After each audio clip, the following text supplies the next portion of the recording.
Hello everyone and welcome back to Old Man Stories. I'm aware that many of you use these videos to fall asleep, so before you doze off, I thought it would be a fun idea if each of you could leave a comment letting me know which part of the world you're listening from. Also, give a like and subscribe to the channel if you're enjoying the episodes, okay? Let's get comfortable, relax, and begin. I've never told this story outside my immediate family. Even now, 28 years later, I get chills thinking about it. I'm not someone who believes in the supernatural. At least I wasn't until that day. What happened at my sister's 9th birthday party in 1995 changed everything for me. We were living in Commerce City, Colorado at the time.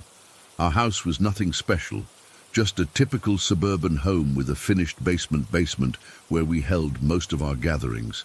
My sister's birthday fell on a Saturday that year, and my mom had invited about 10 of her friends from school. The party had the usual stuff: cake, presents, games, nothing out of the ordinary. It was late afternoon when things took a weird turn. The pizza had been eaten, the cake was mostly gone, and the kids were getting restless. My mom, who'd always had this quirky interest in the paranormal, though she'd never really done anything about it, suddenly suggested we try contacting spirits. "Let's have a séance," she said, like it was just another party game. The kids got all excited. I was 13 then, too old for most of the party games, but young enough to be intrigued. Mom grabbed some notebook paper, a marker, and an empty shot glass from the kitchen cabinet.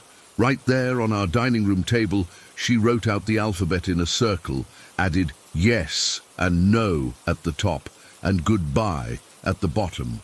Nothing fancy, just letters scrawled on notebook paper. The shot glass was turned upside down to use as a planchette. My sister and her friends gathered around the table, giggling and shoving each other.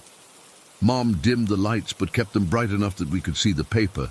There were some candles lit around the room, leftovers from the birthday cake, plus a few small ones Mom had placed on the bookshelf for atmosphere.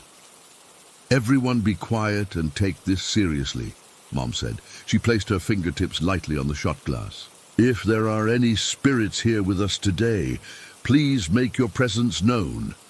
At first, nothing happened. The kids started getting fidgety. Then, slowly, the glass began to move. I remember watching my mom's face closely. Suspicious she was pushing it, but her expression seemed genuinely surprised. The glass slid to yes. The room erupted in nervous giggles and gasps. I rolled my eyes, thinking Mom was just playing along to entertain the kids. "Who are we speaking with?" Mom asked. The glass moved from letter to letter. "Elvis, Elvis Presley?" one of the kids asked excitedly. The glass moved to yes. Even I had to laugh at that one. "Okay, if you're really Elvis," I said, "what year did you die?" The glass moved, 1977. That was actually correct, which surprised me a little, but my mom would have known that. "What was your favorite food?" another kid asked. "PBJ, peanut butter and jelly," someone whispered. Everyone knew about Elvis and his peanut butter and banana sandwiches, so this didn't seem impressive. I decided to test it further. "What was the name of your mansion?" I asked. The glass spelled out Grassland. "It's Graceland, not Grassland," I said triumphantly. The glass moved rapidly to no, then back to yes, as if confused. Mom looked at us all. "I think someone's being silly. Let's try again with a different spirit." She lifted her fingers off the glass, took a deep breath, and placed them back on. "Is there another spirit who wishes to communicate with us today?" she asked. The glass moved to yes. "Who are we speaking with?" "Brian." "Hello, Brian," Mom said. "Can you tell us your last name?" "Long, Brian Long." "Nice to meet you, Brian. Can you tell us something about yourself?" I watched carefully as the glass moved around the paper. It was spelling out something about being a student. STUDENTATADAMSCITYHIGH. I felt a chill run down my spine. Adams City High School was just down the road from our house. The local high school I'd be attending in a few years. Did you go to school with my kids? Mom asked, looking concerned. No. When did you go to Adams City High? The glass moved. 1989. What happened to you, Brian? Why are you not alive anymore? DROWNEDONVACATION. The room had gone quiet. The younger kids weren't giggling anymore. There was something about the specificity that felt unnerving. Mom looked uncomfortable, but continued. I'm sorry to hear that, Brian. Is there something you want to tell us? BIRTHDAYGIRL. My sister's eyes widened. That's me. It's my birthday. The glass moved. HAPPYBIRTHDAY. Thank you, my sister said, looking both scared and thrilled. A TCHCANDLE. Watch candle? Mum repeated. Which candle? SMALLONEBOOKSHELF. We all turned to look at the small white candle burning on the bookshelf about 8 feet away from the table. It was just a regular candle, nothing special about it. We're watching it, Mom said. At first, nothing happened. We all stared at the candle, and I remember feeling silly, thinking this was just some elaborate joke Mom was playing. Then I noticed something strange. The flame was getting smaller, not flickering like there was a draft, but steadily diminishing, like someone was turning down a gas stove burner. The flame grew smaller and smaller until it was just a tiny blue speck, barely visible. Then pop! It flared back to full size. We all gasped. My head whipped back to Mom. She was staring at the candle too, her mouth open in shock. Her hands were still on the shot glass. When we turned back to the board, the glass moved without prompting. HAPPYBIRTHDAY. I've thought about that moment every day for years. I've tried to come up with explanations. Mom was the obvious suspect. Maybe she blew on the candle, but she was sitting with us at the table at least 8 feet away. There's no way she could have blown on it without making an obvious sound or movement. Plus, I was watching her the whole time. Could it have been one of the other kids? No, they were all seated around the table, and I would have noticed if one of them had moved. Was it a trick candle? Definitely not. The séance was completely spontaneous. Mom grabbed a random candle from our drawer. There's no way she could have planned this. And trick candles flare up after going out completely. They don't dim gradually and then return to normal. A draft? There were no windows open, no air conditioning vents near the bookshelf, and again the flame didn't flicker like it would in a breeze. It steadily diminished and then returned. After the candle incident, the energy in the room changed. The younger kids were genuinely frightened, and even Mom seemed shaken, but we continued with the session. Brian, how did you do that with the candle? Mom asked.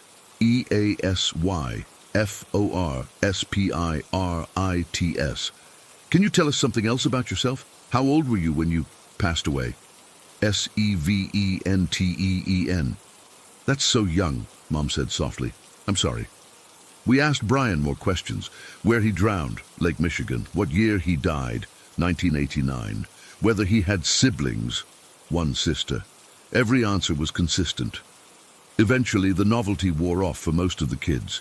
They drifted away to play video games or mess around in the backyard. My sister stayed for a while, but ultimately got bored too. In the end, it was just Mom and me left at the table, still communicating with Brian. We continued the session sporadically over the next few months, sometimes alone, sometimes together. Brian became almost like an invisible friend. He never did anything as dramatic as the candle trick again.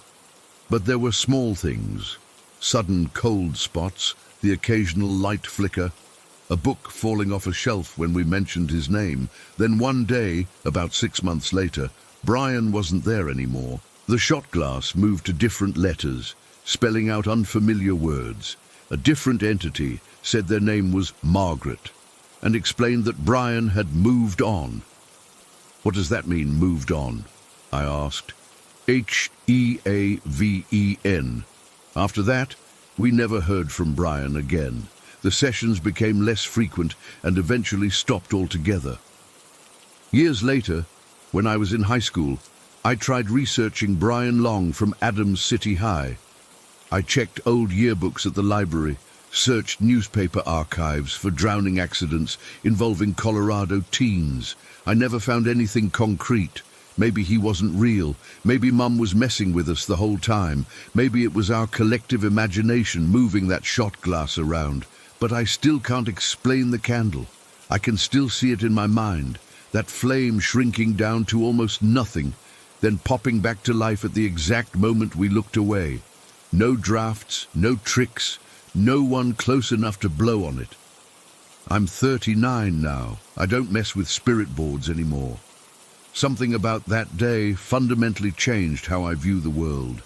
Whether Brian Long was real or not, something unexplainable happened in our dining room on my sister's 9th birthday. I don't talk about it much because people either think I'm making it up or they try to explain it away with rational theories I've already considered 1,000 times. All I know is what I saw, and I still can't explain it. Story 2. I've never believed in haunted objects until recently. I mean, sure, I'd watch horror movies and read creepy stories online, but I always thought people were just freaking themselves out or making stuff up for attention. Funny how things change when you're the one experiencing it firsthand. About 6 months ago, my mom gave me this antique mirror she'd kept in our living room for years. It's this ornate, medieval-looking thing with a tarnished silver border, all these intricate carvings of what looks like vines and faces. My mum said she found it at some estate sale when I was still a kid. I remember always thinking it was beautiful in a weird, old-fashioned way. When I moved my bedroom around, Mum suggested I take the mirror since it would add character to my room. I was actually excited about it. Thought it would look cool with my other vintage stuff. That was before everything started happening. The first few weeks were fine. I hung it above my dresser and it became part of my morning routine, doing my skincare, makeup, fixing my hair. But then I started noticing something off. It's really hard to explain without sounding completely insane. But when I looked in that mirror, it didn't feel like I was looking at myself. You know how you recognize your own reflection instantly? That immediate connection of "that's me."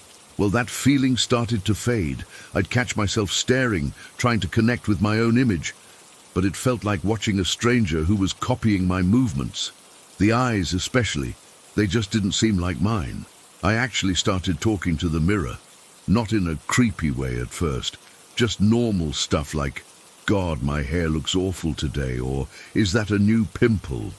But over time I found myself talking more, almost like I was keeping someone company. I'd chat about my day, ask questions out loud, or make comments about what I was doing. I can't explain why. It just felt necessary. Then the other stuff started happening. About a month after getting the mirror, I was home alone, studying at my desk, when I heard 3 distinct knocks on my bedroom door. They weren't loud, just normal knocks, like someone wanted my attention. I called out, "Come in," thinking maybe my parents had come home early. Nothing. When I opened the door, the hallway was empty. I brushed it off. Old house, weird noises, whatever. But it kept happening.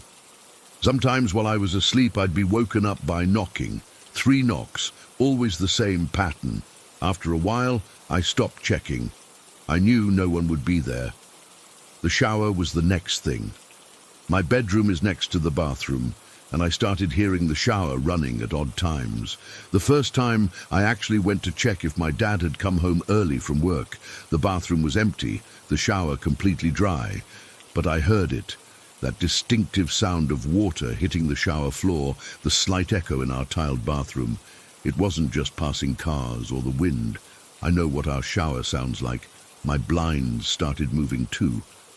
I have these wooden blinds that would suddenly start swaying like someone had walked past them or blown on them. My windows were closed. No drafts, no air conditioning vents nearby. Nothing that would explain it. Doors started closing on their own, not slamming, just slowly, deliberately closing when I'd leave them open. My closet door was the worst offender. I prefer keeping it open since it's a pain to slide open, but I turn around and find it closed again and again. About 2 months in, I started waking up with scratches and bruises on my legs, small ones at first, the kind you might get from bumping into something and not remembering. But they got worse. One morning, I woke up with 3 perfectly parallel scratches down my calf, like someone had deliberately dragged their nails across my skin. They weren't deep enough to bleed, but they were red and raised and stung in the shower. I started wearing pants to bed, even though I've always slept in shorts. The scratches still appeared, just in different places, my thighs, my ankles, once even on my lower back. What's really freaking me out is that I'm not the only one experiencing things. My dad mentioned hearing footsteps upstairs when he was home alone one afternoon.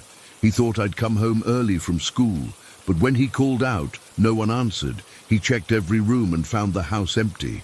My mum has been seeing things in her peripheral vision, always upstairs, always in the hallway outside my room. She described it as a dark figure walking from my room toward the bathroom. By the time she turns to look properly, it's gone. She's been brushing it off, saying her eyes are getting bad and she needs new glasses, but I can tell she's spooked. The worst part is my sister.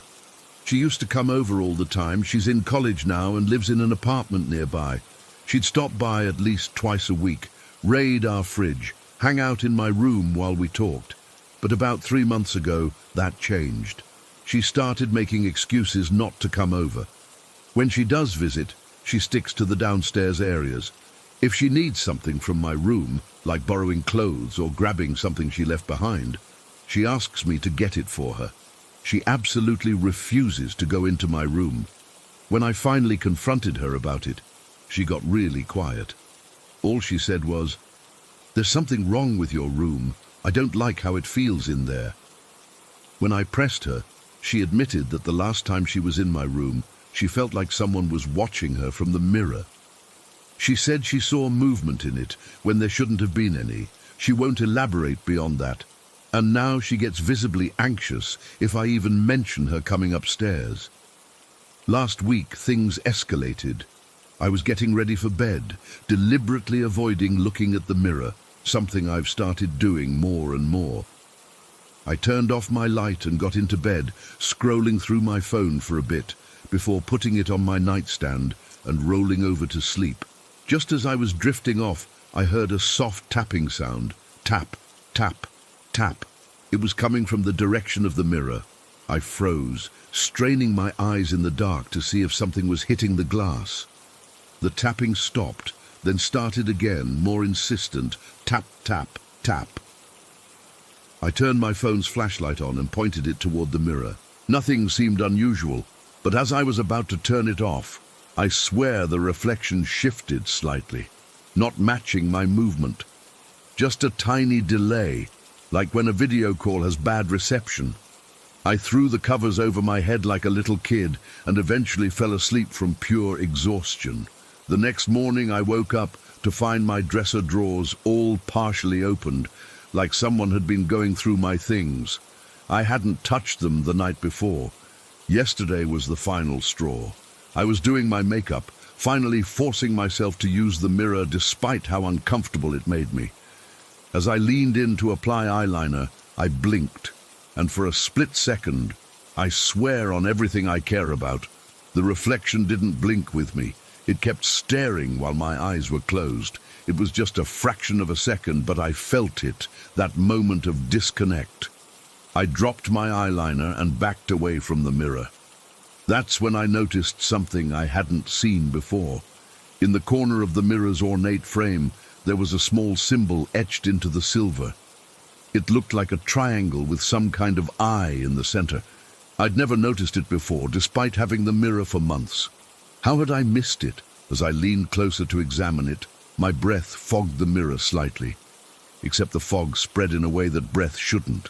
It moved like fingers stretching across the glass, forming what looked like handprints much larger than mine. I ran out of my room and haven't used the mirror since. I've been doing my makeup using my phone camera or the bathroom mirror. I covered the mirror with a sheet. but every morning I wake up to find the sheet on the floor, no matter how securely I fasten it. Last night, I heard whispering coming from beneath the sheet. Not words exactly, just soft, urgent murmuring. The kind of sound people make when they're talking quietly and you can't quite make out what they're saying.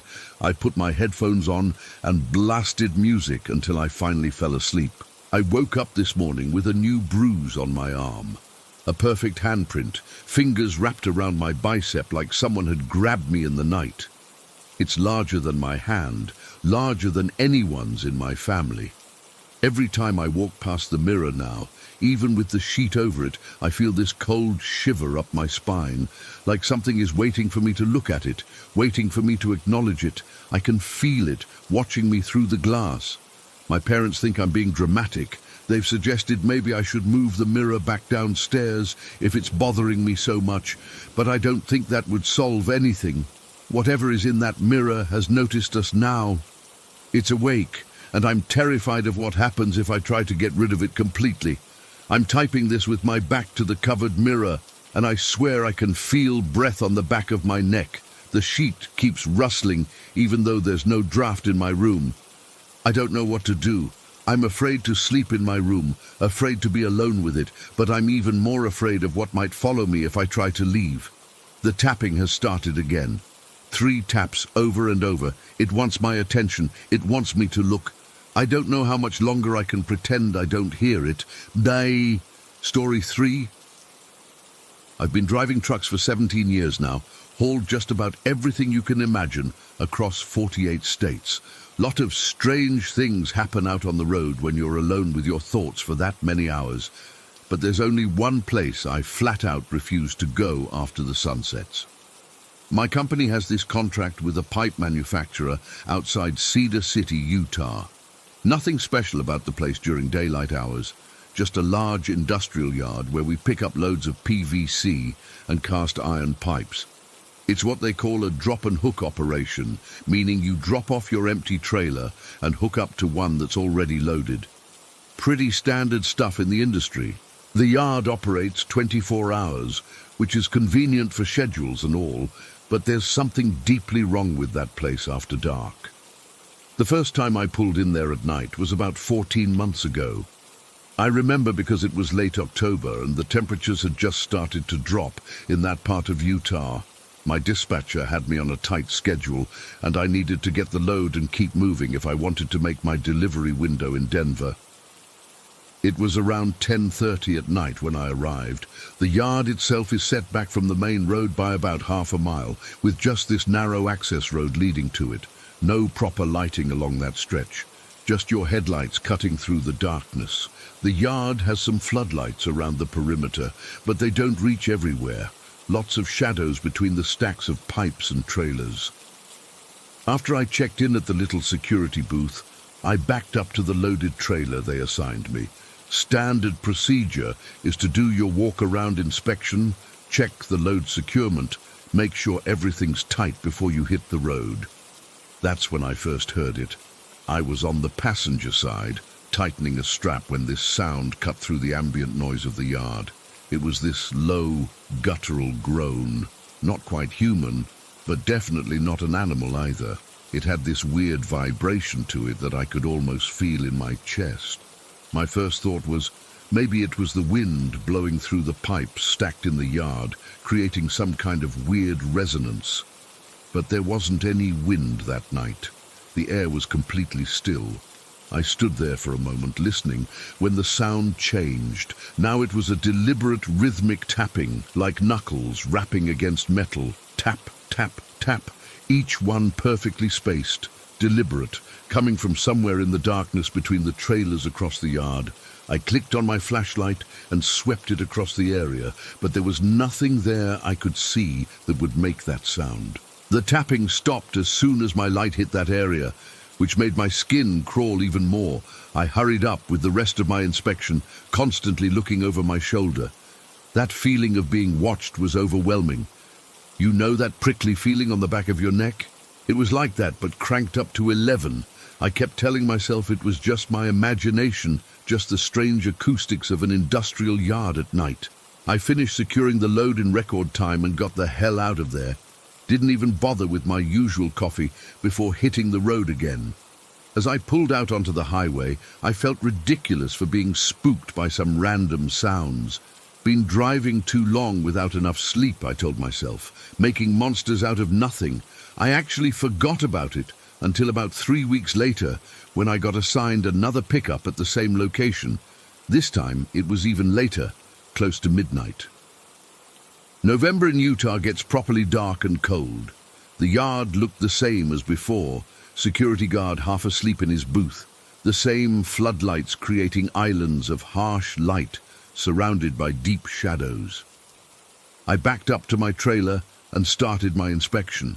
The whole time I was listening for those sounds from before, almost expecting them.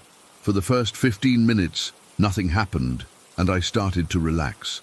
Just my imagination last time, like I thought. Then it started again, that same groaning sound, deeper this time, almost like it was coming from underground.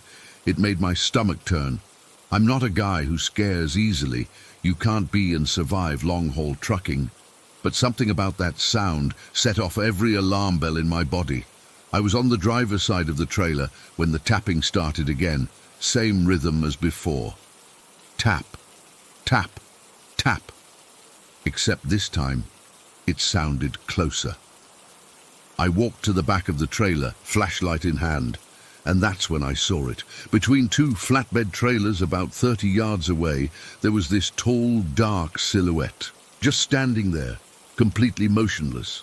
The floodlights didn't reach that spot, so all I could make out was this black shape, taller than it should be. Had to be at least 7 feet high, but the proportions were all wrong. Too thin, arms too long. My flashlight beam didn't quite reach it, and honestly, I was too freaked out to walk any closer. The thing just stood there watching me. I couldn't see a face, but I knew it was looking right at me. I can't explain how I knew, but I did, and when I realized that, this sick, twisted feeling formed in my gut, like someone had reached inside me and started rearranging my insides. I looked away for just a second. Couldn't have been more than a blink, to grab my phone from my pocket. When I looked back, it was gone. No sound of footsteps, no movement I could detect.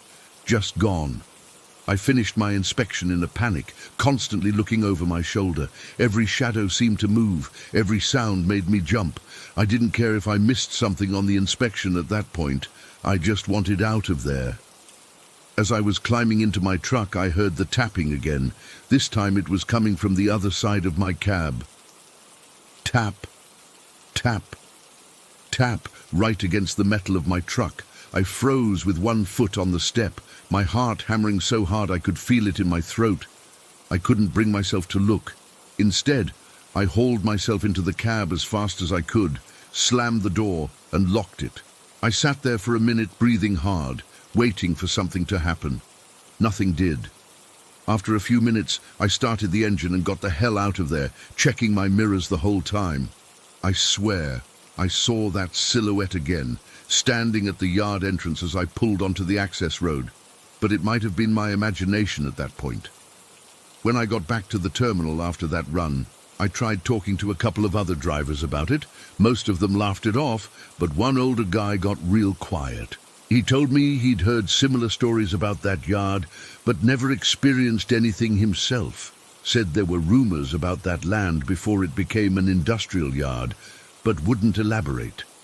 Just told me to avoid the place after dark if I could. Over the next few months, I managed to schedule my pickups during daylight hours. My dispatcher thought I was being ridiculous, but I made up excuses about the poor lighting making it hard to properly inspect loads. In daylight, the yard is completely normal. No weird sounds, no strange feelings, just pipes and trailers and board yard workers.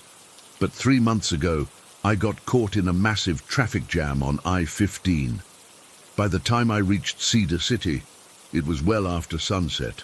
I called my dispatcher and told him I was going to find a place to park for the night and pick up in the morning. He wasn't having it. The load was urgent, customer waiting, the usual pressure.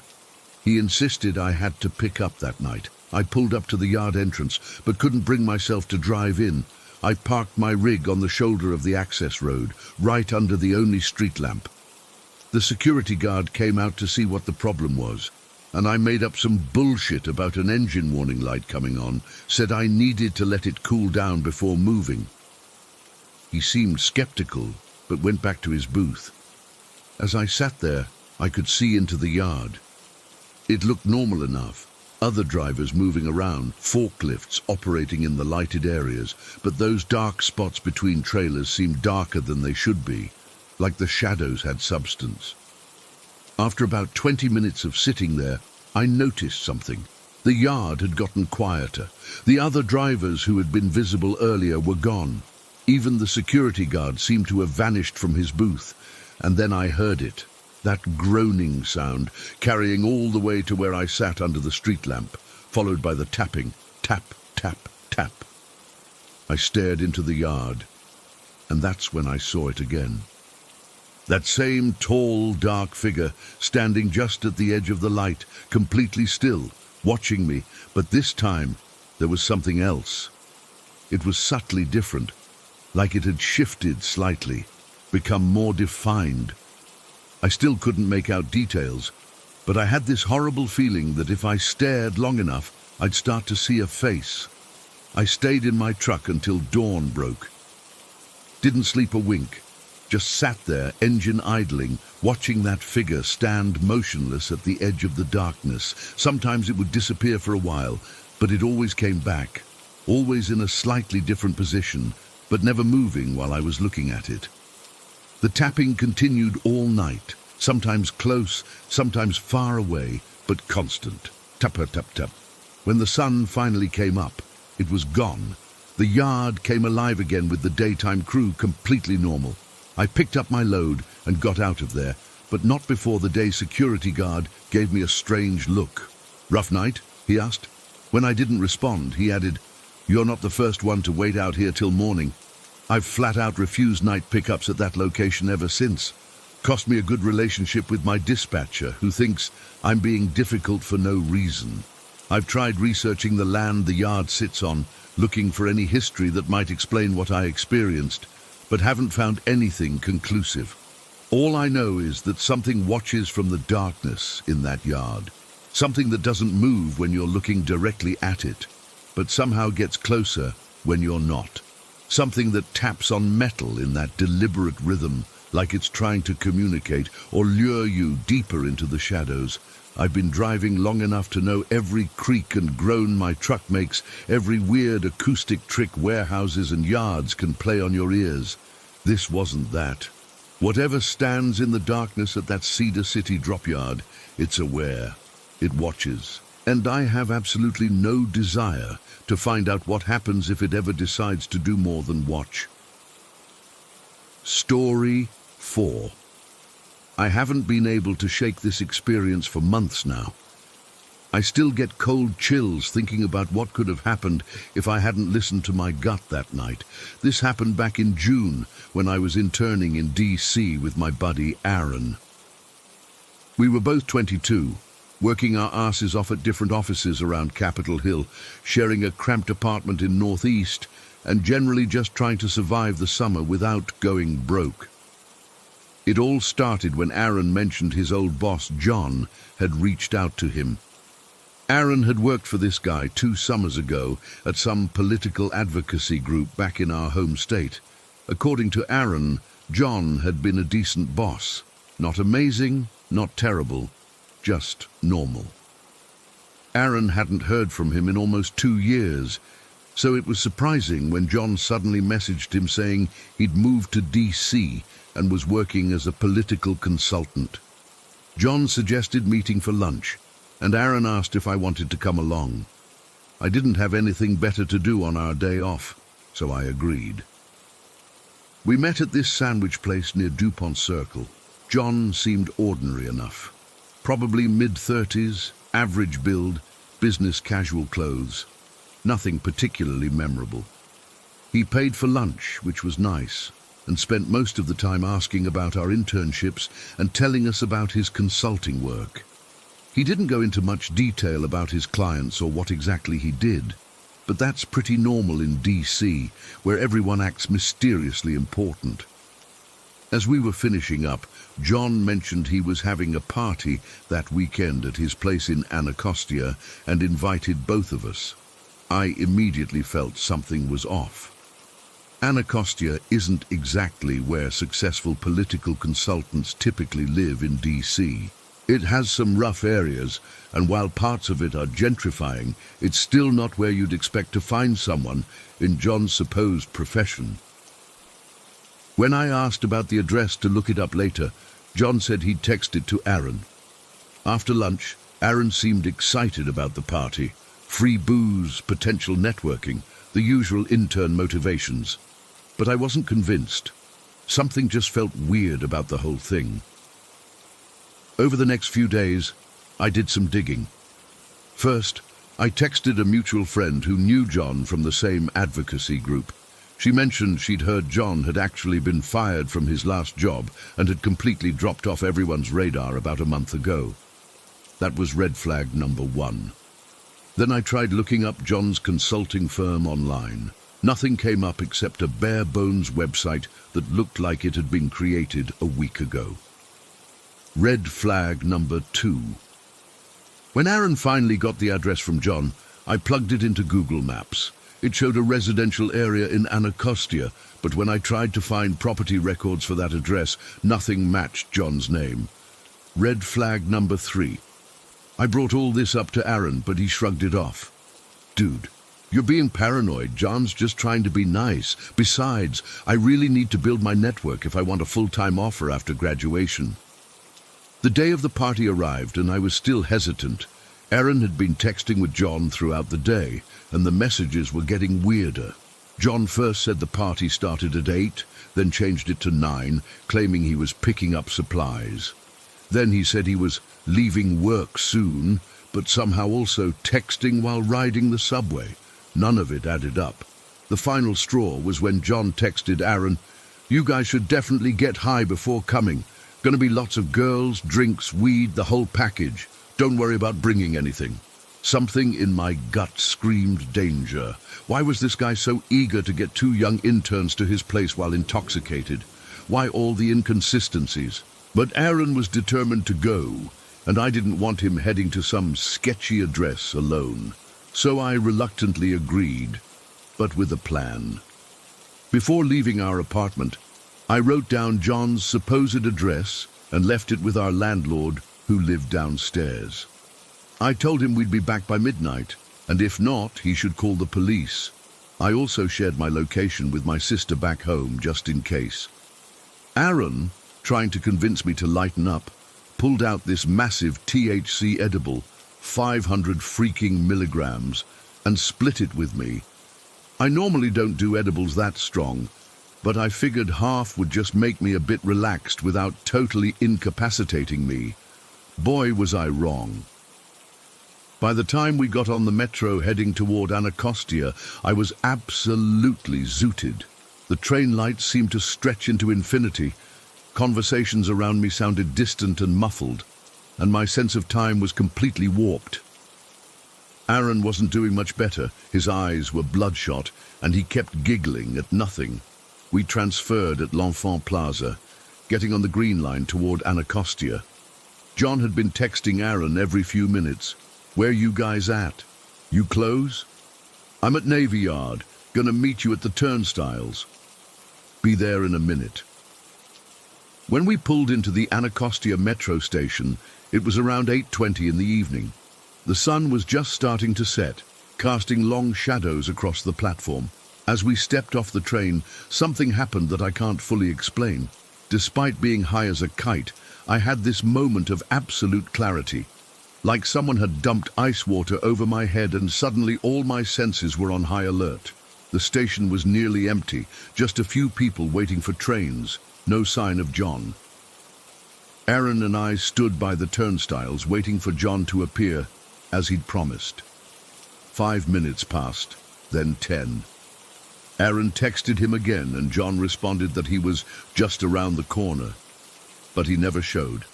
Standing there, my high started turning into paranoia. Every person who walked by seemed threatening. Every shadow contained some unseen danger. I started noticing details. How the few people in the station weren't dressed like they were heading to or from parties. How the neighborhood visible through the station entrance looked nothing like the areas where political consultants throw gatherings. How incredibly vulnerable we were. Two obviously intoxicated young guys in an unfamiliar area. Then Aaron got another text from John. Just come to the address, had to run back, doors unlocked, come right in. That was when I knew with absolute certainty we were walking into a trap. No legitimate person invites strangers to their empty, unlocked home in any neighborhood, let alone one with Anacostia's reputation. This wasn't about networking or parties. This was something much darker. I grabbed Aaron's arm. We're not going. But dude, no, we're getting the fuck out of here right now. I don't know if it was the fear in my voice or if Aaron was finally picking up on the same bad vibes, but he didn't argue. We turned around and headed back to the platform. A train was pulling in, heading east toward Maryland, not back toward downtown DC. I didn't care. I just wanted distance between us and whatever John had planned. We jumped on that train and rode it several stops into Maryland before finally switching to head back to our apartment. The whole ride back, Aaron kept getting increasingly disturbing texts from John. Where are you guys? Did you get lost? People are waiting to meet you. Just come inside when you get here. Then finally, are you coming or not? Aaron texted back that we had an emergency and couldn't make it. John immediately called, but Aaron didn't answer. After that, the messages stopped. We got back to our apartment around 10, still shaken. I told our landlord we were fine and went upstairs to try to process what had happened. As the high wore off, my certainty only grew stronger. We had narrowly avoided something terrible. A week later, Aaron got one last message from John. Let's grab a drink sometime, or maybe go hiking out in Shenandoah, preferably without Hunter. That was the final confirmation for me. Why specifically exclude me? How did John even know my name? I had barely spoken during our lunch, and Aaron always called me by my nickname, not Hunter. Aaron blocked John's number after that, and we never heard from him again. We considered reporting the incident to the police, but what would we say? Nothing had actually happened, and we had no proof of any intended harm. To this day, I don't know what John had planned for us at that address in Anacostia. Maybe it was just a robbery. Maybe it was something far worse. Sometimes I look at crime reports from DC, half expecting to see other interns who weren't as lucky as we were. The scariest part is how easily we could have walked into whatever trap was set. If I hadn't been suddenly jolted into sobriety by that gut feeling at the metro station, if Aaron hadn't finally listened to me, if we'd been just a little more desperate for connections or a little more trusting. I don't intern in DC anymore. I found a position back in my hometown for the rest of the summer. Aaron stayed, but he's much more careful now about who he meets and where he goes. I still check my phone sometimes, half expecting to see a message from an unknown number. Let's grab a drink sometime. Every time I see news about missing persons in DC, I wonder if they got an invitation they couldn't refuse. I don't know who John really was or what he actually wanted with us. All I know is that something inside me recognized danger that night at the Anacostia metro station, and I'm alive today because I listened. Story 5, Alyssa. I've been never told this story outside of my immediate family. It's been almost 11 years, and I still get chills thinking about it. I know how it sounds. Trust me, I do. If someone told me this story, I'd probably think they were making it up or had watched too many horror movies. But I swear on everything I love, this happened. When I was 16, my parents were going through this phase where they loved buying second-hand furniture. My mom was especially into vintage pieces. They have character, she'd say. Well, One particular piece had way more character than any of us bargained for. It was a Saturday morning in October when my parents dragged me and my siblings to a neighborhood yard sale. I was bored out of my mind, following them around while they examined old lamps and weathered bookshelves. Then my mom spotted it, this ornate wooden vanity dresser with an oval mirror. It wasn't anything special to me, just old and worn, but my mom fell in love with it immediately.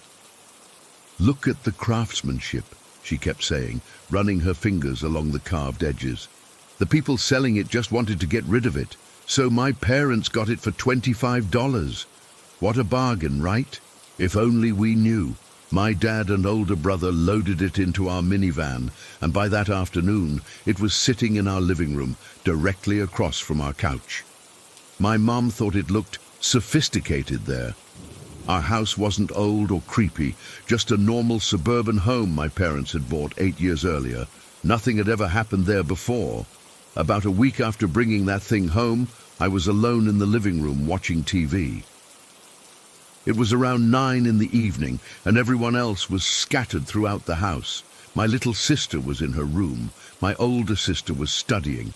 My brother was in the garage working on his car, and my parents were in their bedroom. I remember feeling suddenly cold, which was weird because it was still pretty warm outside. I pulled the throw blanket over my legs and continued watching my show. That's when I felt it. This strange sensation of being watched.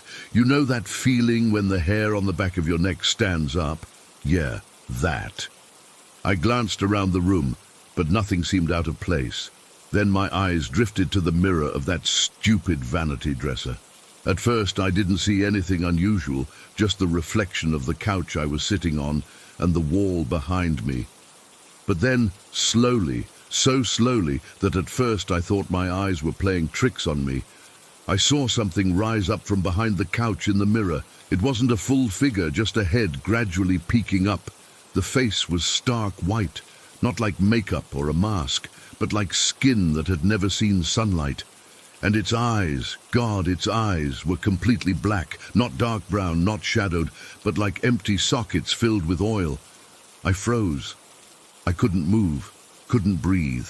The thing just stared at me through the mirror, and I stared back. Then it smiled. It wasn't a friendly smile. It was knowing, like it had been waiting for me to notice it.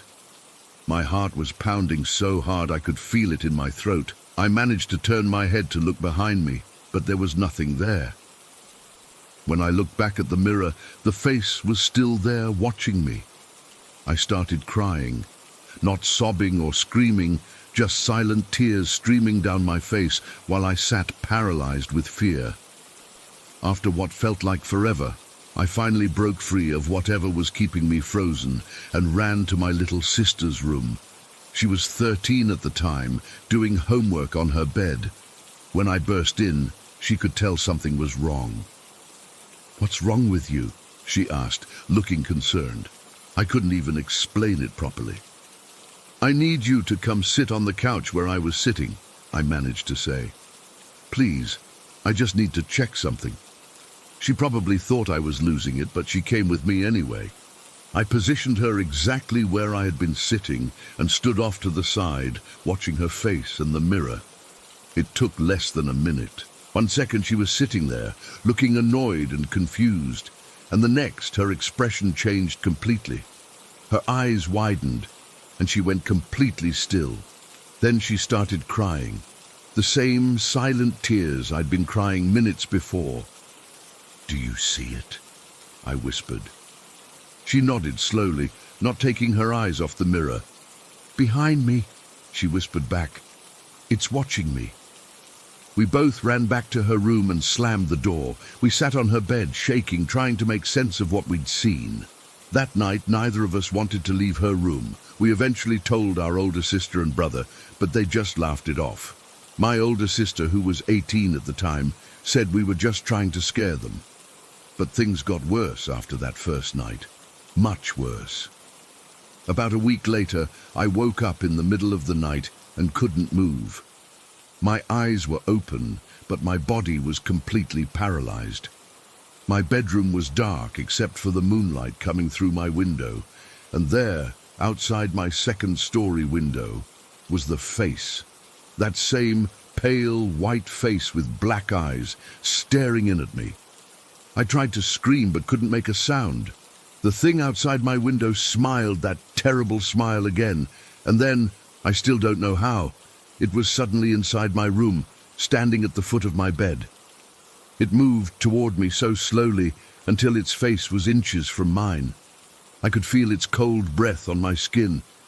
It smelled like wet earth and something rotting. When I could finally move again, it was gone.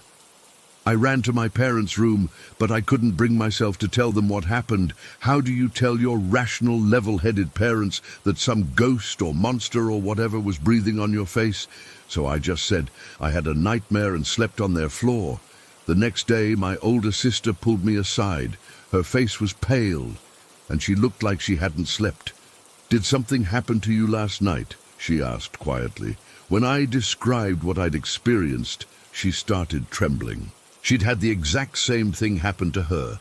The paralysis, the face at the window, the breath on her face. We realized it wasn't just a nightmare, it was sleep paralysis. But we were both seeing the same thing, which shouldn't be possible. And neither of us had ever experienced sleep paralysis before bringing that vanity dresser into our home. Over the next few weeks, the dresser was moved to my little sister's room because my mum thought it would be perfect for a young girl. My sister hated it, but didn't know how to tell my mum why without sounding crazy. She started sleeping facing the wall because she said she could see the thing in the corners of the mirror when she was doing her makeup in the morning. Sometimes she'd see it just watching her, sometimes it would be smiling, and sometimes, this was the worst, it would be reaching toward her. My parents still didn't believe us until one evening, about a month after bringing the vanity home. My mom was cooking dinner with my little sister helping her. My dad and brother were in the garage, and my older sister and I were doing homework at the dining table. Suddenly, my little sister let out this blood-curdling scream. My mom spun around, startled, and asked what was wrong. My sister was pointing at the oven door, tears streaming down her face. "It was behind you," she sobbed. "In the reflection of the oven door. It was right behind you, and when you turned around, it moved away so fast like a shadow." My mom's face went pale. She'd felt something cold brush against her back right before my sister screamed. That was the moment my parents finally started to believe us. After that, things escalated. It wasn't just the vanity mirror anymore. Doors would shut by themselves. Kitchen cabinets would be open in the morning when everyone swore they'd closed them the night before. Pictures would fall off walls for no reason. We'd hear voices, not clear words, but whispers that seemed to come from empty rooms, knocks on walls. Footsteps in the hallway when everyone was accounted for. Even our pets knew something was wrong. Our dog would growl at empty corners of rooms. Our cat refused to go near the vanity dresser and would hiss whenever she had to pass by it. The worst was still the sleep paralysis. It happened to me at least twice a week, always the same. The face at the window, then suddenly by my bed, then so close I could feel its cold breath. My older sister experienced it too, though less frequently. My little sister was terrified to sleep alone and started spending most nights in my parents' room. We never figured out where the dresser came from originally. The people at the yard sale said they'd bought it at an estate sale and were just trying to get rid of it because it didn't fit their decor. I wonder now if they knew something was wrong with it. I've done research since then on haunted objects, and apparently it's a thing. Items can carry energy or spirits or whatever you want to call it. Some people believe that spirits can attach themselves to objects they were fond of in life, or sometimes objects that were present during traumatic deaths. All I know is that whatever was attached to that vanity dresser wasn't human, at least not anymore. The way it moved wasn't natural. The way it watched us wasn't curious or confused, like you'd expect from a lost spirit. It was predatory, patient, like it was waiting for something. We finally got rid of the dresser after about 6 months. My dad took it to the dump himself, broke it apart with a sledgehammer, and made sure the pieces went into different trash containers. Maybe that was overkill, but we weren't taking any chances. The activity stopped almost immediately after the dresser was gone. No more sleep paralysis. No more faces in reflections. No more unexplained noises. It was like whatever had been tormenting us was gone with the dresser. It's been years now, and I still can't look into mirrors at night. I still sleep with my blinds closed tight and my back to the wall. Sometimes I wake up in the middle of the night feeling watched, and for a split second, I'm terrified I'll open my eyes and see that pale face with black eyes staring back at me. I don't know what that thing was. I don't know why it was attached to that vanity dresser or what it wanted from us. All I know is that it was real, and sometimes I still feel like it's out there somewhere. Maybe attached to another piece of furniture in someone else's home. Maybe waiting in whatever realm these things exist in, or maybe, and this is what keeps me up some nights, it never really left us at all. Story 6. I still get a pit in my stomach whenever I hear a doorbell ring. Even now, 2.5 years later, that simple sound can send me into a panic. I know it sounds ridiculous. Who gets scared of a doorbell? But if you'd experienced what my husband and I went through, you'd understand. It all started when we were living in this apartment building on the 4th floor. Nothing fancy, just a regular place in a decent neighborhood with an intercom system. You know, the kind where visitors buzz you from downstairs, you talk to them through the intercom, and then hit a button to let them in. Normal stuff. The first time it happened was on a Tuesday night in October. I remember because I had an important presentation at work the next morning and had gone to bed early to get some extra sleep. It was around midnight when the harsh buzz of our doorbell jolted me awake. My husband was still up watching something on his laptop with headphones on, so he answered it. "Hello?" he said into the intercom. No answer, just static. He figured it was probably someone who hit the wrong apartment number by mistake. No big deal. He came back to bed, and I drifted back to sleep. But then it happened again, about 5 minutes later. Bzzz, long and loud. Again, my husband answered. "Hello, who's there?" Nothing, just that empty static sound. We both brushed it off, maybe some drunk person in the building or teenagers messing around, whatever. But when it happened a third time around 3 in the morning, we started to get annoyed. The next night was the same thing. Doorbell at 1 a.m., no one there. Another ring 5 minutes later. Still no one. Then again at 4 in the morning. By the third night, I was a wreck from lack of sleep, and my husband was getting seriously pissed off. We decided to call the building manager the next morning. He said he'd look into it, but didn't seem too concerned. "Probably just some kids playing pranks," he said with a shrug. But it kept happening, every single night. Sometimes the doorbell would ring once. Sometimes it would ring several times, with exactly 5 minutes between rings. Sometimes there would be an hour of silence before it started up again. After a week of this, we called the police. An officer came by, took our statement, and said they'd keep an eye on the building entrance that night. They found nothing. We called again a few nights later, when the ringing continued. Different officers came, same result. No one lurking around the building, no one suspicious on the security cameras, nothing. We started to wonder if it was someone in the building messing with us, but why? We got along fine with our neighbors. We weren't loud, didn't cause problems. It made no sense. The lack of sleep was starting to affect both of us. I made stupid mistakes at work. My husband nearly fell asleep at the wheel one morning.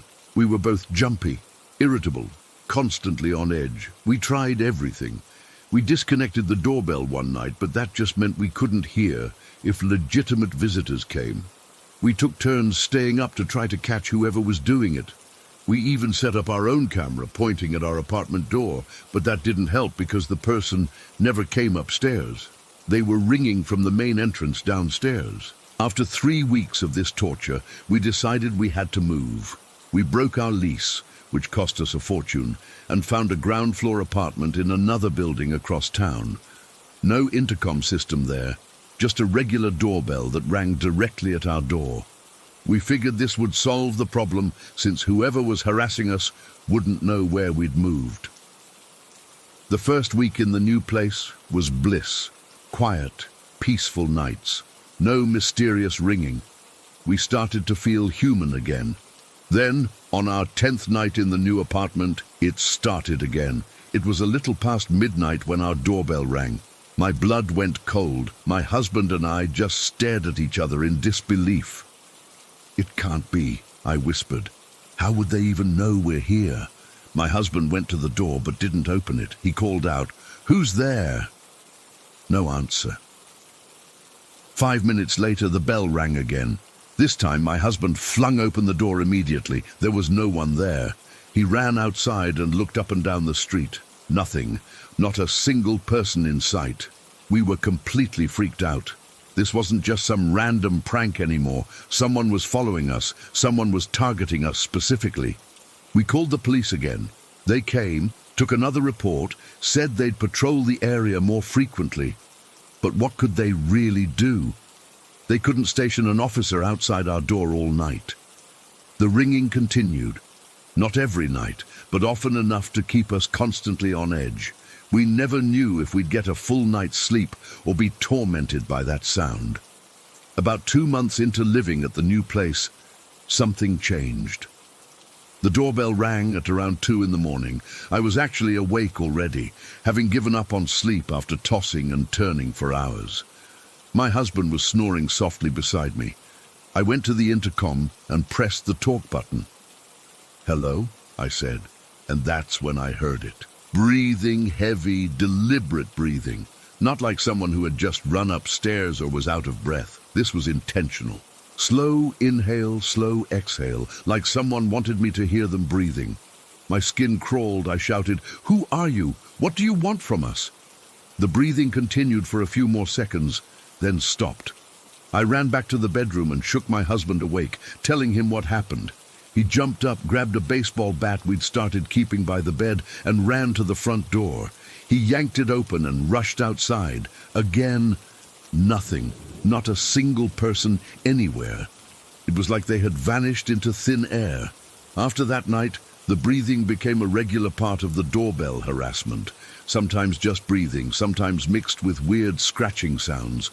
Once, I swear I heard whispering, but it was too faint to make out any words. Nobody believed us when we told them what was happening. My parents thought we were exaggerating. Friends suggested it might be the wind, or the building settling, or a faulty doorbell system. My boss noticed my deteriorating condition at work and gently suggested I might want to talk to someone about my stress and anxiety.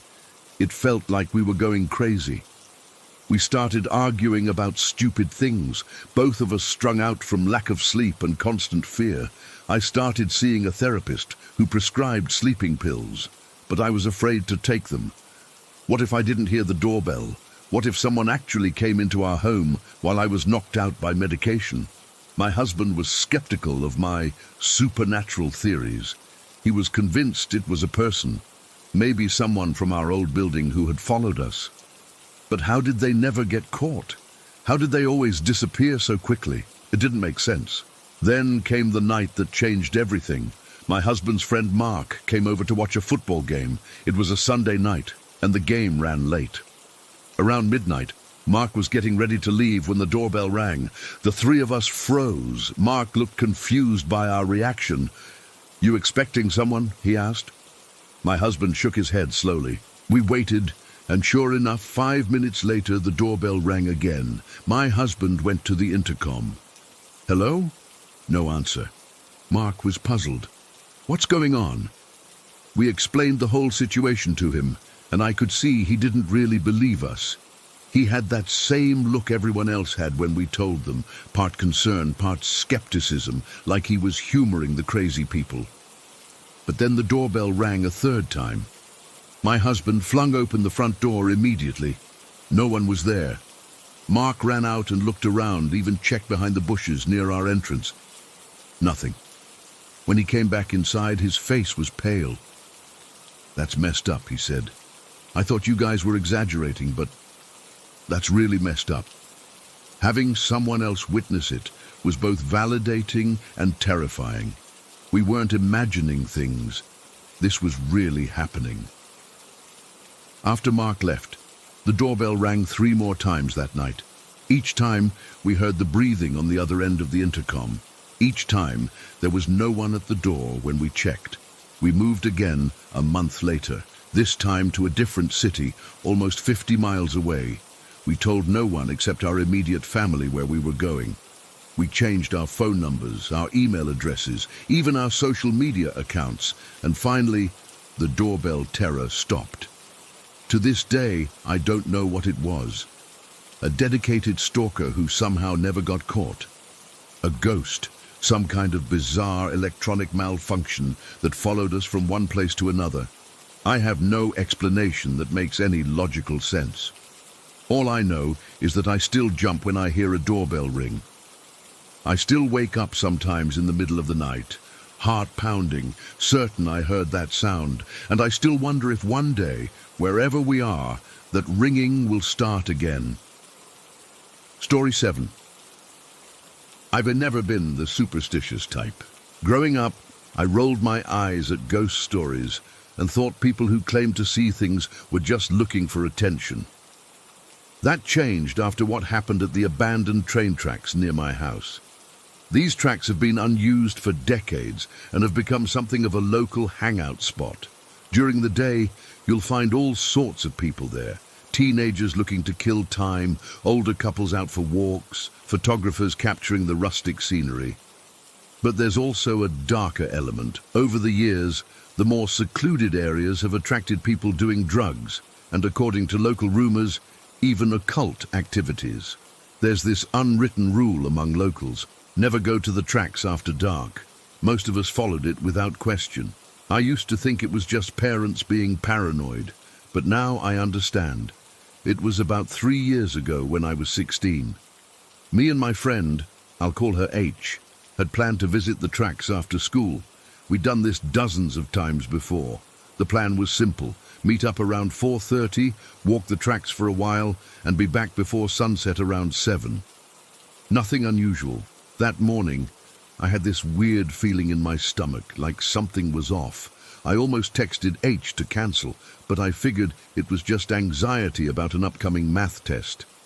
I wish I had listened to my gut, H, and I were ready to go, when our other friend, let's call her B, asked if she could join. Of course we said yes, but then B got a call from her boyfriend and they started arguing.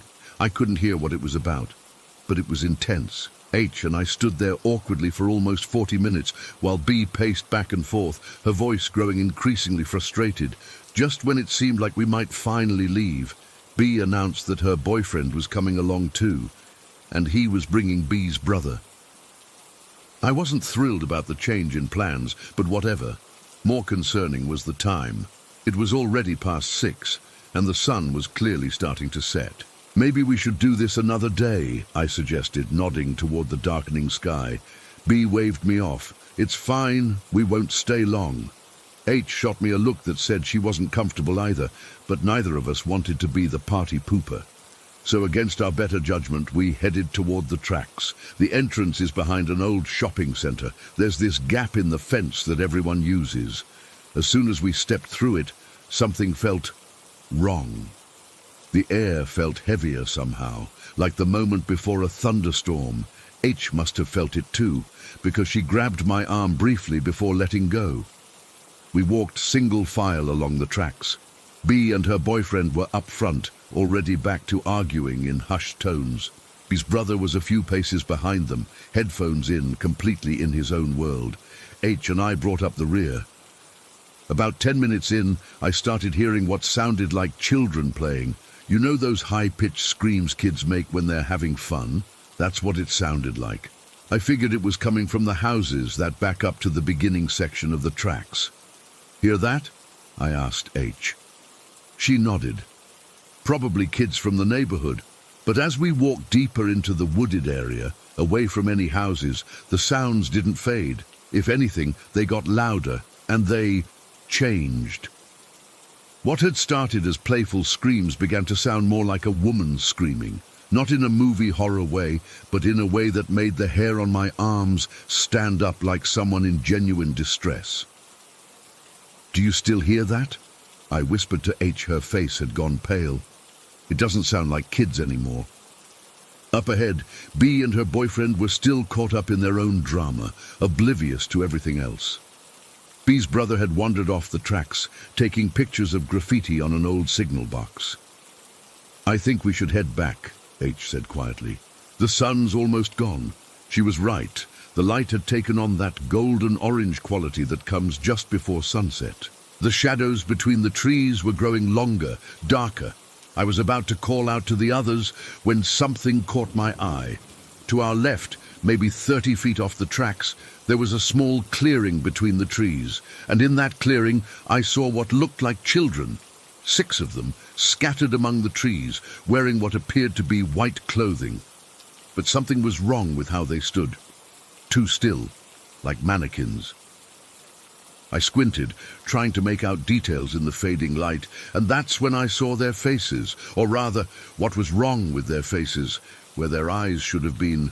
There were just empty sockets, dark pits that somehow seemed to be watching us, despite having no eyes to see with. My body went cold. This wasn't right. This wasn't possible. "H," I whispered, my voice trembling. "Do you see—" "We need to go," she interrupted, grabbing my arm. "Now." I didn't argue.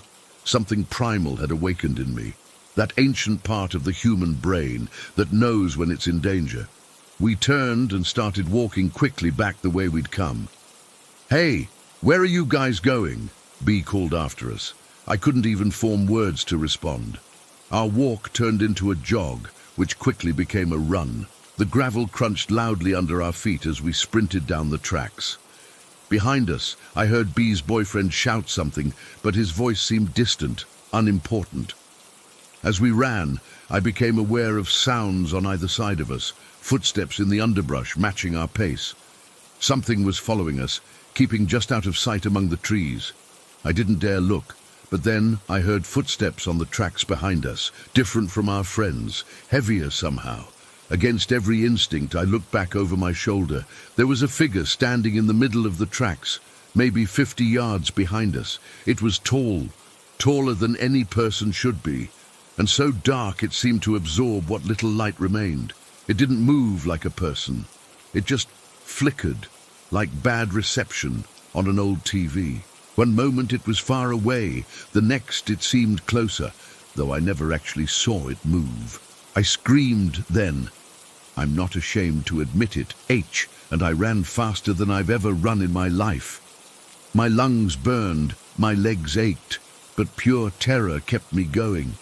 The entrance to the tracks seemed impossibly far away. Just when I thought my legs would give out, we rounded a bend and saw the gap in the fence. We burst through it, stumbling into the parking lot of the shopping centre, gasping for breath. The oppressive feeling that had been crushing down on me suddenly lifted, like stepping out of a pressure chamber. We collapsed onto a curb, both of us trembling. A minute later, B, her boyfriend, and her brother came through the fence, looking confused and annoyed rather than terrified. "What the hell was that about?" B's boyfriend demanded. "Why'd you guys run off?" I opened my mouth, but no words came out. How could I explain what we'd seen? How could I make them understand the absolute wrongness of those eyeless children, that flickering figure on the tracks? H jumped in. "We thought we saw someone following us. Probably just got spooked by shadows." I shot her a grateful look. Sometimes it's easier to let people think you overreacted than try to explain something they won't believe. On the walk home, H and I fell behind the others and spoke in hushed tones. "Did you see them?" I asked. "The children with no eyes?"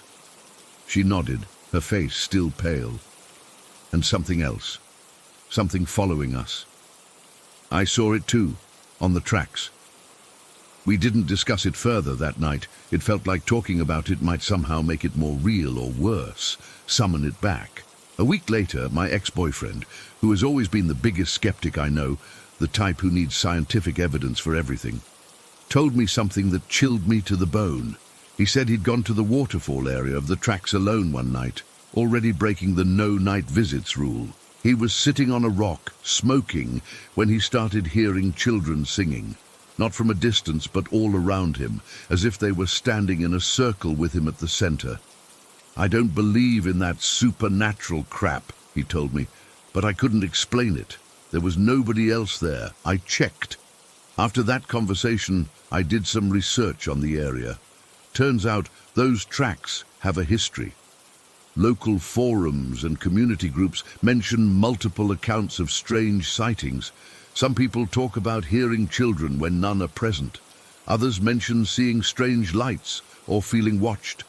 The most disturbing posts mentioned evidence of rituals found in the more secluded areas.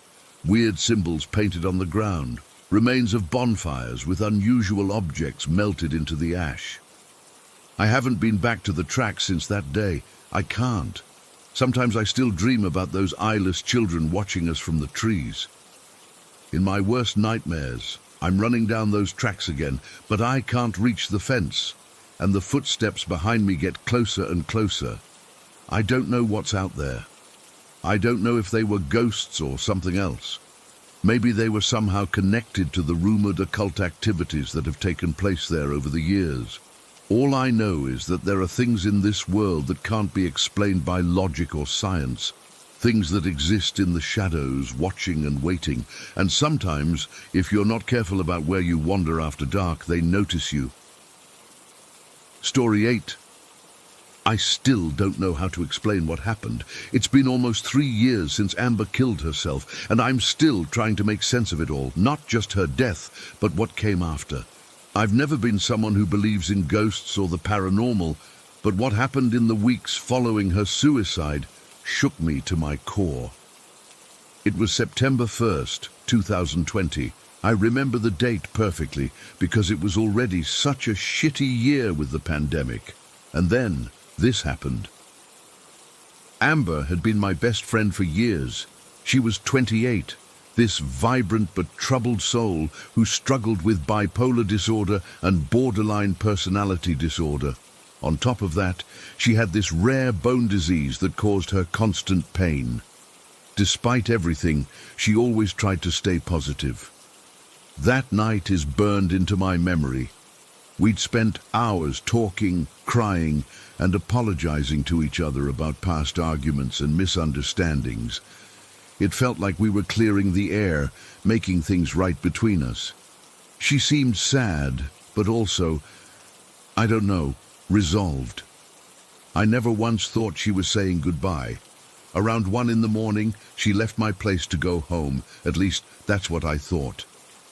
At 4 a.m., I woke up to the sound that would haunt my dreams for months afterward. A single gunshot. It came from my driveway. I ran outside in my pajamas and found her there in her car. She'd shot herself in the head. I can't even begin to describe what that moment was like. Finding your best friend like that. There are no words. The weeks that followed were a blur of police interviews, funeral arrangements, and just trying to survive each day. Her fiancé, Mark, was devastated. We'd known each other for years through Amber, but now we were connected by this horrible shared trauma. We started spending more time together, just talking about her, sharing memories, trying to process our grief. About a month after Amber died, something strange happened. Mark was staying over at my place. Nothing romantic was happening between us yet. We were just two people who didn't want to be alone with our grief. I have this Google Mini in my living room that I use for music sometimes. It was around 11 at night, and we were just sitting on the couch looking through old photos of Amber on my phone. Suddenly, the Google Mini lit up. Nobody had said, "Hey Google," or touched it. It just activated itself and started playing a song, but not from the beginning. It started midway through. The song was "Counting Down the Days" by Above and Beyond. I remember being confused because I hadn't listened to that song in ages. The part it started playing had the lyrics, "It's cold in the dark with no light." Mark and I just stared at each other. I got goosebumps all over my body. I asked him if he'd activated it somehow, but his phone was on the coffee table, and he hadn't touched the device. We were both freaked out, but tried to rationalize it. Maybe it was a glitch, or maybe one of us had accidentally triggered it somehow. The next day, I couldn't stop thinking about that song. I decided to look up the music video, just out of curiosity. What I saw made my blood run cold. The video featured a woman who looked eerily similar to Amber. Not identical, but the resemblance was striking. Same hair color, similar face shape. But what really got to me was that she was wearing a wedding and engagement ring that looked almost exactly like the ones Amber had. Amber had been planning her wedding with Mark before she died. As I watched the video, I realized the storyline seemed to be about a woman who loved someone but couldn't be with them, and was encouraging them to find new love. The woman in the video appeared to be watching over someone from afar, guiding them to move on. I showed Mark and he went pale. He recognized the similarity too. We tried to dismiss it as a weird coincidence. What else could we do? But deep down, I started wondering if Amber was trying to communicate with us. The thought both comforted and terrified me. Over the next few weeks, Mark and I continued to grow closer. We were careful and respectful about it, both aware of how complicated the situation was. One night, about 2 months after Amber's death, our relationship crossed into romantic territory. It wasn't planned, it just happened. Two broken people finding comfort in each other. The morning after, we were lying in bed talking quietly. I was feeling a mixture of emotions: guilt, comfort, confusion. Mark noticed something on my chest and pointed it out. There was a small red mark that looked almost like a thumbprint. It hadn't been there the night before, and I hadn't bumped into anything. While we were looking at it, trying to figure out what it might be, the Google Mini in my bedroom suddenly spoke up. No prompt, no "Hey Google," nothing. It just announced, in that robotic voice, "I'm happy you're happy." We both froze. I felt like all the air had been sucked out of the room. Mark whispered, "Did that just happen?" I nodded, unable to speak. After a moment I managed to say, "Google, what did you just say?" And it repeated word for word, "I'm happy you're happy." I've never felt such a powerful mixture of terror and comfort in my life. Mark got up and checked the device, making sure it was working properly. It seemed completely normal. Later that day, I checked my Google account and looked through the activity history. The device had registered hearing the command "good," even though neither of us had said that word. There was no recording of the phrase it spoke, just the supposed command it heard. We didn't talk much about what happened that day. I think we were both afraid to acknowledge it, to give it power. But over the next few days, I couldn't stop thinking about it. About the timing, right after Mark and I had been intimate for the first time. About the song that had played earlier with its message about moving on. About the fact that the woman in that music video looked so much like Amber. I started noticing other little things too. Sometimes the lights in my house would flicker when we talked about her. Once, I found a photo of the three of us that I was sure had been packed away, suddenly sitting on my nightstand. Small things that could be explained away, but added to everything else, they felt significant. About a week after the "I'm happy you're happy" incident, Mark and I were sitting on my couch watching TV. It was a normal, quiet evening. Suddenly, my phone, which was on the coffee table, started playing Amber's favorite song. It wasn't connected to any speakers, no apps were open, it just started playing. The song was "Vienna" by Billy Joel. I picked up my phone with shaking hands and saw that the music player wasn't even open. As soon as I touched it, the music stopped. Mark and I looked at each other, and I could see in his eyes that he was thinking the same thing I was. These weren't coincidences anymore. Something was happening that we couldn't explain. That night, I had a vivid dream about Amber. She was sitting at the end of my bed, looking healthy and peaceful, no sign of the pain that had haunted her in life. She didn't speak, but she smiled at me and nodded, then reached out and touched my hand. I woke up with tears on my face and the lingering sensation of warmth where she had touched me in the dream. The next morning, I told Mark about the dream. He admitted that he'd been having dreams about her too. Not scary ones, but comforting ones, where she seemed at peace. We finally talked openly about what we thought was happening. Was Amber somehow communicating with us? Was she trying to tell us it was okay to move on, to find happiness together? I'm not religious, and I've never been one for supernatural beliefs, but I can't explain what happened in those weeks after Amber died. The Google Mini activating on its own to play that specific song. The eerie resemblance of the woman in the video, the device saying, "I'm happy you're happy," right after Mark and I had been intimate, my phone playing her favorite song without any apps being open. It's been almost 3 years now. Mark and I are still together. The strange occurrences gradually stopped after those first few months, but I still think about them often. I've never told anyone but Mark about what happened. Who would believe me? Sometimes I still talk to Amber when I'm alone, just in case she can hear me. I thank her for being my friend, for the time we had together, and for what I believe was her blessing. I don't know if ghosts exist. I don't know if consciousness continues after death, but I know what I experienced, and no one will ever convince me it was all just coincidence. Sometimes when I'm falling asleep, I still whisper, "Thank you, Amber." And sometimes, just sometimes, the lights flicker briefly in response.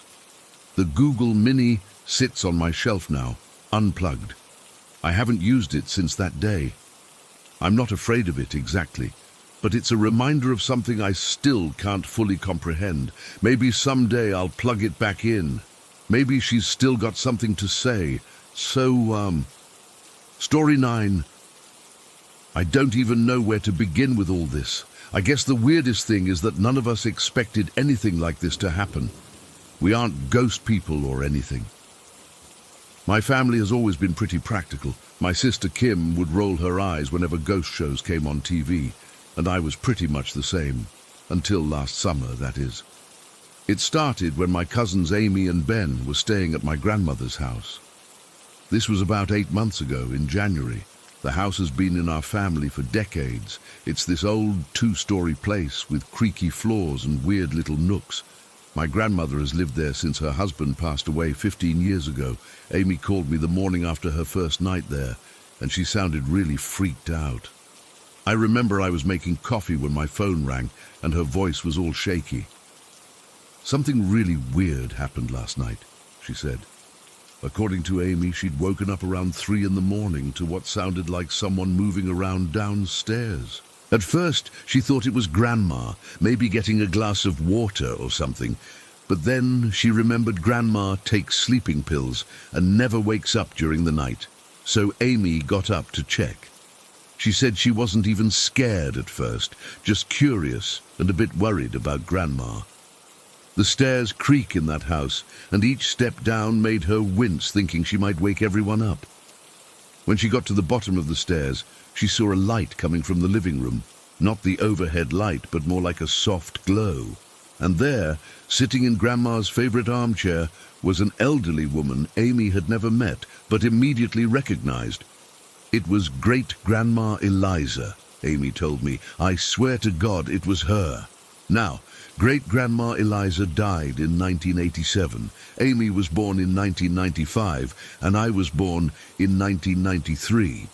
None of us ever met her, but we've seen her in countless family albums. This tiny woman with white hair always pulled back in a tight bun, wire-rimmed glasses, and this specific brooch she always wore pinned to her dress, a small silver bird. Amy said the woman looked exactly like the photos, right down to the brooch. She was just sitting there, hands folded in her lap, staring at the mantelpiece where all the family photos are displayed. I couldn't move, Amy told me. I just stood there at the entrance to the living room, and I swear I couldn't breathe. Then she turned and looked at me. Amy said the woman, Great-Grandma Eliza, smiled at her. Not in a creepy way, but in this gentle, kind of sad way. Then she said, "You've grown into such a beautiful young woman," and turned back to looking at the photos. Amy said she blinked, and when she opened her eyes, the chair was empty. The glow was gone too. She ran back upstairs and didn't come out of her room until morning. When she told Grandma about it the next day, Grandma got really quiet. Then she said, "Eliza always worried about the family after she was gone. She made me promise to keep everyone together. I'll be honest, when Amy first told me this, I thought maybe she had a weird dream or something. Maybe she sleepwalked down to the living room, saw the photos of great-grandma, and her brain just filled in the rest. People hallucinate stuff when they're half asleep all the time, right? But then, 3 nights later, Ben had his experience. Ben is Amy's brother, and he's always been the rational one. He's studying engineering and is all about facts and evidence. He wasn't even staying in the same room as Amy. He was in the guest room at the opposite end of the hall. Ben said he woke up around 2:30 in the morning because he heard what sounded like someone moving furniture downstairs. Like Amy, he went down to investigate. And like Amy, he saw a glow coming from the living room. The weird thing is, Ben hadn't heard Amy's story yet. Amy had been too freaked out to tell him, and Grandma hadn't mentioned it either. Ben saw the same elderly woman sitting in the same chair. The difference was, Ben hadn't looked at the family albums as much as Amy had, so he didn't immediately recognize her as great-grandma Eliza. He just thought some old lady had somehow gotten into the house. He actually spoke to her. He asked, "Excuse me, who are you?" The woman turned to him and said, "You look just like your grandfather when he was young." Then, according to Ben, she stood up, walked toward the hallway that leads to the kitchen, and just disappeared about halfway there. Ben ran back upstairs and woke up Amy, demanding to know if she'd played some kind of prank on him. That's when Amy told him about her experience, and they realized they'd seen the same person. The next morning, they both confronted Grandma, who finally admitted that strange things had been happening in the house ever since great-grandma Eliza died. Sometimes objects would move, sometimes she'd catch glimpses of someone in mirrors, and always, around the anniversary of great-grandma's death, which creepily enough was that same week in January, the occurrences would get more frequent. I still wasn't entirely convinced when they told me all this. I mean, it's one thing to hear ghost stories from your cousins, but it's another to experience something yourself. Then came what happened with Kim. This was about a month after Amy and Ben's experiences. Our aunt had passed away about a year ago, and we were finally getting around to preparing her house for sale. Aunt Judith never married or had kids, so the house had been sitting empty except for occasional checks by our parents. Kim volunteered to document the house for the real estate listing. She's into photography, so she went over one afternoon in February to take pictures of each room. The house isn't super old, built in the 1970s, and it's in this quiet suburb. Nothing special about it, really. Kim took dozens of photos. The living room, the bedrooms, the bathrooms, the kitchen and dining area. Nothing weird happened while she was there. She said the place was quiet, a bit dusty but otherwise normal. The next day, we were all sitting around my mom's dining table, looking through the photos on Kim's laptop. Everything looked fine until we got to the dining room photos. There's this one photo that still makes my skin crawl when I think about it. It shows the dining room with the kitchen visible through an archway. The dining table is clear, except for a vase with some dried flowers that Aunt Judith always kept there. Through the kitchen window you can see the backyard, and in that photo, clear as day, are 3 people who were not there when Kim took the picture. Standing in front of the refrigerator in the kitchen is a man. He looks to be in his late 30s or early 40s, with a mustache and wearing what looks like a Victorian-style suit. High collar, vest, the works. He's not looking at the camera. He's looking toward the back door. Through the glass panes of the back door, you can see a woman and a boy. The woman appears to be in her 20s or early 30s, wearing a long dress with her hair up in this elaborate style that nobody has worn for at least 100 years. Next to her is a boy who looks about 12, in short pants and a jacket, also Victorian style. The woman and boy look like they're trying to get in. Their hands are not quite touching the glass, but they're positioned like they want to reach through. And their expressions, God, their expressions are what got to me. They look so sad, so desperate. The boy especially looks like he's been crying. We all just stared at the photo in silence. Kim kept saying, "They weren't there. I swear to God they weren't there." And I believed her. Kim's not the type to play pranks, especially not about something like this. Mom immediately called Dad over to look at the photo.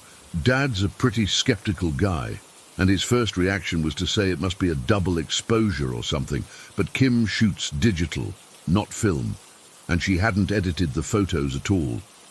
We zoomed in on the figures, looking for any sign that they might be reflections or tricks of the light, but they were solid as anything else in the photo. The details were incredible. You could see the pattern on the woman's dress, the buttons on the boy's jacket. The strangest part? None of us recognized these people. They weren't family members we knew of. Aunt Judith's house was built in the 1970s, so these weren't original owners dressed in period clothing for some reason. And the land before the subdivision was built had been a farm, not some Victorian estate. We were all pretty freaked out, but decided to go to the house the next day to see if there was any explanation. Maybe there were old photos somewhere that could explain who these people might have been. The next morning, Mum called a taxi since her car was in the shop. When it pulled up to pick us up, the driver seemed really hesitant to get out. When Mom asked what was wrong, he pointed to Aunt Judith's house and said, "There's someone in the window upstairs." We all looked, and sure enough, there was what looked like a human-shaped shadow in the upstairs bedroom window. Mum assured him that the house was empty, but he insisted that he'd seen movement. Dad, being Dad, immediately went into the house to check. We all followed, and of course, there was no one there. We searched every room, every closet. The house was completely empty except for the furniture, but something felt off. The air was heavy, like right before a thunderstorm, and it was cold, much colder than it should have been with the heating on. Kim took more photos while we were there, but none of them showed anything unusual. We went through Aunt Judith's belongings, looking for any clue about who the Victorian family might be, but found nothing. As we were getting ready to leave, I went back to the dining room to grab my jacket, which I'd left on a chair, and that's when I felt it. A hand on my shoulder. Not a grab, not threatening, just a gentle pressure, like someone trying to get my attention. I spun around, but there was no one there. The pressure was gone, but the air where I'd felt the hand was ice cold. I called out to the others, and they came running. I tried to explain what happened, but they all looked at me like I was losing it. All except Kim, who suddenly got really pale.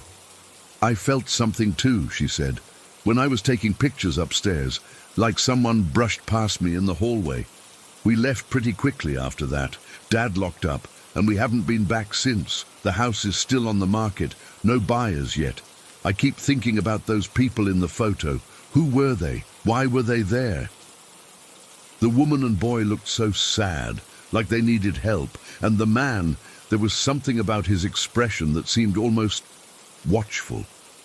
Not threatening, but concerned. And I can't stop thinking about what Amy and Ben experienced at Grandma's house. Was Great-Grandma Eliza trying to tell us something?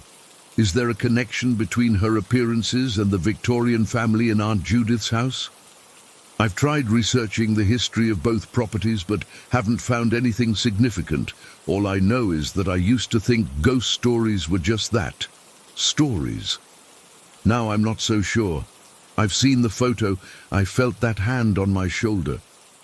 There are some things I just can't explain, and it scares me to think about what else might be out there that we just can't see. Story 10. I still get chills thinking about what happened last February. It's one thing to know intellectually that we share this planet with predators, But it's something else entirely to realize one had you in its sights and you never even knew it. I work for a pipeline company in northern Canada. My job involves maintenance, monitoring, and sometimes refueling operations at various points along the line. It's not glamorous work, but it pays well, and I've always enjoyed the solitude of the wilderness, or at least I used to. That night in mid-February started like any other winter shift. It was already pitch black by 6 in the evening. Anyone who's spent time that far north knows how the darkness swallows everything during winter. The temperature had dropped to around -25°C, and my breath was creating these little clouds that briefly caught the light from my headlamp before disappearing. I was at a remote pumping station with 2 co-workers, Mike and Dave. Our task was simple: fill up the diesel tank that powers the emergency generators. The station is about 40 kilometers from the nearest town, surrounded by nothing but forest and snow-covered fields. The diesel line needed to be checked at both ends during the filling process, standard procedure to ensure there were no leaks or pressure issues. I sent Mike and Dave to monitor the other end, about half a kilometer away. They took our second truck and headed out, leaving me alone at the main pump. The filling process is loud. The diesel pump makes this constant mechanical groan that echoes across the empty landscape. Usually I don't mind it. It's almost meditative after a while. But that night something felt off. I can't really explain it, but there was this crawling sensation at the back of my neck. You know that feeling when you're convinced someone is staring at you? It was like that, but more intense. The hairs on my arms were standing up despite being bundled in my heavy winter gear. I tried to shake it off. I've worked nights in remote locations for years. Your mind plays tricks on you in the dark. But the feeling wouldn't go away.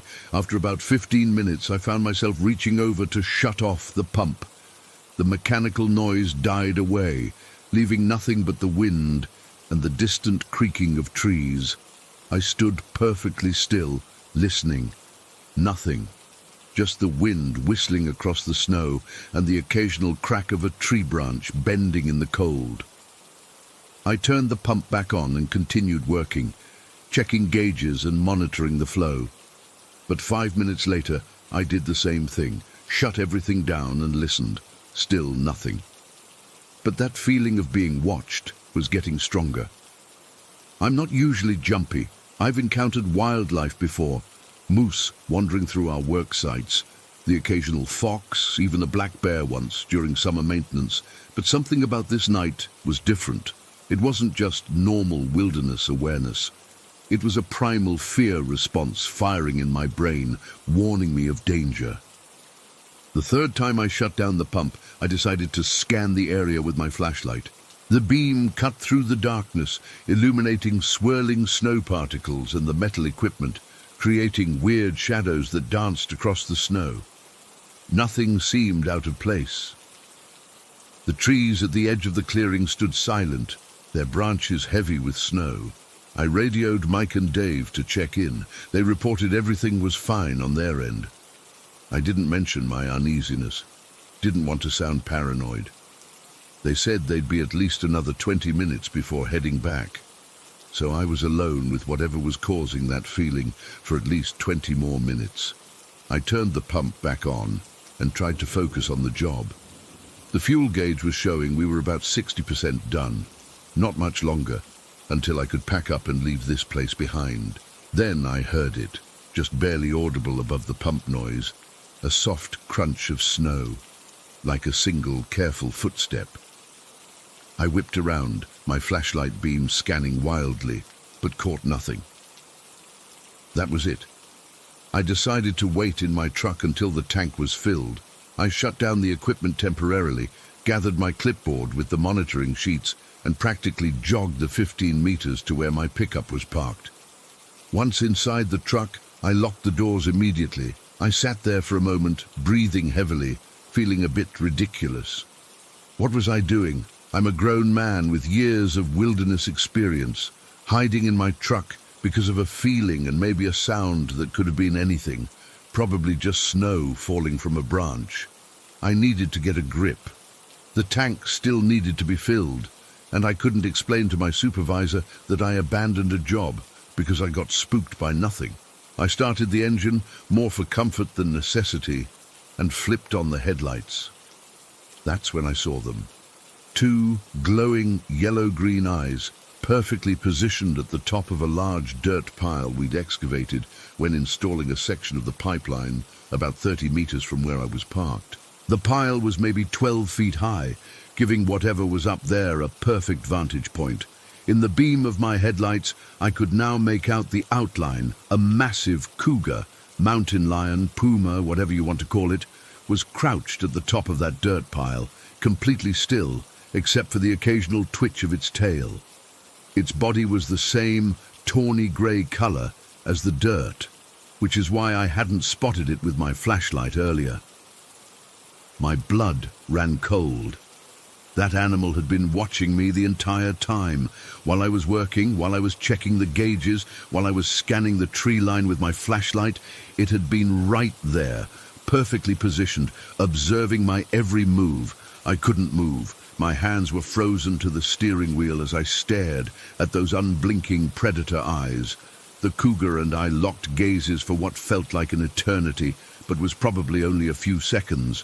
Then, with a casual grace that still haunts me, it stood up. Even from that distance, I could see how enormous it was. Easily over 8 feet long from nose to tail, it stretched like a house cat waking from a nap, completely unbothered by my presence or the headlights. What happened next is burned into my memory. The cougar bunched its powerful back legs and launched itself from the top of that dirt pile in a single fluid movement. It sailed through the air, completely clearing the pipeline, and disappeared into the darkness beyond my headlights' reach. The jump was incredible, effortless, silent, and terrifying. One moment it was there, the next it was gone, swallowed by the night. I sat in stunned silence, my knuckles white on the steering wheel. I radioed Mike and Dave immediately, my voice shaking as I told them what had happened. They must have heard the panic in my tone because they arrived back within minutes. We finished the job together, all three of us staying within sight of each other, constantly scanning the darkness around us. When we were finally done, we practically raced back to our main camp. I didn't sleep that night. I kept seeing those eyes in the darkness, kept imagining what might have happened if I hadn't gotten into my truck when I did. The next morning, we went back to the site in daylight with our supervisor. I needed to show them, needed confirmation that I hadn't imagined the whole thing. The tracks were there in the snow, large, distinctive cougar prints circling the entire work area. We followed them to the dirt pile where I'd seen it, and then to where it had landed after that leap. The distance was shocking, measuring roughly 30 feet from the top of the pile across the pipeline to where its paws had hit the snow on the other side.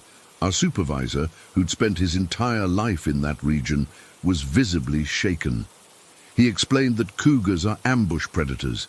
They silently stalk their prey and then pounce from above or behind. That cougar had likely been watching me for most of my shift, waiting for the perfect moment to attack. My periodic shutting down of the pump might have made it more cautious, disrupting its hunting rhythm. It's been 8 months since that night, and I still can't shake the feeling of those eyes watching me. I've started taking anti-anxiety medication to help with the nightmares. I requested a transfer to daylight shifts only, and I never work alone anymore. What terrifies me most isn't just how close I came to being attacked. It's the knowledge that if I hadn't gotten into my truck exactly when I did, if I hadn't turned on those headlights at that precise moment, I would never have known the cougar was there until it was too late. I would have finished my work, walked back to my truck in the dark, and never seen the attack coming. I think about how many times I've worked alone in the wilderness over the years. How many times have predators watched me without my knowledge? How thin is the line between being the observer and being the prey? I used to love the peacefulness of working in remote areas. Now every shadow holds a threat. Every unexplained sound makes my heart race, because now I know sometimes your instincts scream at you for a reason. Sometimes that feeling of being watched isn't your imagination. Sometimes there really are eyes in the darkness, patiently waiting for you to make a mistake. Story 11. I've never been able to make sense of what happened 6 years ago. I've tried to rationalize it, dismiss it, or explain it away, but I can't. It was just too real, and honestly, I'm still processing it. My uncle passed away from a brain tumor 6 years ago. It was devastating for our whole family, but especially for my cousin, who was really close with his dad. The funeral was tough, seeing everyone broken like that.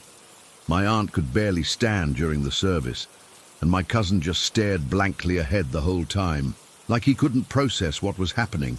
After the funeral, everyone stayed at my uncle's house. It was summer, and the house was packed with relatives who had traveled for the funeral. My cousin and I ended up sleeping on the terrace because there wasn't enough room inside. Plus, it was actually nicer up there. You could see the stars, and it was cooler than being stuffed inside with everyone else. I remember trying to fall asleep that night, just listening to the crickets and occasional distant car passing by. My cousin hadn't said much all day. He just kept to himself, nodding when people offered condolences. But I could tell he was barely there mentally. I didn't push him to talk. What could I even say? Sorry your dad died. Nothing seemed adequate. I must have fallen asleep around midnight. The exhaustion of the day, the emotional drain of the funeral, it all caught up with me. But I woke up suddenly, the way you do when something just doesn't feel right. My phone said it was around 3 in the morning. The air had that eerie stillness that only exists in the dead of night. I looked over and saw my cousin sitting up on his mattress. He wasn't moving, just staring out toward the back of the house where this huge old oak tree stood. The tree had been there since before the house was built, and my uncle used to joke that it was watching over them. "Hey," I whispered, not wanting to startle him. "You okay?" He didn't respond. I sat up and really looked at him then.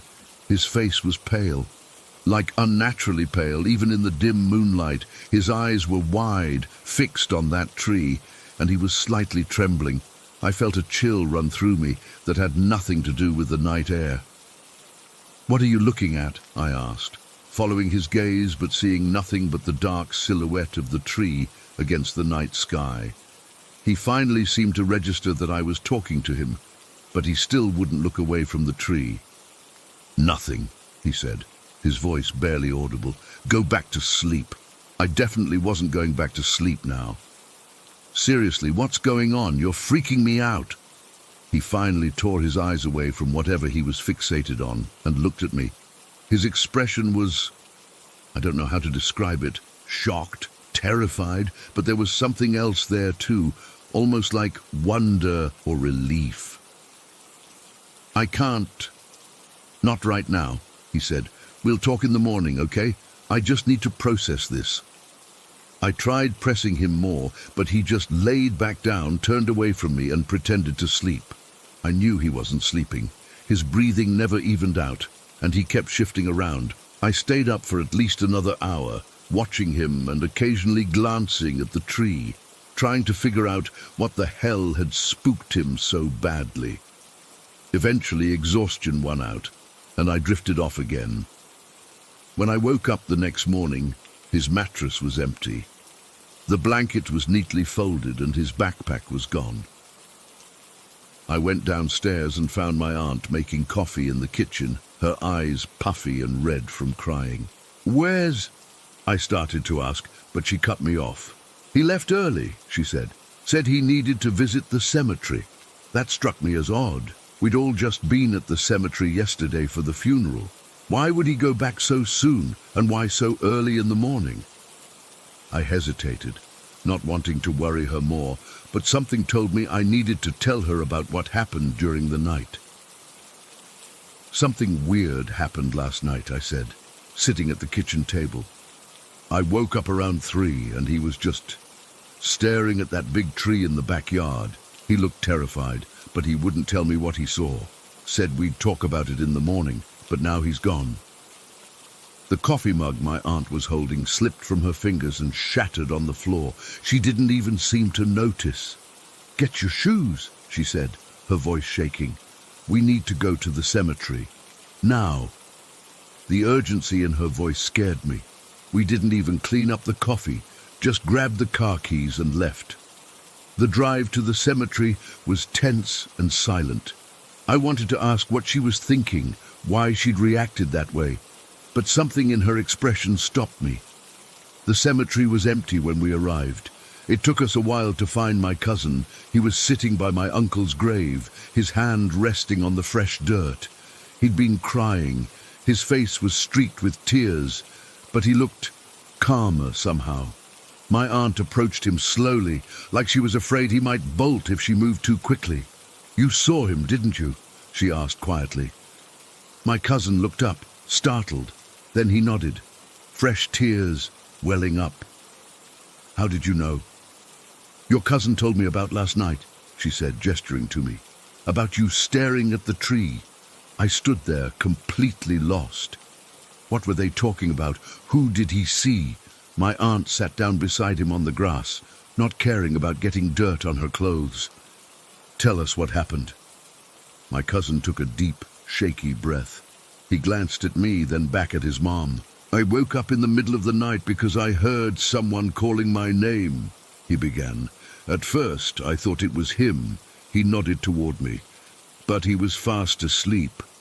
The voice kept calling me, really soft, like a whisper. I sat up and looked around, but there was nobody there." He paused, running his hand over the dirt of the grave again. Then the voice said, "Look behind the tree." I was scared, but I don't know, something made me look, and there he was, standing behind the oak tree, just watching me. "Who?" I asked, though I was starting to get a sick feeling in my stomach. "Dad," he said simply. "It was Dad. He was wearing the same clothes he had on when he died. That blue shirt he always liked, the one we buried him in." I felt goosebumps break out all over my body. My uncle had been buried in a blue button-down shirt. It was his favorite. He just stood there for a minute, looking at me. Then he smiled and waved, like he was saying goodbye, and then he was gone, just faded away. My aunt was crying silently now, but she didn't seem surprised or skeptical. She was nodding like this made perfect sense to her. "That's why I couldn't answer you when you asked what I was looking at," my cousin said to me. "I was in shock. I couldn't process what I'd seen, and I was afraid if I told you, he might disappear faster. By the time you asked me the second time, he was already gone." "Why did you come here?" I asked. "To the cemetery." He looked down at the grave. "I needed to make sure it wasn't just my mind playing tricks on me. I needed to see that he's really gone, that his body is really here. But now I know part of him isn't." I didn't know what to say. I'm not a particularly spiritual person. I've never believed in ghosts or the afterlife or any of that stuff. But the way my cousin described it, so matter-of-fact, so detailed, made it hard to dismiss. My aunt put her arm around him. "Your grandmother saw your grandfather after he passed," she said quietly. "And my mother saw her sister. Sometimes they come back to say goodbye." We sat there for a while longer, none of us speaking. The cemetery was peaceful, with just the sound of birds and the occasional distant car. It should have felt creepy after what my cousin had just told us, but somehow it didn't. It felt, I don't know, almost comforting. On the drive back, my aunt explained that there was a family history of these kinds of experiences after someone died. She'd never mentioned it before because she didn't want to scare us or make us think they were crazy.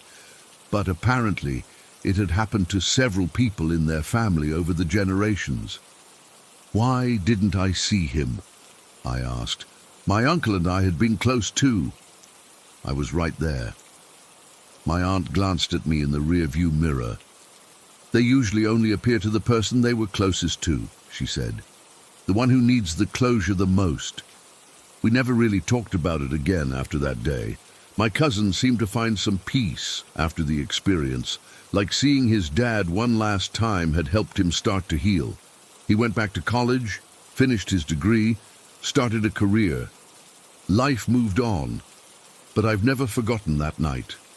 Sometimes when I visit my aunt's house and see that oak tree, I find myself staring at it, wondering if my uncle is still there sometimes, watching over his family. I've never seen anything, but there are moments, usually around 3 in the morning if I happen to be awake, when I swear I can feel someone else's presence in the room. I don't know what happened that night. I don't know if my cousin really saw my uncle's ghost or if grief was playing tricks on his mind, but I do know this. Whatever he saw behind that tree changed him. The lost, hollow look in his eyes after the funeral gradually faded. And sometimes, when we're all together for family gatherings, I catch him glancing at that old oak tree with a small, private smile. I don't need to understand it to know it mattered. And maybe that's enough. Story 12. I've been meaning to write this down for a while, but every time I try, I feel this weird knot in my stomach. This happened about 6 months ago, and I still can't explain it. For some background, I live in a small rural town in Pennsylvania, the kind where everyone knows everyone's business, and most families have been here for generations. It's peaceful, which is why I moved here after college. I wanted somewhere quiet, where I could work remotely and take care of my dog, Pepper, a black lab mix with more energy than should fit in his body. Every morning around 7, Pepper and I have this routine where we walk through town and then take this trail that goes along Miller's Creek. There's this small wooden bridge that crosses over the creek. Nothing fancy, just sturdy wooden planks and railings, probably built in the 90s. It's honestly one of my favorite spots. The water's always flowing underneath. And in the mornings, everything is so quiet you can just hear the creek bubbling over the rocks. I must have walked over that bridge hundreds of times without thinking twice about it. Pepper loves to stop halfway across and look down at the water. I swear he thinks he'll spot a fish someday. Anyway, my sister Ellie came to visit last April with her 2 boys. Jamie is 7 and super into dinosaurs and video games. You know, typical kid stuff. Then there's Owen, who's 4. Owen is usually this little chatterbox who never stops asking questions. Why is the sky blue? How do birds know where to go? Non-stop, especially around new people. The second day of their visit, I suggested we take the boys on my morning walk route. Ellie thought it was a great idea. The boys had been cooped up in the car for the 6-hour drive the day before and needed to burn some energy. So after breakfast, we put on our jackets. It was that chilly spring weather where you need one in the morning, and headed out with Pepper leading the way. The walk started totally normal. Jamie kept running ahead, then coming back to tell us about some bug or rock he found. Owen was holding Ellie's hand and pointing at birds in the trees. Pepper was in heaven, having extra people to walk with. We made it through town and onto the trail, and I was telling Ellie about how one of my neighbors thinks her husband is secretly gambling again. Typical small-town gossip. Then we approached the bridge. I wasn't even really thinking about it. It was just another part of our walk. Pepper trotted ahead like always, and Jamie followed him. Ellie and I were maybe 15 feet behind them with Owen, and that's when it happened. Owen just stopped, like someone had flipped a switch. 1 second he was skipping along, talking about how he wanted pancakes again tomorrow, and the next he was frozen, staring at the bridge, specifically at one of the posts on the right side of the entrance.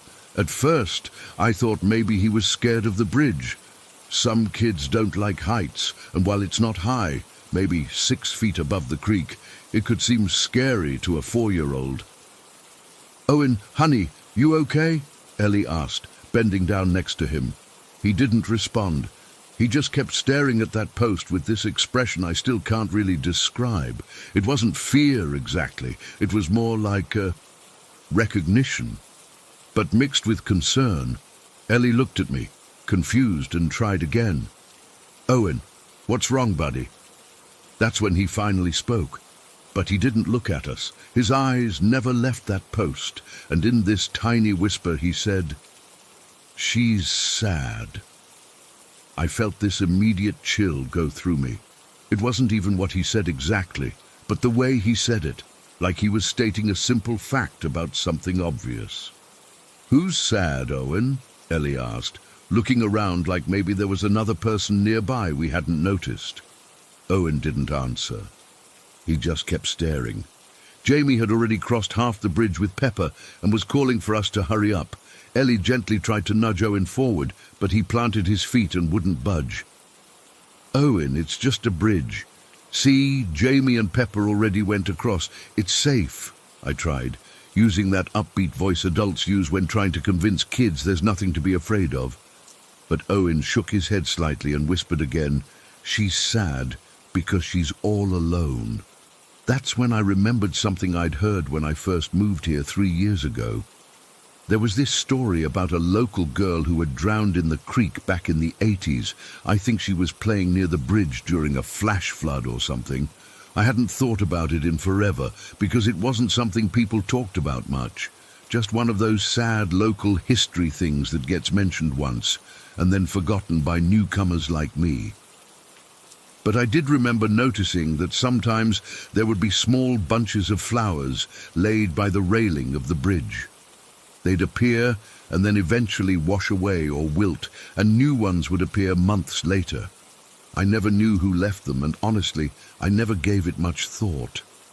"Owen, do you see someone?" Ellie asked, starting to sound concerned. She shot me a look that clearly said, "What the hell?" Owen finally turned to look at his mom, and in the most matter-of-fact voice said, "The girl in the wet dress, she's by the pole."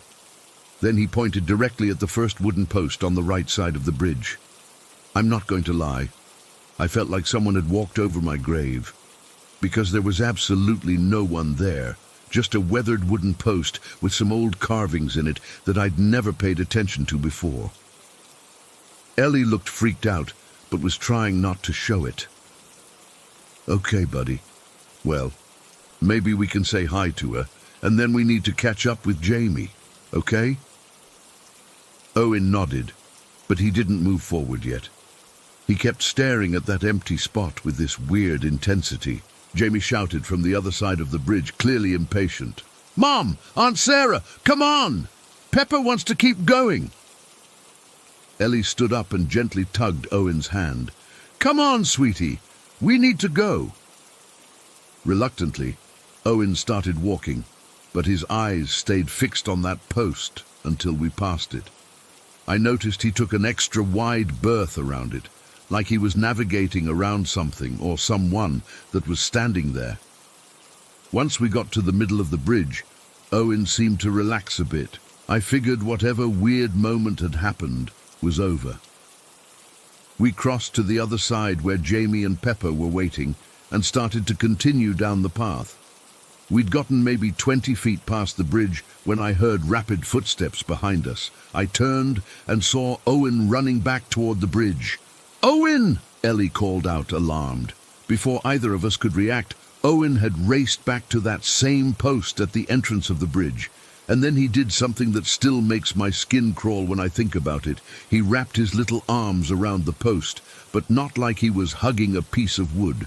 His arms were positioned like he was hugging a person standing there. His head was tilted up slightly, like he was looking at someone's face, and he clearly, distinctly said, "Goodbye, don't be sad anymore." Then he let go, turned around and ran back to us with this big smile on his face, completely back to his normal, cheerful self, like nothing strange had just happened. "Can we go see the ducks now?" he asked, grabbing Ellie's hand again. Ellie and I just stared at each other. Neither of us knew what to say. Jamie, oblivious to the weirdness, was already continuing down the path with Pepper, pointing out some berry bushes. For the rest of the walk, Owen was totally normal.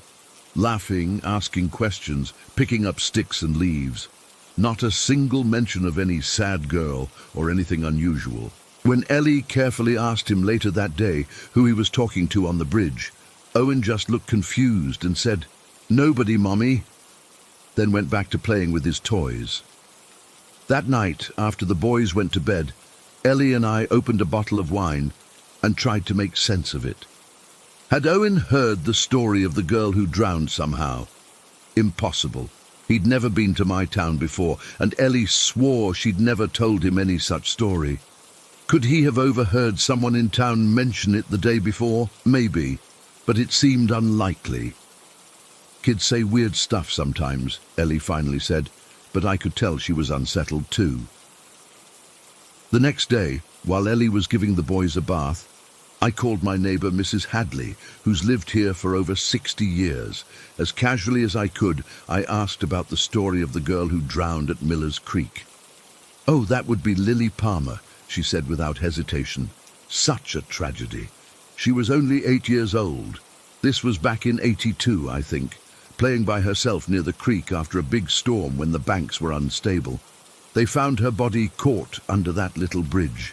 Her mother never recovered from it, moved away a few years later." I asked if there were any old pictures of Lily around town, wondering if Owen could have possibly seen one somewhere.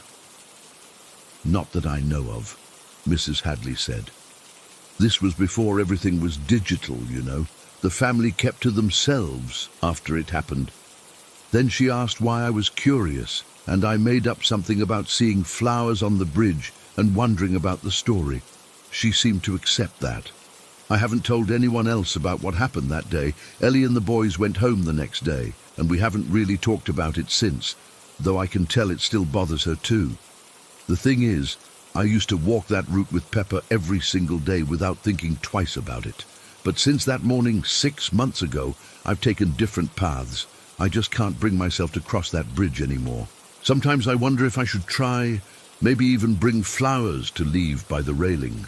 But then I remember Owen's face as he stared at that empty spot, and the way he hugged the air, and I choose another route. I don't consider myself superstitious or someone who believes in ghosts, but I also can't explain what Owen saw that day, and why, out of nowhere, a normally chatty, cheerful 4-year-old boy would stop dead in his tracks, stare at an empty space, and feel the need to comfort someone none of the rest of us could see. I just know that every time I think about going near that bridge again, I hear Owen's little voice in my head whispering, "She's sad because she's all alone." And I decide to walk somewhere else. Story 13. I still remember the day we moved into this house. I was barely 8 years old, but something felt wrong from the moment we pulled up the long, isolated driveway. We were so excited to have all this space after living in the city. But now, I wish we'd never left. We're completely isolated out here. No neighbors for at least a kilometer in any direction, just sitting at the base of these mountains near Perhaka. The isolation used to feel peaceful. Now, it feels threatening. I've been dealing with this for 7 years, and I can't take it anymore. Last night was the final straw. I need to tell someone what's happening because my parents think I'm making it all up. From the beginning, there was something off about this place. The previous owner was this old man who'd lived here for at least 50 years. When he showed us around, he took us to the master bedroom that had 3 beds in it. Not a king and maybe a crib or something.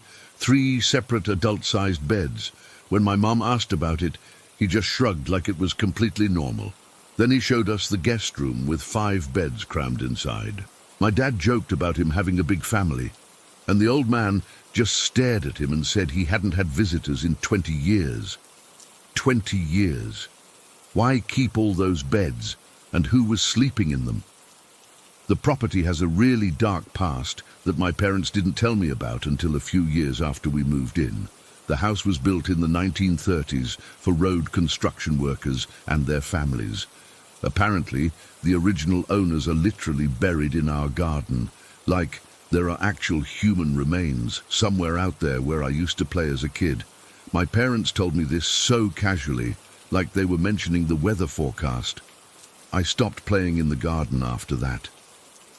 For most of the time we've lived here, I've shared a room with my little sister. I don't like being alone in this house, so I was fine with the arrangement.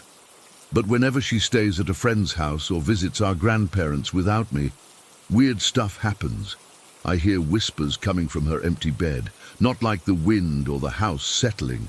Actual whispers, like someone's having a conversation but trying not to wake me. Sometimes I can almost make out words, but when I really focus, they fade away. There's also this ticking in the wall right beside my bed. It's not regular like a clock. It's random and sometimes speeds up when I acknowledge it, and knocking from inside my closet that's woken me up more times than I can count. 3 knocks, always 3, like someone's asking permission to come out. My parents started renovations about 2 years ago, and that's when things got so much worse. When they knocked down the original chimney, we found an old burner oven hidden behind it. Not like someone had sealed it up during a renovation. It was built into the wall, completely hidden. My dad thought it was weird but interesting. I thought it was terrifying. Why would someone hide an oven? But that wasn't even the worst part. When they pulled up the concrete slab under the fireplace, we found 3 dead rats arranged perfectly side by side. They weren't just trapped there accidentally. They were deliberately placed in a row before the concrete was poured, like some kind of sick ritual. My mom got really quiet when we found them. Dad tried to joke about it, saying the construction workers probably had a sick sense of humor, but nobody laughed. Last spring, we had to open up part of the roof to check for asbestos. The workers found a live bird trapped in a completely sealed section. There was absolutely no way it could have gotten in there. No holes, no access points, nothing. The bird was alive, but seemed weirdly calm. One of the workers tried to catch it, but it flew off into the woods. My dad said it probably got in when they first opened the roof, but I was there the whole time, and I never saw a bird fly in. It was just there, in a space that had been sealed for decades. The shadow figures started about a year ago. Just glimpses in my peripheral vision at first. A dark shape moving around a corner or standing in a doorway. I could always convince myself it was nothing. But now they're getting bolder. Last month, I was reading in the living room when I saw one standing in the hallway, just watching me. When I looked directly at it, it didn't disappear like they usually do. It stayed there for almost 10 seconds before backing away down the hall, but the full apparitions are what really terrify me. The first time I saw one was about 6 months ago. I came downstairs for breakfast, and there was an old woman sitting at our kitchen table. She looked completely real, not transparent or ghostly, just a normal elderly woman with grey hair and pale skin, wearing a blue dress.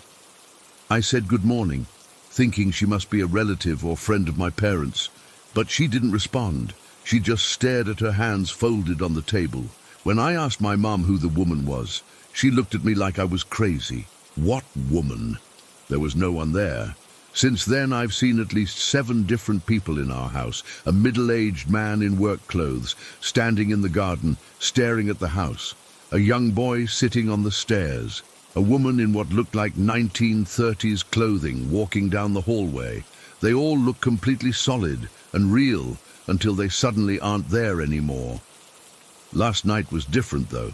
I was home alone for the first time in months.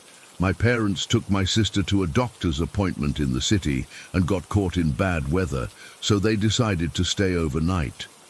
I've always heard strange thumps and creaks when I'm alone, but I could usually convince myself it was just the house settling. Around 11 p.m., I was in my room with headphones on, trying to distract myself with music. When the song ended, I heard it clearly. Footsteps in the hallway outside my bedroom. Not the random thumps I was used to, but deliberate, rhythmic footsteps, someone walking slowly past my door. I froze, my heart pounding so hard I could feel it in my throat.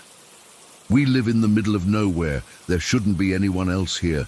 I tried telling myself it was just my imagination, but then the footsteps stopped right outside my door. The doorknob started to turn slowly. I couldn't move, couldn't scream, could barely breathe. The door opened about an inch, then stopped. The hallway was dark, but I could see something moving in the gap, a shadow darker than the darkness around it. Then my bedroom light flickered, just once, and when it came back on, the door was closed again. But I could still hear breathing on the other side. I must have eventually fallen asleep from pure exhaustion, because I woke up to sunlight streaming through my window. The first thing I did was check the hallway. Nothing there, no signs anyone had been in the house. When my parents got home later that morning, I tried telling them what happened, but they brushed it off. My dad said old houses make weird noises, and my mom suggested I was having vivid dreams because I was anxious about being alone. But I know what I heard, what I've seen. This house is haunted, and it's getting worse. What really freaks me out is wondering why these spirits are here. Are they the original owners buried in our garden, the construction workers who built this place, or something more sinister connected to whatever happened here that no one talks about? Last week I tried researching the history of the house and the land it's built on. Our internet connection is terrible out here, but I found a few mentions of the area in old newspaper archives. Apparently, before the house was built, this land was considered troubled by locals. There were references to accidents and disappearances, but nothing specific. I asked our elderly neighbor, who lives about 2 kilometers away, if he knew anything about our house's history. He got really uncomfortable and said some places are better left alone. When I pressed him, he just said, "That land has seen things no one should have to see," and refused to say more. The hardest part is feeling so alone with this. My parents think I'm being dramatic or looking for attention. My sister is too young to understand. She's only 9 and sleeps like a rock through all the strange noises. I can't invite friends over because we're so isolated, and I'm embarrassed to tell them my house is haunted anyway. I don't know what to do anymore. Moving isn't an option. My parents have put everything they have into this place, and they love the privacy and space. I've tried sage, prayers, even looked up protection spells online, but nothing helps. Last night I found a small handprint on my bedroom window, on the inside.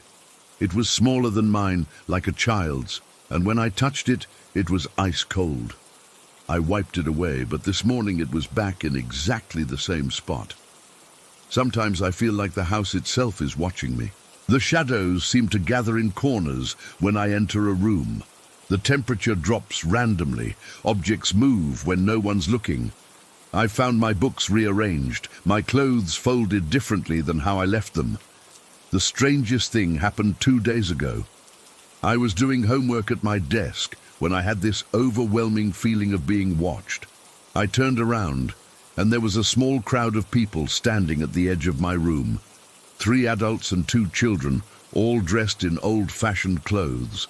They weren't doing anything threatening, just standing there looking at me with sad expressions. When I blinked, they were gone. But the feeling of being watched remained. I'm writing this now, sitting in my car in the school parking lot because I can't face going home yet. The sun will set soon, and it's always worse at night. I don't know if these spirits mean harm or if they're just lost souls connected to this land, but I can't keep living this way. Every night I dread going to sleep. Every morning I wake up exhausted from the nightmares and disturbances. What do you do when the place that's supposed to be your safe haven feels like it's trying to drive you mad? How do I make my parents believe me when they can't or won't see what I see? Story 14. I've always been a bit hesitant to share this, but I need to get it off my chest. I can't really explain what's been happening, and it's starting to seriously mess with my head. Since I was little, around 7 years old, I've had these dreams about my grandfather's house. Not just any dreams, the exact same one, over and over. I'd be sitting on this old green couch in his living room, right underneath a framed photograph of my grandmother Mary. I never met her. She died in that house before I was born. In the dream, I'm just sitting there, and my grandfather's dog is always at the living room door, barking like crazy at something on the other side. The weird thing is, I never get up from the couch in these dreams. I never check what's behind the door. There's just this overwhelming feeling that whatever's on the other side is not good, not something I want to see. Then I always wake up suddenly, heart racing. I had these dreams constantly between ages 7 and 10. Then they just stopped. Until now, I'm 19.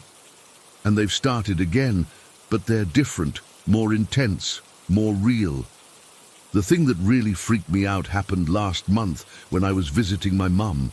We were looking through old family photos, and I mentioned the dreams casually. I'd never really talked about them much before. Mum got this weird look on her face and told me something that made my skin crawl. Apparently, my grandparents actually did have a dog that would sit at that exact living room door and bark at it all the time. For no reason. How could I have known that? I was never told about it as a kid. The dog died long before I was born. I've always felt uneasy in my grandfather's house. It's this old two-story place with creaky floorboards and that musty smell old houses get. When I was about 8, I was staying there with my cousins for a weekend. Grandad had gone to bed early, and we were sitting up watching TV in the living room, the same one from my dreams. We had a bowl of sweets on the coffee table, and suddenly they just flew across the room. Not like someone knocked them. They scattered in all different directions, like someone had thrown handfuls of them. We screamed, obviously. My grandfather came downstairs in his pajamas, and instead of being shocked or confused, he just looked around at the mess, shrugged and said, "It's probably just your Granny Mary." Then he helped us pick them up and went back to bed like it was nothing. Like his dead wife throwing sweets around the room was just a Tuesday. There was another time when I was about 11. My cousin and I were in my grandfather's bedroom watching cartoons. I found out just last week that this was the room where my grandmother died. We were just sitting on the edge of the bed, and the TV, this old boxy thing on a wooden stand, moved by itself. Not like it got nudged or vibrated from a truck passing by. It actually shifted, like someone pushed it. We both saw it. We both ran out of the room. I've had sleep paralysis in that house too, multiple times. I'll wake up unable to move, feeling like someone's standing over me watching, and I've sleepwalked there more times than I can count, which is weird because I hardly ever sleepwalk anywhere else. My mum said she'd find me standing in the hallway or at the bottom of the stairs, just staring at nothing. Last Christmas, my mum told me another story I'd never heard before. Apparently, my grandfather used to have this parrot. Every morning at exactly 7:30, it would say Margaret very clearly. My grandmother's full name was Mary Margaret, but everyone called her Mary. My grandfather would just nod at the bird and say, "That's Mary getting up." The parrot died years ago, but according to my mum, my grandfather still sometimes says, "Morning, Margaret," at exactly 7:30, even when he's alone. I made the mistake of telling some friends about all this a few weeks ago. They were fascinated, asking all sorts of questions about my grandmother. Did she have psychic abilities? Was she into spiritualism, that sort of thing? I realized I knew almost nothing about her. My grandfather rarely talks about her, and when he does, it's just everyday stuff like how good her cooking was or how she loved gardening. That night, after the conversation with my friends, the dreams changed. I was outside my grandfather's house this time, standing on the front path with my dad and grandfather. I turned to my grandfather and asked him, "Did Granny Mary have spiritual abilities?" His face just dropped. Not sad, but angry, actually furious. He started shouting at me, his face all red, veins standing out on his forehead. "Don't talk about that. Don't ever talk about that." Then I woke up, sweating and shaking. The next night, I was back in the dream. Same place, outside the house. This time, my grandfather was standing closer to the front door. He started whistling, this little tune he always whistles in real life when he's working in his garden. In the dream, after he whistled, there was a response from inside the house, not whistling back, but this high-pitched screeching sound. He whistled again, and again came the screeching, louder this time. My grandfather didn't seem scared or surprised. He just nodded, like they were having a conversation. The third night was the worst. Same dream setting, but this time my grandfather opened the front door of the house. Everything inside was pitch black, even though it was daytime in the dream. He whistled his tune, and out of the darkness emerged this thing. I don't know how else to describe it. It was like a black orb, about the size of a basketball, but it seemed to absorb all the light around it. It hovered in the doorway for a moment, then shot forward and surrounded my grandfather's head. He didn't scream or fight it, he just stood there. When it pulled away, his eyes were completely black. The orb then turned toward me, and I could feel it wanting to do the same to me. I started pleading, I'm sorry, I won't ask any more, I promise." Then I woke up screaming. My roommate had to shake me awake. She said I'd been mumbling, "I'm sorry," over and over in my sleep. I haven't had another dream since that one, but I feel different, like I'm being watched, like something's waiting to see what I'll do next. I called my grandfather yesterday just to check on him, to hear his voice. He sounded normal, asked about my studies, told me about his tomato plants. Before hanging up, though, he said something odd. Out of nowhere, he said, "Some doors are closed for a reason, love. Best to leave them that way." Then he hung up before I could respond. I don't know what to do. These dreams feel like warnings. Don't ask questions. Don't dig into the past. Don't try to understand what happened in that house or who my grandmother really was. But I can't stop thinking about it all. What really scares me is that I'm going to my grandfather's house this weekend for his birthday. My parents insist I go. It's his 80th, and the whole family will be there. I'll have to sleep in the guest room, the one where I've had sleep paralysis before. The most disturbing part? That green couch from my dreams, the one I'm always sitting on under my grandmother's picture. My grandfather got rid of it years ago, replaced it with a newer one, but in my recent dreams, I'm still sitting on the old green couch. How is that possible? How can I be dreaming about something that no longer exists in that house? I've tried researching my grandmother online, looking through old newspaper archives, even asking distant relatives, but there's almost nothing about her. It's like her life has been deliberately obscured.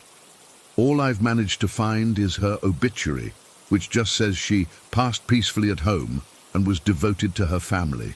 Nothing about how she died or what she was like. The only other clue I have is an old photo album my mother keeps. There's a picture of my grandmother standing in front of the house, and if you look closely at the upstairs window, there's what looks like a dark smudge or shadow behind her. It could be nothing, just a problem with the film or developing, but it's in the exact shape of that orb from my dream.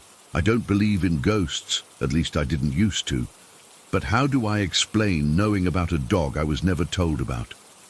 How do I explain the TV moving, the sweets flying across the room? How do I explain dreams that feel more like memories of things I never experienced? Something's happening, and it's connected to my grandmother in that house. These dreams are trying to tell me something, but I'm afraid of what I'll find if I keep looking. At the same time, I'm afraid of what might happen if I stop. Story 15. I've been an urban explorer for nearly 8 years now, but I've never been able to shake what happened at the old Riverside Medical School. I guess some experiences just stick with you. It's been 3 months, but I still wake up some nights with that smell trapped in my nose, my heart pounding like I'm still running through those dark corridors. It was supposed to be a routine exploration. The building had been abandoned for about 15 years after the university consolidated their medical programs to a newer campus across town. I'd researched it thoroughly, checked city records, talked to other explorers who'd been there, the usual preparation. People said it was just another dusty, abandoned building with some cool old lab equipment if you were lucky. Nothing special. I went on a Tuesday afternoon in late October. Weekdays are always better for urban exploring. Fewer people around, less chance of running into security or other explorers. The weather was perfect too, overcast but not raining, which meant good lighting for photos without harsh shadows. I parked about 3 blocks away and approached on foot, careful to stay casual, just another person out for a walk. The medical school was a 5-story brick building with most windows boarded up on the first 2 floors. The boards on one window at the back had been pried loose, a common entrance point according to the forums. I slipped through easily enough, landing in what must have been a professor's office. Nothing but dust, a metal desk frame with the drawers missing, and some broken shelving units. The first hour was exactly what I expected.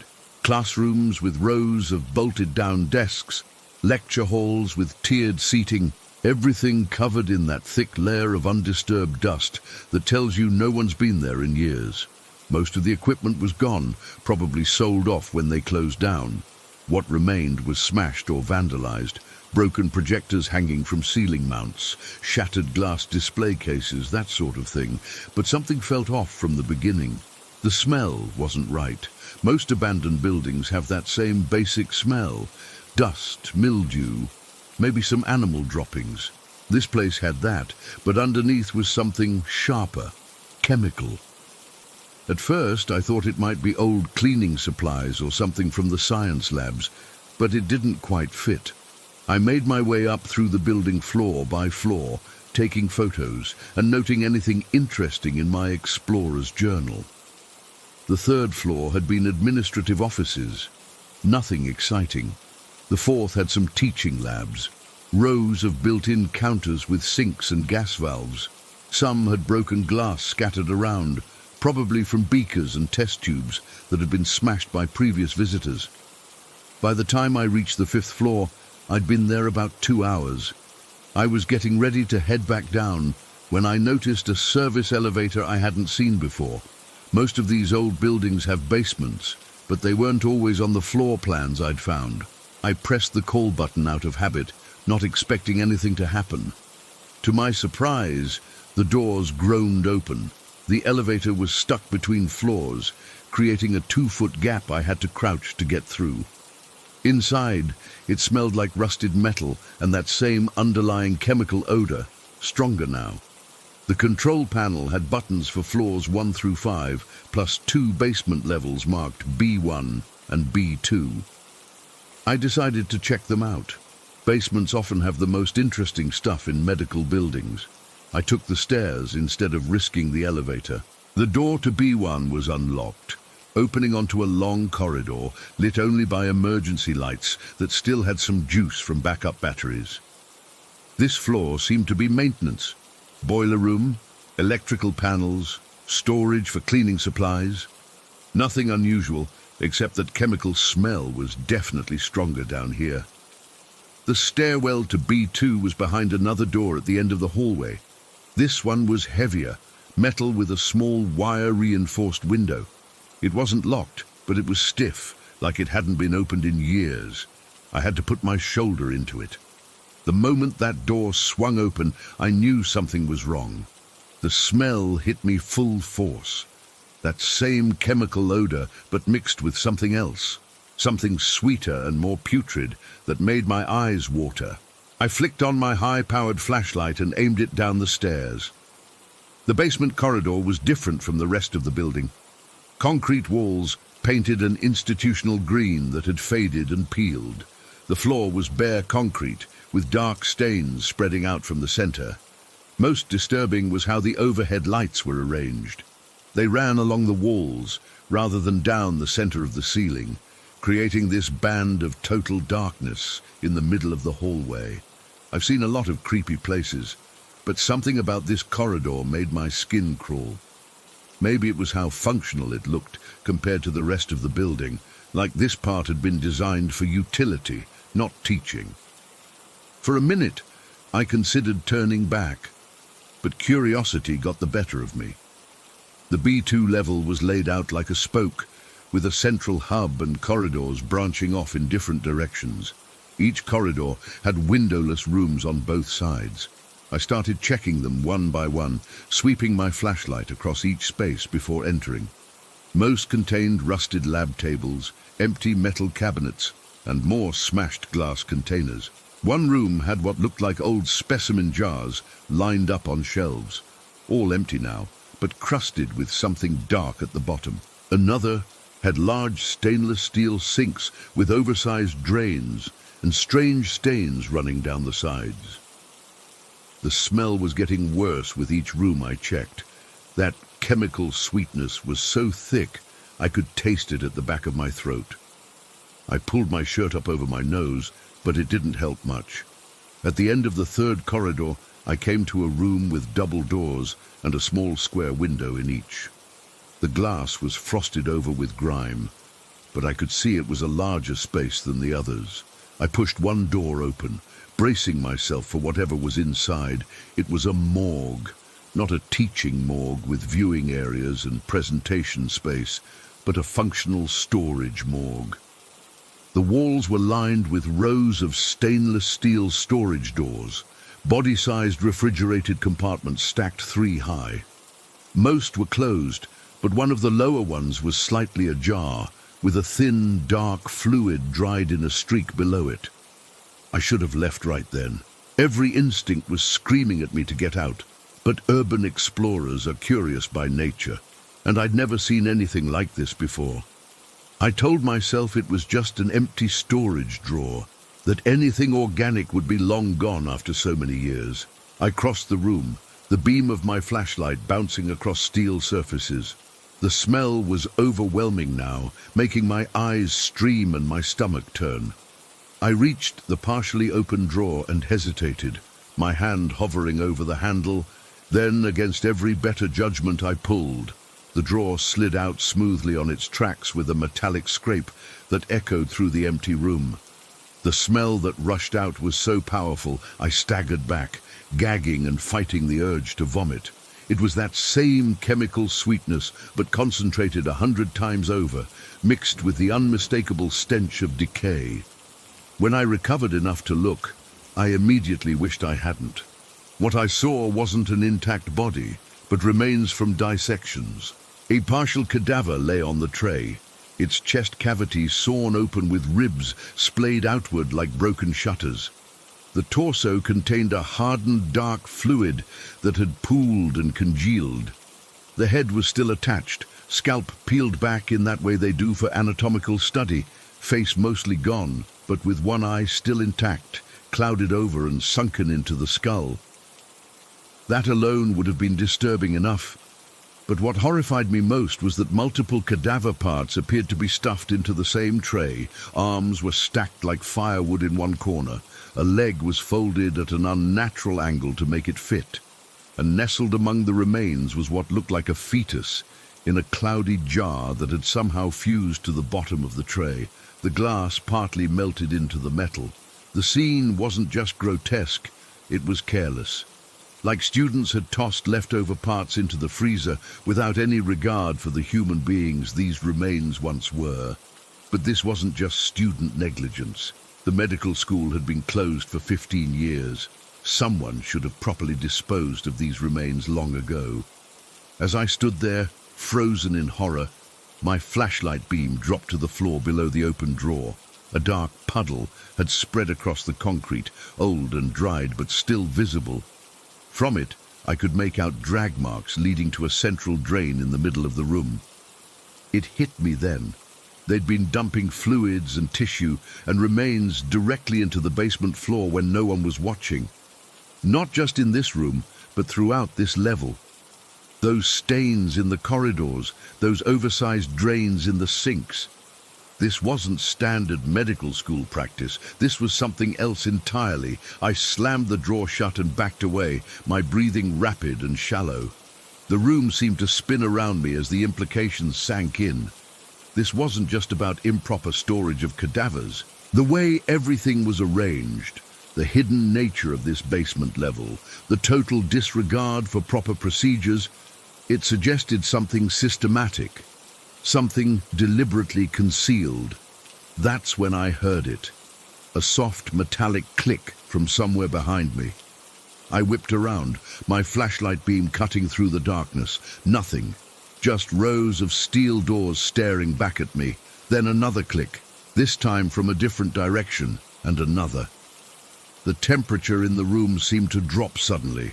My breath fogged in front of my face, which made no sense because it was October and the building had no working climate control. I backed toward the exit, keeping my light moving across the room, trying to locate the source of the sounds. When my back hit the double doors, I turned and ran, through the corridors with their bands of darkness, past those rooms with their oversized drains and specimen jars, up the stairs and through the heavy metal door. I didn't stop running until I reached the main floor, gasping for clean air that didn't taste like chemicals and decay. I made it back to my car in record time, hands shaking so badly I could barely get the key in the ignition. As I drove away, I kept checking my rearview mirror, half expecting to see something following me. That night, I couldn't sleep. Every time I closed my eyes, I saw that drawer sliding open, those remains carelessly piled together. I kept smelling that sickly sweet chemical odor, like it had followed me home and settled into my clothes, my hair, my skin. I've looked into the history of that medical school since then, tried to find records of their cadaver program, any scandals or irregularities. There's nothing official, but I've connected with former students through alumni forums. Most won't talk about it. Those who do only speak in vague terms about unconventional teaching methods and problems with the donation program that were supposedly resolved before the school closed. But one former student, who only spoke to me anonymously, said something that still haunts me. They taught us that medical progress sometimes requires moral flexibility. That's why they kept certain practices on the lower level. I don't know what happened in that basement. I don't know if I witnessed the aftermath of unethical medical practices, student negligence, or something even darker. But I know what I saw. And I know that sometimes buildings hold on to more than just dust and memories. Sometimes they hold secrets that were never meant to be found. I haven't gone exploring since that day. I'm not sure I ever will again. Story 16. I've been an urban explorer for years, started back when I was in college, just finding old buildings around town and checking them out for the thrill of it. There's something about abandoned places that just gets to me, you know? The way everything is frozen in time, slowly being reclaimed by nature. It's like walking through someone else's memories.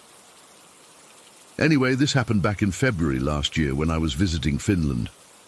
I'd been planning the trip for months, mostly for regular tourist stuff, but I'm always on the lookout for cool abandoned places wherever I go. I'm part of this online community where people share coordinates and info about these locations, and someone had posted about this old mental hospital about 2 hours outside Helsinki. The post itself was pretty standard, just coordinates, a few blurry photos, and some history about the place closing down in the 90s. But there was this comment that caught my attention. It just said, "If you get to the basement, don't stop in the dark stretch of the corridor, just keep walking." No explanation, nothing else. The user never responded to any follow-up questions. Usually I'd brush this off as someone being dramatic, but something about it stuck with me. I rented a car on the third day of my trip and drove out there.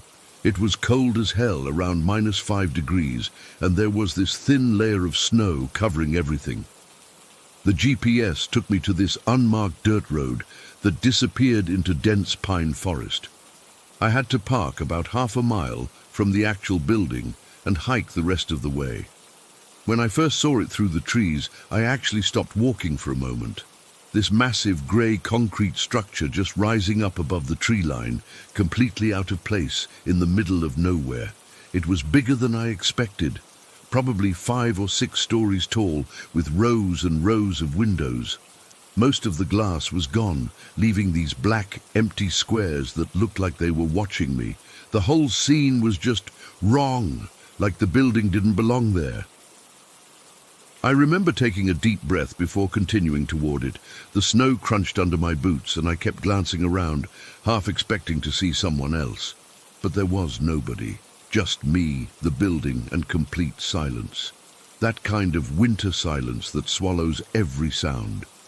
The main entrance was partially boarded up, but someone had clearly pried the boards apart enough to squeeze through.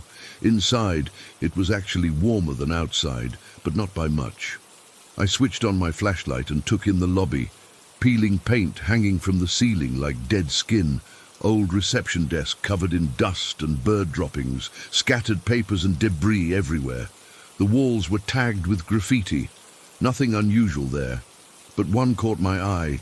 Demoni, painted in this dripping red paint that looked disturbingly like blood in my flashlight beam. I spent maybe 30 minutes exploring the first floor. Standard stuff. Old patient rooms, a communal area with broken TV mounts, an administrative section with filing cabinets dumped on their sides. Nothing I hadn't seen in dozens of other abandoned buildings, but the whole time I kept thinking about that basement warning. When I finally found the stairwell leading down, I hesitated.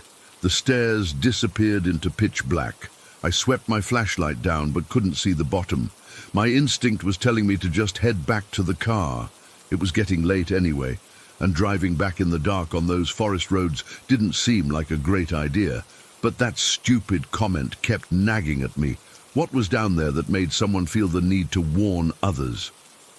I started down the stairs, my footsteps echoing off the concrete walls. The temperature dropped with each step. By the time I reached the bottom, I could see frost blooming across the walls, these delicate white crystals spreading like mold. My breath clouded in front of my face. The basement was basically one long corridor with doors on either side. From where I stood, I could see that both ends of the hallway were dimly lit by these high windows that let in a bit of the fading daylight. But the middle section, maybe 30 feet of it, was completely dark, like the light just couldn't penetrate that part of the building. I started walking, checking rooms as I went. Mostly utility stuff. Laundry rooms with massive industrial machines, storage areas with empty shelves, maintenance closets. Nothing particularly interesting or creepy, just the usual abandoned hospital stuff. As I approached the dark section, I remembered the warning again. Don't stop in the dark stretch of the corridor, just keep walking. It seemed stupid to be afraid of the dark at my age, but something about that section made me uneasy. The darkness seemed thicker somehow, like it had substance. I was about halfway through the dark section when my flashlight caught something different. A metal door, painted institutional green, with a small square window. Unlike the other doors, this one was closed. There was a small metal plaque on it, but years of oxidation had made it unreadable. I should have just kept walking. I know that now. But curiosity is a powerful thing. I pushed the door open and immediately felt a rush of even colder air hit my face. My flashlight beam cut through the darkness, illuminating what looked like an autopsy room. There was a central drain in the tiled floor, and along the far wall. I froze. I was standing directly in front of a wall of body storage freezers. You know, those metal cabinets with the small square doors they use in morgues. Most were closed, but a few hung slightly open, revealing nothing but darkness inside. The room was significantly colder than the rest of the basement. My breath was coming out in thick white clouds now. I stood there, just staring at those freezers, feeling like I'd crossed some invisible line. The building had been creepy before, but this was different. This felt wrong. Not just abandoned, but forbidden. That's when I heard it. A whisper. At first, I thought it was just the wind finding its way through broken windows or something. Not a word, just the unmistakable sound of breath pushing through vocal cords, a hushed sound that didn't belong in an empty building. I turned my head, sweeping the flashlight around the room, but saw nothing. Just empty tables and those freezers. Then I heard it again, clearer this time. Simon. My name. Someone, something, had just whispered my name. It wasn't shouted, wasn't even spoken loudly. It was whispered like a secret between two people standing close together, like someone right next to my ear. Every hair on my body stood on end as I realized the sound had come from one of the freezers, the slightly open one directly in front of me. For a second I couldn't move. It was like my brain short-circuited. How could someone know my name? Was someone hiding in here playing a trick? But I hadn't told anyone I was coming here. And who would hide in a freezer in an abandoned hospital in the middle of nowhere just to scare random explorers? Simon! It came again, slightly louder this time. Definitely from the freezer. Definitely my name. I backed up slowly, my eyes fixed on that partially open door. I kept expecting a hand to push it open, or to see an eye peering out at me through the gap. When my back hit the wall beside the door to the corridor, I finally broke out of my trance. I bolted. I ran through that dark stretch of corridor like my life depended on it, not caring about the warning anymore, just needing to get out. I took the stairs 2 at a time, nearly falling twice. I didn't stop when I reached the first floor, didn't pause to catch my breath or look behind me. I just ran, weaving through debris and broken furniture, until I burst out through the entrance and into the twilight forest. The cold outside air hit my lungs like a slap, but it felt like a blessing after the oppressive atmosphere of the basement. I didn't slow down until I reached my car, fumbling with the keys, hands shaking so badly I could barely unlock the door. As I drove away, I kept checking the rearview mirror, half expecting to see something following me through the trees. But there was nothing, just the road disappearing into darkness behind me. That night at my hotel, I couldn't sleep. Every time I closed my eyes, I heard that whisper again. Simon. I kept seeing those freezers, imagining what might have been inside them. I dreamt of open freezers with something shifting inside them, something that knew me, that was waiting for me. It's been over a year now, and I still can't explain what happened. I've gone back to other abandoned places since then. I couldn't give up the hobby completely, but never alone, and never hospitals. Sometimes when the snow falls in a certain way, or when I'm alone in a quiet room, I swear I can still hear it. That whisper, calling my name from somewhere it shouldn't be. And I wonder what would have happened if I'd stayed.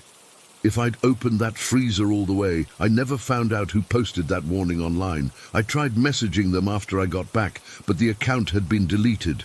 Sometimes I wonder if they had a similar experience or something even worse. I don't know what was in that basement. I don't know how it knew my name, or what it wanted from me, and honestly, I don't want to know. Some doors are meant to stay closed. Some corridors are meant to be walked through quickly, without stopping.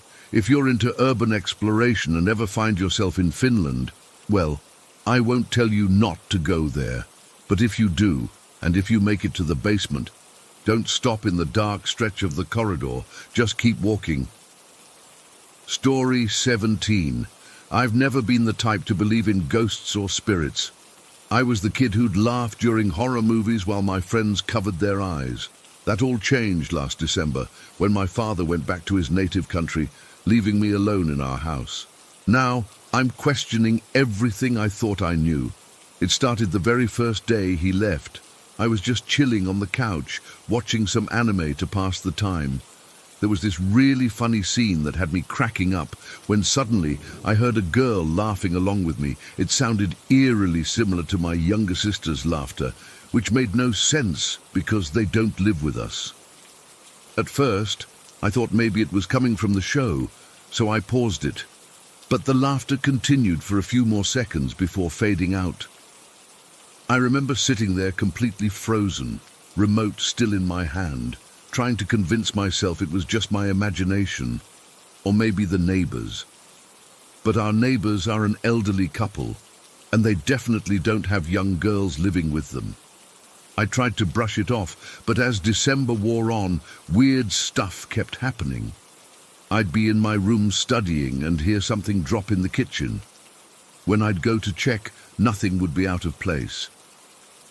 Other times, I'd hear footsteps upstairs when I was downstairs, or whispers that seemed to come from empty corners of the house. One night in mid-December, I was struggling with some homework in the living room. For almost 30 minutes, there had been this persistent thumping noise coming from upstairs, like someone was pacing back and forth. At first, I tried to ignore it, thinking it might be the house settling or something, but it just wouldn't stop. Finally, feeling more annoyed than scared, I yelled out, "Shut up! I'm trying to concentrate!" The noise stopped immediately, like dead silence. I remember feeling this cold wave wash over me as I realized whatever was making that noise had heard me and actually listened. After that, I started experimenting with it. Whenever the noises would start, footsteps, things being moved around, knocking, I'd firmly tell it to stop and it would. As freaky as that was, it actually gave me a weird sense of control. Like, okay, there's something in my house, but at least it listens to me.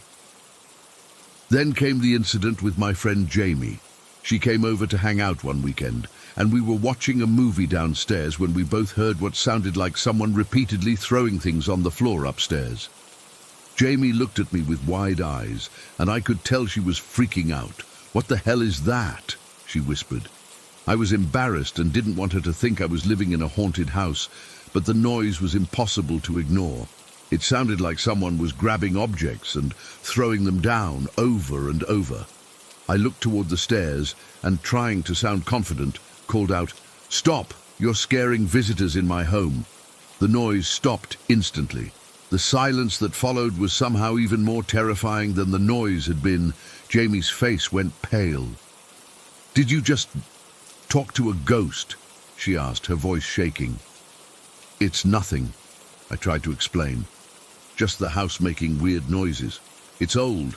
But Jamie wasn't buying it. She made some excuse about forgetting she had to help her mum with something and left within 20 minutes. She hasn't been back to my house since, and our texts have gotten fewer and fewer.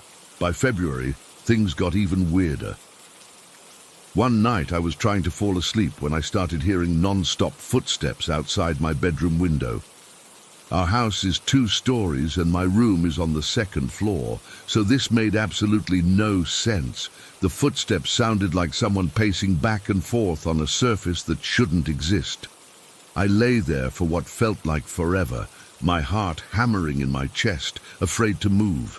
Finally, I gathered my courage and slowly approached my window. As soon as I got near it, the footsteps abruptly stopped. I pulled back the curtain and looked out. But there was nothing there, just the empty night and the drop to our backyard below.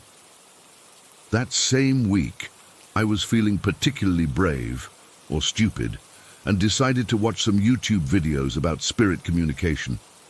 I don't know what possessed me to do this in my already haunted house, but I guess part of me wanted answers.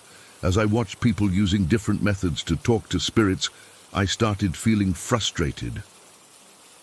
"If you're really here," I said out loud to my empty room, "why can't you just communicate clearly instead of making all these random noises?" My TV, which had been playing the YouTube video, suddenly paused. Then, after about 3 seconds, it started playing again. I stared at it, my mouth hanging open. The remote was on my bed, untouched. "Did you just do that?" I asked, my voice barely above a whisper. "Nothing happened." "Do it again if that was you," I challenged, trying to keep my voice from shaking.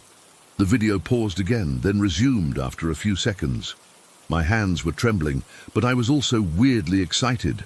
After all these weeks of strange noises and phenomena, I was finally establishing some kind of communication. So I decided to try something more structured. "Okay," I said, taking a deep breath.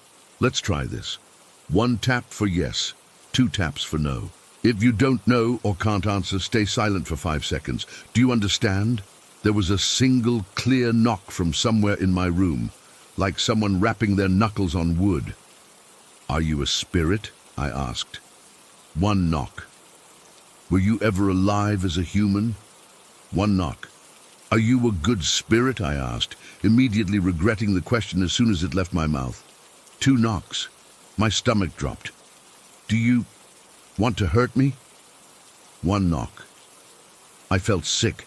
I wanted to stop, but I also needed to know more. "Are you the only spirit here?" 2 knocks. "Are there many of you?" 1 knock. "More than 5?" 1 knock. I was about to ask another question when my bedroom door, which had been closed, slowly began to open on its own. I'd never moved so fast in my life. I lunged for it and slammed it shut, then wedged a chair under the doorknob. That night, I slept with all the lights on, if you can call what I did sleeping. I mostly just lay there, jumping at every creak and groan of the house, waiting desperately for morning. The weird thing is, all of this activity came to a complete halt when my father returned home. It was like someone had flipped a switch. No more footsteps, no knocking, no objects moving, nothing. The house felt normal again, and I started to wonder if I'd imagined the whole thing, or if stress had made me hallucinate. I even started to convince myself it had all been in my head, until 4 days ago, when my father left again for a short trip. The very first night he was gone, I woke up at 3 in the morning to a loud crash downstairs. I was terrified, but forced myself to go check, clutching my phone with 911 pre-dialed just in case. When I reached the kitchen, I found a chlorine box that we keep for the pool had been thrown from the counter to the middle of the floor. This wasn't a case of it falling off. It had landed a good 6 feet away from the counter. The next morning, while I was downstairs making breakfast, I heard clear, deliberate footsteps moving across the floor upstairs. Not random creaking, but the unmistakable sound of someone walking heavily from one end of the hallway to the other. But the thing that really freaked me out happened last night. Before going to bed, I made sure everything in the house was in its place. I specifically remember pushing in all the chairs around our kitchen table. When I came down in the morning, one of the chairs had been pulled out and turned to face the middle of the kitchen, like someone had been sitting there watching the empty room all night. I've lost friends over this. Nobody wants to come to my house anymore. Jamie told some of our other friends, and I can tell they think I'm either lying for attention or losing my mind. Maybe I am. I don't know anymore. I reached out to this spiritual advisor my aunt knows. She told me that my third eye is open and that I attract spirits who are seeking help or attention. She said some people naturally have this ability and that it can be stronger when they're alone because there's less energetic interference from other people. I don't know if I believe in the third eye stuff, but I do know what I've experienced. I know what I've heard and seen, and I know that for some reason these things only happen when my father isn't here. Does his presence somehow block whatever this is, or is it something about being alone in this house that activates it? All I know is that I've got 3 more days until my dad comes back, and I'm counting every minute. I've started sleeping with my light on and music playing to drown out any sounds. I keep all my doors firmly closed. I've even started announcing when I'm entering rooms, as if I'm trying not to startle whatever might be in there. I never believed in the supernatural before, but now I don't know what to believe. All I know is that there's something in this house that only reveals itself when I'm alone, and whatever it is, it's not friendly, and it's waiting for me right now. Story 18. I'm still not sure what I saw that Halloween night when I was 11 years old. It's been over a decade now, but I remember it like it happened yesterday. Some memories fade with time, but this one stays crystal clear, no matter how much I wish it would blur around the edges. I was staying at my cousin's place for Halloween that year. His neighborhood was way better for trick-or-treating than mine. Those nice suburban streets with actual sidewalks, decorations everywhere, and houses close enough together that you could hit dozens of them without getting tired. The kind of place where people actually put effort into their candy selection instead of just leaving out a bowl of cheap hard candies. We'd gone out earlier with our costumes. I was some kind of ninja that year, I think, and hauled in a pretty decent candy haul, but by the time midnight rolled around, I was stuck inside my aunt's house listening to her talk endlessly about her new kitchen renovation plans. My cousin had already crashed from a sugar coma, and I was bored out of my mind. My aunt has this way of talking that just drives me insane. Every story takes 20 minutes longer than it needs to, and she keeps asking if you're listening, even when you're nodding along. The adults were all hanging out on the front porch, drinking and talking. Halloween was the one night a year when the grown-ups in this neighborhood would actually socialize with each other beyond a quick wave while getting the mail. They had their little folding chairs set up in the driveway, laughing too loud at jokes that weren't funny. I just needed to get away for a bit, so I asked if I could ride my cousin's bike around for a while.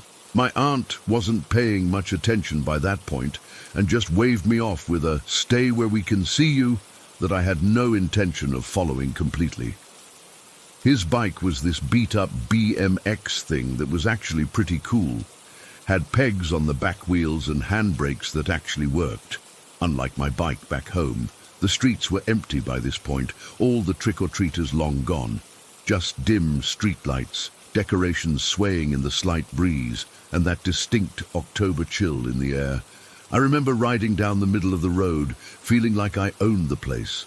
You know that feeling when you're a kid, and you're doing something slightly rebellious but not actually dangerous? That little rush of independence, that's where I was, pumping the pedals hard, making the chain rattle, just enjoying the cool night air on my face after being trapped inside with adult conversation for too long. I'd gone maybe 15 yards from where the adults were gathered, far enough that their voices had faded a bit, but close enough that I could still see the glow of the porch lights and hear bursts of laughter when someone told a good joke. That's when it happened. The light came first, not gradual like a sunrise, but instant, like someone had flipped on a massive spotlight. It flooded the street, bright enough that I couldn't see anything for a moment. My first thought was that some jerk in a car had turned their high beams on, so I quickly moved over to the sidewalk, squinting against the glare and feeling annoyed. The light faded as suddenly as it had appeared.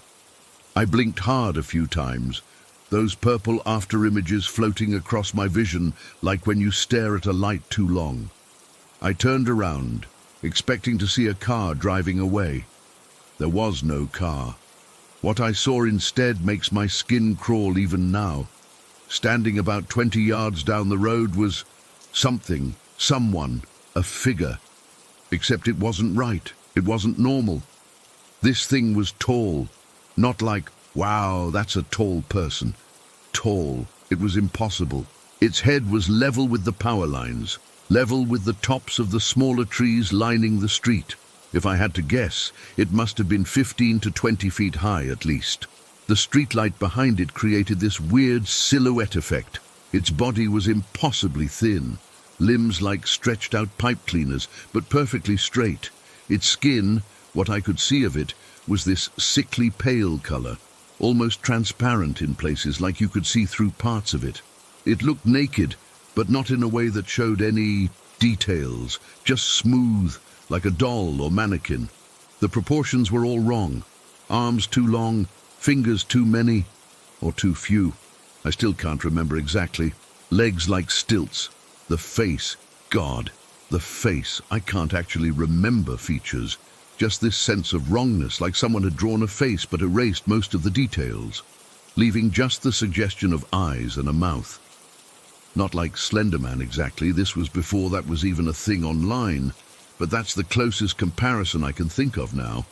Just this blank, featureless oval where a face should be.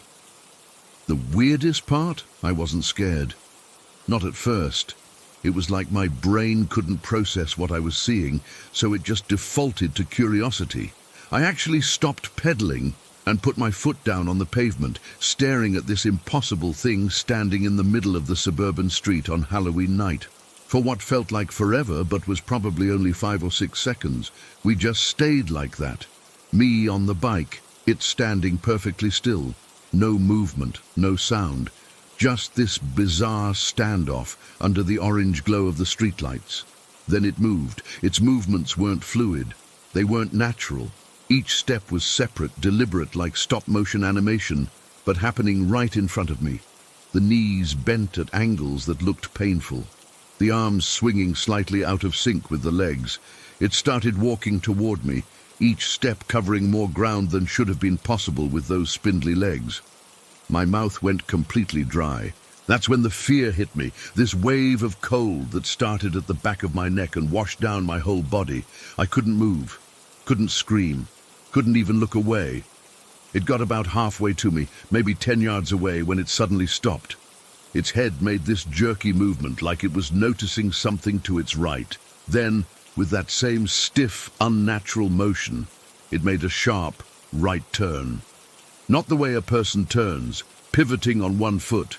It was like someone had picked it up and rotated it 90 degrees before setting it back down. It stepped onto the sidewalk and headed down this little path that led away from the main road. I knew that path. It went down to the creek that cut through the neighborhood. During the day, kids would ride bikes down there or skip rocks in the water.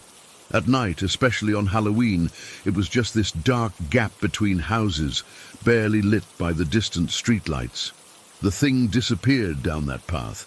1 second it was there, this impossible giant striding away, and the next it was gone, swallowed by the darkness. I sat there for another moment, my heart hammering so hard I could feel it in my fingertips. The normal sounds of the night suddenly came rushing back. Distant traffic, the wind rustling through Halloween decorations, the muffled laughter of the adults back at the house. I pedaled back to my aunt's house so fast I nearly wiped out twice. My hands were shaking on the handlebars, and I kept looking back over my shoulder, terrified I'd see that thing following me, its head floating above the rooftops. When I got back, the adults were still chatting on the porch like nothing had happened. I must have looked pretty freaked out, because my uncle asked if I was okay. I knew better than to tell them what I'd seen. Adults never believe this kind of stuff. They'd say it was just a Halloween decoration or a trick of the light or my imagination running wild after a night of ghost stories and candy. "Did you guys see anything weird just now?" I asked, trying to sound casual. My aunt laughed. "Like what, honey?" "I don't know. I thought I saw a raccoon or something down by the creek path." "Probably," my uncle said with a shrug. "They're all over the place this time of year." I went inside after that, claiming I was tired. I wasn't. I was wide awake, every nerve in my body still tingling with adrenaline. I sat in the guest bedroom with the lights on until almost 3 in the morning, jumping at every creak in the house, convinced that at any moment I'd look out the window and see that pale face peering in at me from 20 feet up. The rest of the visit was a blur. I didn't go outside again after dark. I made excuses to sleep with the light on. I never mentioned what I saw to anyone, not even my cousin. For years afterward, I would have occasional nightmares about it. Always the same. That bright flash of light, and then the figure standing there, impossibly tall, impossibly wrong. In the dreams, though, it would catch me. Its arms would stretch out like rubber bands, wrapping around me no matter how fast I pedaled. I'm in my 20s now. I've been back to that neighborhood many times since then. During the day, that creek path is just a normal walking trail with benches and dog poop stations. At night, I still won't go near it. I've had other weird experiences in my life. Strange noises, odd coincidences, moments of déjà vu that feel too precise to be just brain glitches. But nothing, absolutely nothing, compares to what I saw that Halloween night. I've looked up local legends, researched the history of the area, even gone down some deep internet rabbit holes about similar sightings. There's nothing that quite matches what I saw. No explanation that makes sense. The most disturbing part? Sometimes I wonder if the adults really didn't see anything, or if they did, and they just chose not to acknowledge it. There was a moment right after I came back when I caught my aunt and uncle exchanging this look. It was quick, just a glance, but it felt loaded with something unspoken. What if they knew? What if everyone in that neighborhood knew about the thing that walks their streets on Halloween night, stretching up to the power lines? What if they just don't talk about it? To this day, I still can't drive down a dark suburban street without checking the skyline against the trees, looking for something too tall to be there, something that moves wrong. I don't know what I saw that night. Maybe I never will, but I know it was real. And sometimes, on clear October nights when the air has that particular crispness to it, I swear I can feel it out there somewhere, still walking with those stiff mechanical steps, head brushing against the treetops as it moves through the darkness. Story 19. I'm still trying to make sense of what happened to us 3 months ago. I finally worked up the courage to write this down, but I swear I can still feel it watching me even now. I know how this is going to sound, but I need to tell someone who might understand, even if I can't explain it. My family and I rented this cabin for what was supposed to be a relaxing getaway. It was my parents, my brother and his wife, my sister, and my aunt and uncle. 8 of us total. We'd been planning it for months. A week completely off the grid in rural North Carolina, surrounded by nothing but mountains and forest. The photos online looked amazing. Rustic cabin, hot tub on the deck, a small clearing with a few goats that the owner kept on the property, and trails leading into the woods. It was supposed to be peaceful. We arrived on a Sunday afternoon in early October. The drive there was beautiful, but the last 7 miles were on this narrow gravel road that kept going deeper and deeper into the forest. No other houses, no cars passing by, nothing, just trees getting thicker as we went. I remember joking that we were in a horror movie, and my mum told me to shut up. I wish I'd listened to my own joke. The cabin itself was nice enough, 3 bedrooms, a loft, big living room with a fireplace. The owner, this older guy with a thick mountain accent, met us there to show us around. He explained the solar power system, the well pump, where to find extra firewood. Normal stuff. He seemed kind of eager to leave though, kept looking at his watch saying he needed to get back before dark. At the time, I figured he just had a long drive home. Before he left, he introduced us to the goats, 5 of them in a fenced area near the cabin. They were super friendly, coming right up to the fence for treats. The owner told us their names and mentioned that they were good warning systems because they'd make noise if any predators came around. He laughed when he said it, but looking back, I don't think he was joking. That first day was fine. We unpacked, explored the property, hiked a short trail. It wasn't until evening that things started feeling off. We couldn't really put our finger on it, but everyone kept looking over their shoulders. My aunt said something about feeling like we were in a fishbowl, like something was watching us from the trees. We laughed it off as city folks being paranoid in the woods. After dinner, around 10:30, 4 of us were in the hot tub. Me, my sister, my brother, and his wife. My parents and aunt and uncle were sitting at the picnic tables nearby, drinking wine and talking. It was dark. I mean really dark. No light pollution, no moon that night. You couldn't see the tree line even though it was only about 50 feet from the deck. We were relaxing, having a good time when we heard it. Clear as day, a woman's voice called out from the woods. Marco. It wasn't faint or distant. It was loud enough that we all heard it perfectly. It sounded like it came from just beyond the tree line. Before anyone could even process what was happening, my sister, I guess out of some stupid childhood reflex, called back, "Polo." The silence after that was absolute. We all just froze. No one moved. No one spoke. Even the forest seemed to go completely still. That's when it really hit us. There was absolutely no reason for anyone to be out there. We were miles from civilization. No cell service, no neighbors. My dad was the first to move. He stood up and said, "Everyone inside, now." His voice was calm but firm, the kind of tone that tells you not to argue. We scrambled out of the hot tub, not even bothering with towels, and rushed inside. My brother locked the doors while my dad checked all the windows. No one wanted to talk about what had just happened. We all just sat in the living room pretending to watch a movie on the DVD player, but everyone kept glancing at the windows. The fun evening was completely ruined. Around midnight we all went to bed, but I don't think anyone slept much. I know I didn't. I kept hearing things.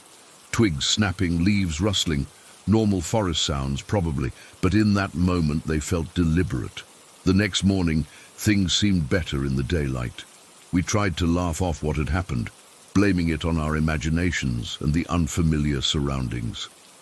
My brother suggested maybe it was another hiker who got lost, but deep down we all knew there was no trailhead nearby, no reason for hikers to be out there, especially at night. After breakfast, my sister and I went to feed the goats like we had the day before. That's when we noticed the change. The goats that had been so friendly yesterday now huddled on the far side of their enclosure, as far from the woods as they could get. They wouldn't come to us for treats. They just stared, not at us, but past us toward the tree line. Throughout that day, the goats' behavior got weirder. They paced along the edge of their pen that was farthest from the forest, and the sounds they made I've been around goats before, and they make these cute bleating noises, but these goats were making sounds I can only describe as screams, human-like screams, especially as evening approached. My mum suggested maybe they were sick or stressed by our presence, but they'd been fine yesterday. That night, around 9, it started. At first it was just soft taps on the wall facing the forest. Tap, tap, tap, like someone gently knocking with their fingertips. My dad went outside with a flashlight to check, but he didn't see anything. When he came back in, the tapping had stopped. About an hour later, it started again, but louder.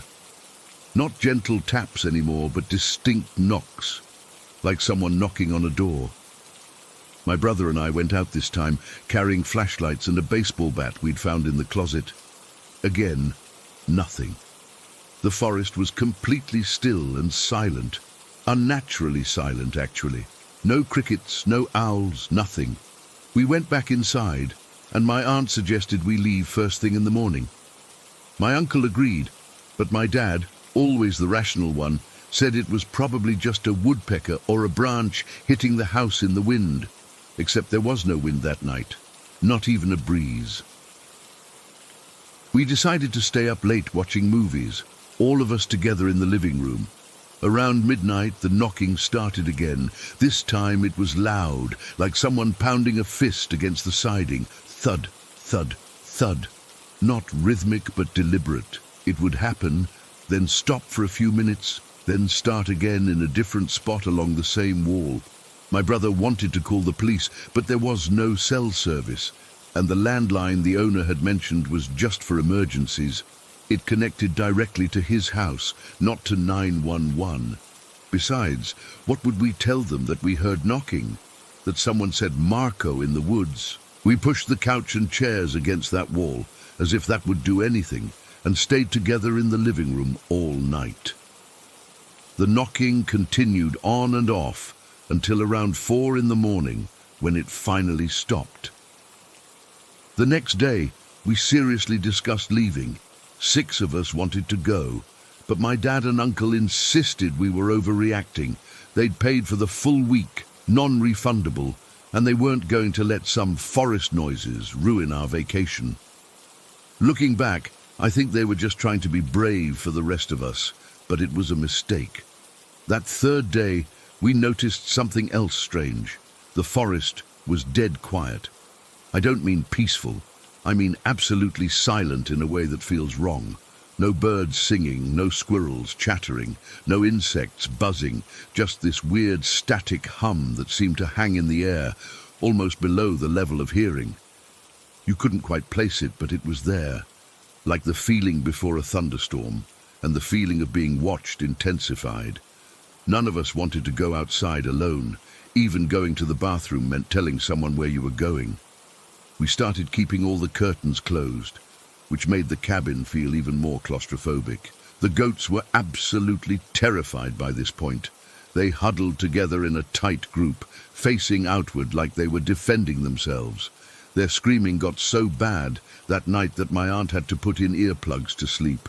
The knocking continued every night, always starting small and getting louder, always on the same wall facing the forest. By the 5th night it was so loud it sounded like someone was trying to break through the wall. We could see the pictures rattling, but the worst part, none of us suggested leaving again after that first discussion. It was like we all understood, without saying it out loud, that whatever was out there would follow us if we tried to escape, that leaving early would somehow make it angry. So we stayed, counting down the hours until our week was up. On our last night, the knocking was the worst it had ever been. It wasn't even knocking anymore. It was like something was throwing itself against the cabin wall. The whole structure would shudder. The goats were screaming continuously, and then, around 2 in the morning, everything went completely silent. The knocking stopped. The goats stopped. Even that weird background hum was gone. The silence was almost worse than the noise. We left at dawn the next morning. Didn't even clean up or do the checkout procedures the owner had asked for. Just packed our stuff and got out of there as quickly as possible. No one spoke much on the drive home. What could we say? We had no explanation for what had happened. I thought that would be the end of it, that whatever was in those woods would stay there. I was wrong. 3 weeks after we got home, hundreds of miles away from that cabin, I woke up at exactly 2 in the morning to a single loud knock on my bedroom wall. Just one. I sat up in bed, heart pounding, and waited for more, but there was nothing, just silence. The next day, I called my sister-in-law to tell her, and she cut me off before I could finish. "Don't," she said, "don't talk about it. She told me that she never says polo anymore, not even as a joke when they go swimming with their kids. She's afraid of what might answer. I don't know what was in those woods. I don't know if it followed us home or if it somehow reached out across the distance. All I know is that sometimes when I'm alone, I can still feel it watching me. And sometimes, in my dreams, I hear that voice again, calling Marco from the darkness, waiting for someone to answer." Story 20. I still can't explain what happened last Thursday. It's been 5 days, and I haven't slept more than a couple hours each night. I've tried telling myself there's a logical explanation, but I can't find one. I need to write this down while it's still fresh. I live with my daughter Emma in my grandparents' old farmhouse on the outskirts of Millfield. It's not much, just a 2-bedroom place with peeling paint and creaky floorboards. But it's home. We've got about 2 acres of land that backs up to woods with an old wooden gate at the property line near a giant maple tree. The gate doesn't lead anywhere anymore. The path beyond it disappeared years ago when the neighboring farm was abandoned. Thursday evening was nothing special. Emma was playing in the yard while I was making mac and cheese, the boxed kind with the powdered cheese that she loves. I could see her through the kitchen window, picking dandelions and talking to herself like 6-year-olds do. The sun was starting to set, casting long shadows across the yard, but it was still plenty light out. I'd just drained the pasta when I heard the screen door slam and Emma's footsteps pounding across the floor. Her crying hit me before I even turned around. Not the fake tears she sometimes uses when she doesn't get her way, but deep, terrified sobs that made my stomach drop. When I turned around, she was standing there shaking, her face streaked with tears and dirt, gasping for breath between sobs. I dropped everything and knelt down in front of her. "Emma, what happened? Did you fall? Are you hurt?" She couldn't even speak. She just threw her arms around my neck and buried her face against my shoulder. I could feel her whole body trembling. I carried her to the living room couch, my mind racing through worst-case scenarios.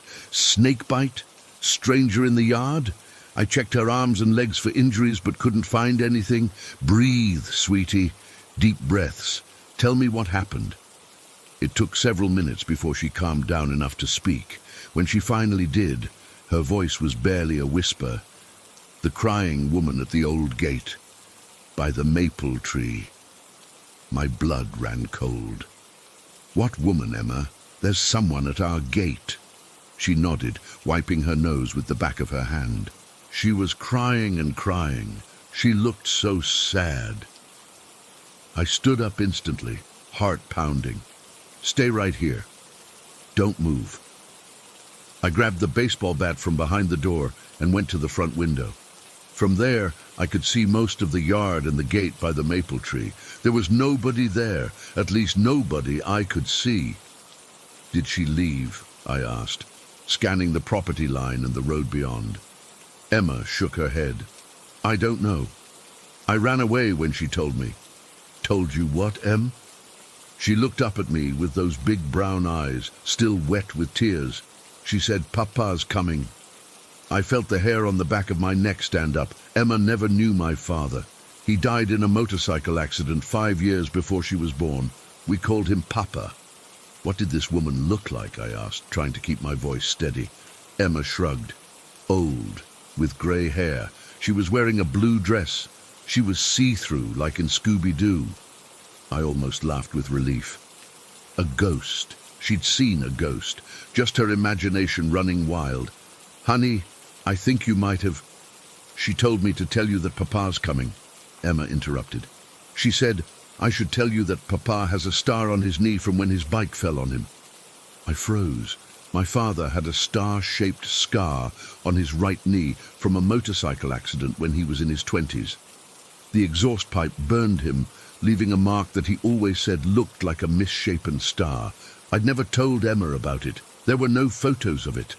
How could she possibly know? "Emma," I said carefully, "how do you know about Papa's knee?" The crying lady told me. She said Papa got hurt on his motorcycle and it made a star. She said to tell you so you'd know she was real. I felt sick. I'd never even shown Emma pictures of my dad's motorcycle. We didn't talk about how he died. It was still too painful, even after all these years. Did the woman say anything else?" Emma nodded. "She said Papa needs to be with Nana soon. My mother, who Emma calls Nana, lives about 30 miles away in the city. She's been in good health, a bit of high blood pressure, but nothing serious, at least nothing she's told me about."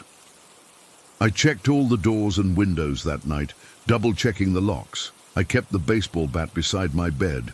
Emma insisted on sleeping with me, clutching her stuffed rabbit. I lay awake most of the night, listening for sounds outside, wondering if someone was playing a cruel prank, but how would they know about my father's scar? The next morning, Emma seemed to have bounced back, the way kids do. She ate her cereal and watched cartoons while I called my sister Kelly to see if she'd mentioned anything about Dad's scar to Emma. She hadn't. "Why do you ask?" Kelly wanted to know. I hesitated, not wanting to sound crazy. "Emma said something yesterday that—" Kelly interrupted me. "Look, I was going to call you anyway. Mum's in the hospital. My stomach dropped." "What? Since when? What happened?" "Last night, around 8 or 9. The neighbor found her on the floor when she went to return a casserole dish. They think it might have been a mild stroke, but they're still running tests." 8 or 9. Right around the time Emma saw the crying woman at the gate. "Is she okay? Can she talk?" Kelly's voice got quieter. "That's the weird part. She's been asking for Dad all night. The nurses said she kept saying she needed to see Papa, that he was waiting for her. They thought she was confused, but she got really upset when they told her he wasn't coming." I felt cold all over, despite the warm spring morning. "I'll be there as soon as I can." I arranged for my neighbor to watch Emma and drove to the hospital in a daze. The whole way there, I kept thinking about what Emma had said. Papa needs to be with Nana soon. What did that mean? Was my mother dying? At the hospital, Mom looked small and pale in the hospital bed, but she was awake and recognized me immediately. "How are you feeling?" I asked, taking her hand. "Better now," she said, her voice weaker than usual. "They're making a fuss over nothing." "Kelly said you were asking for Dad." Something flickered in her eyes. Was I? I don't remember, but I could tell she was holding something back. "Mum, this is going to sound strange, but did you see Dad last night, I mean?" She looked away, focusing on the IV in her arm. "Don't be ridiculous. Please, Mum, it's important." She was quiet for so long I thought she might have fallen asleep. Then, still not looking at me, she said, "I had a dream. That's all. I dreamed your father was standing at the foot of my bed, wearing that ridiculous leather jacket he loved. He didn't say anything. He just held out his hand." Her voice cracked. "Then I woke up on the floor with Mrs. Peterson standing over me. The doctor said Mom had experienced a TIA, a mini-stroke. They wanted to keep her for observation, but she'd likely make a full recovery, no permanent damage. I should have been relieved, but I couldn't shake the feeling that something wasn't right. When I got home that evening, Emma was already in bed. My neighbor said she'd been perfectly happy all day, helping to bake cookies and playing with the cat. No mention of crying women or ghostly messages. I poured myself a whiskey and stood at the kitchen window, staring out at the yard. The maple tree was just a dark silhouette against the night sky, the old gate barely visible in the shadows. Was somebody out there? Some local who somehow knew details about my family and was messing with us. But why? And how would they know about Dad's scar? I finished my drink and was about to head to bed when I noticed something moving near the maple tree. A pale shape, shifting in the darkness. Without thinking, I grabbed the bat again and went outside. The night air was cool on my face as I crossed the yard, my heart pounding in my ears. As I got closer to the gate, I slowed down, straining to see in the darkness. There was nothing there. No woman. No movement, just the old gate, the maple tree, and the empty road beyond. I was about to turn back when I noticed something on the ground near the gate. I took out my phone and switched on the flashlight. There, scattered in the dirt, were 5 or 6 dandelions, the kind Emma had been picking before she came in crying. But these weren't the bright yellow ones that dotted our yard. These were white seed heads, the kind you blow to make a wish. They were arranged in the shape of a star. I staggered back, nearly dropping my phone. I'm not a superstitious person. I don't believe in ghosts or premonitions or messages from beyond. But standing there in the dark, looking at that star shape made of dandelion seeds, I couldn't think of any rational explanation. I scooped up the seeds, destroying the pattern, and hurried back to the house. I checked on Emma, who was sleeping peacefully, then sat at the kitchen table until dawn, jumping at every creak and rustle. Mom came home from the hospital yesterday. She's staying with Kelly for now. The doctors say she needs to take it easy, but she's going to be fine. But I can't stop thinking about what Emma said. Papa needs to be with Nana soon. What does that mean? Is it a warning, a prediction, or just the random words of a child with an overactive imagination who somehow, impossibly, knew about a scar on the grandfather she never met? I find myself constantly looking at that old gate by the maple tree, wondering if the crying woman will return. Part of me hopes she will, so I can get answers. But a bigger part of me is terrified of what those answers might be. It's been 5 days, and nothing else has happened. No more crying women, no more messages from beyond. Emma hasn't mentioned it again. But every evening, as the sun sets and shadows stretch across our yard, I feel myself holding my breath, watching the old gate, wondering if tonight is the night Papa comes. Story 21. I still get goosebumps thinking about what happened that night on Forge Lane. It was August 2016, just as the sun was starting to set around 8:30 in the evening. I've always considered myself pretty level-headed. I don't jump to conclusions. I'm not the type to see ghosts in every shadow or get spooked by creaky floorboards. But what I saw that night, I can't explain it. And believe me, I've tried. Forge Lane isn't your average country road. It runs between a massive cemetery and a crematorium here in the UK, and it's got a reputation. People around here know it's haunted. There are stories going back decades. I'd always rolled my eyes at that stuff. 2 people I knew had died in car accidents on that stretch, which is sad but explainable. It's a dangerous road with sharp bends and limited visibility in places. I was heading to meet my girlfriend that evening and decided to take Forge Lane as a shortcut. It used to be a national speed limit road where you could legally drive up to 60 miles per hour, though they've since reduced that.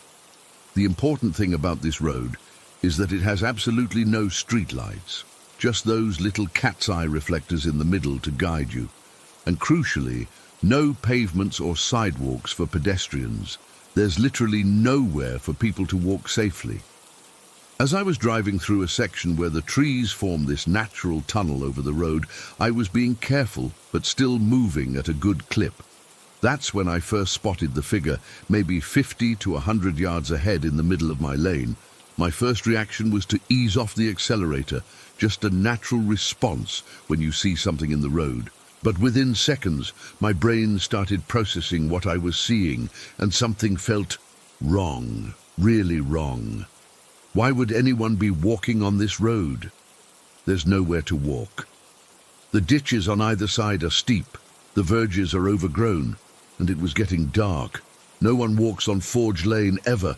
As I got closer, maybe within 50 yards, I started to make out more details, and that's when my body just reacted. My hands started shaking on the steering wheel. I felt tears welling up in my eyes for no reason. Sweat was suddenly pouring down my back and forehead. I wasn't consciously afraid yet. My mind was still trying to rationalize what I was seeing.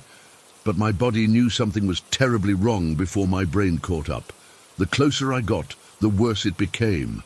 At about 10 yards away, I could see it clearly. It wasn't a person, not in any normal sense. It was a figure in a brown hooded robe, like a monk's habit. The hood was up, but where there should have been a face, there was just darkness, complete, absolute darkness. And the bottom of the robe, it didn't touch the ground. The figure was hovering, actually hovering a few inches above the asphalt. My knuckles were white on the steering wheel. I couldn't have stopped if I wanted to. My body was on autopilot. Just as my car was about to reach it, the figure drifted, not walked, but drifted to the side of the road and into the bushes. It didn't push branches aside or struggle with the undergrowth. It just passed through them and vanished completely. I somehow managed to keep driving to the end of Forge Lane, but once I reached the junction with the main road, I had to pull over. I was shaking uncontrollably, drenched in sweat, and tears were streaming down my face. I couldn't breathe properly. I sat there for maybe 10 minutes, just trying to process what had happened. The worst part?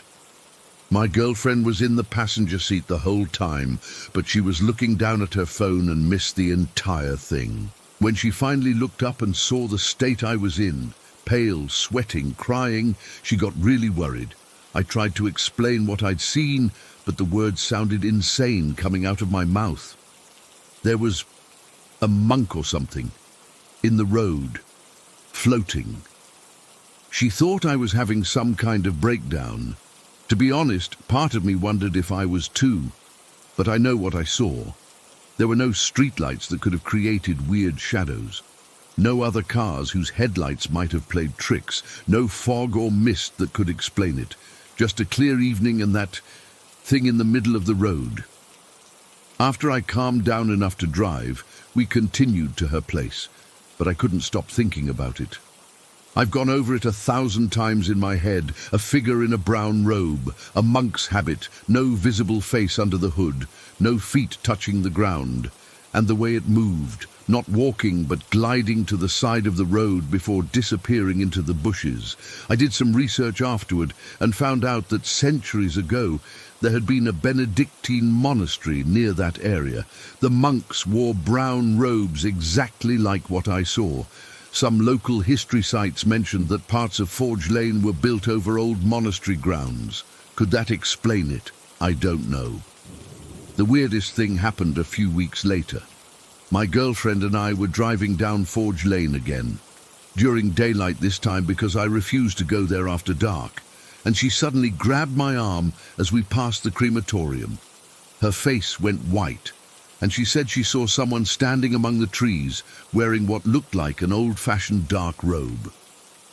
By the time I looked, there was nothing there. She hadn't believed my story before, but after that, she never questioned it again. We don't take Forge Lane anymore, not even as a shortcut. I've tried to rationalize it. Maybe it was an actual person in costume playing a prank, but who would stand in the middle of a road with no streetlights where cars drive at high speeds? And how did they disappear so completely into dense undergrowth without making any movement other than gliding? It couldn't have been a shadow or reflection. The figure was solid enough that I initially mistook it for a real person. And the way my body reacted, that instantaneous fear response, that wasn't normal. It was like some primal part of me recognized I was seeing something that shouldn't exist. It's been years now, and I still get chills thinking about it.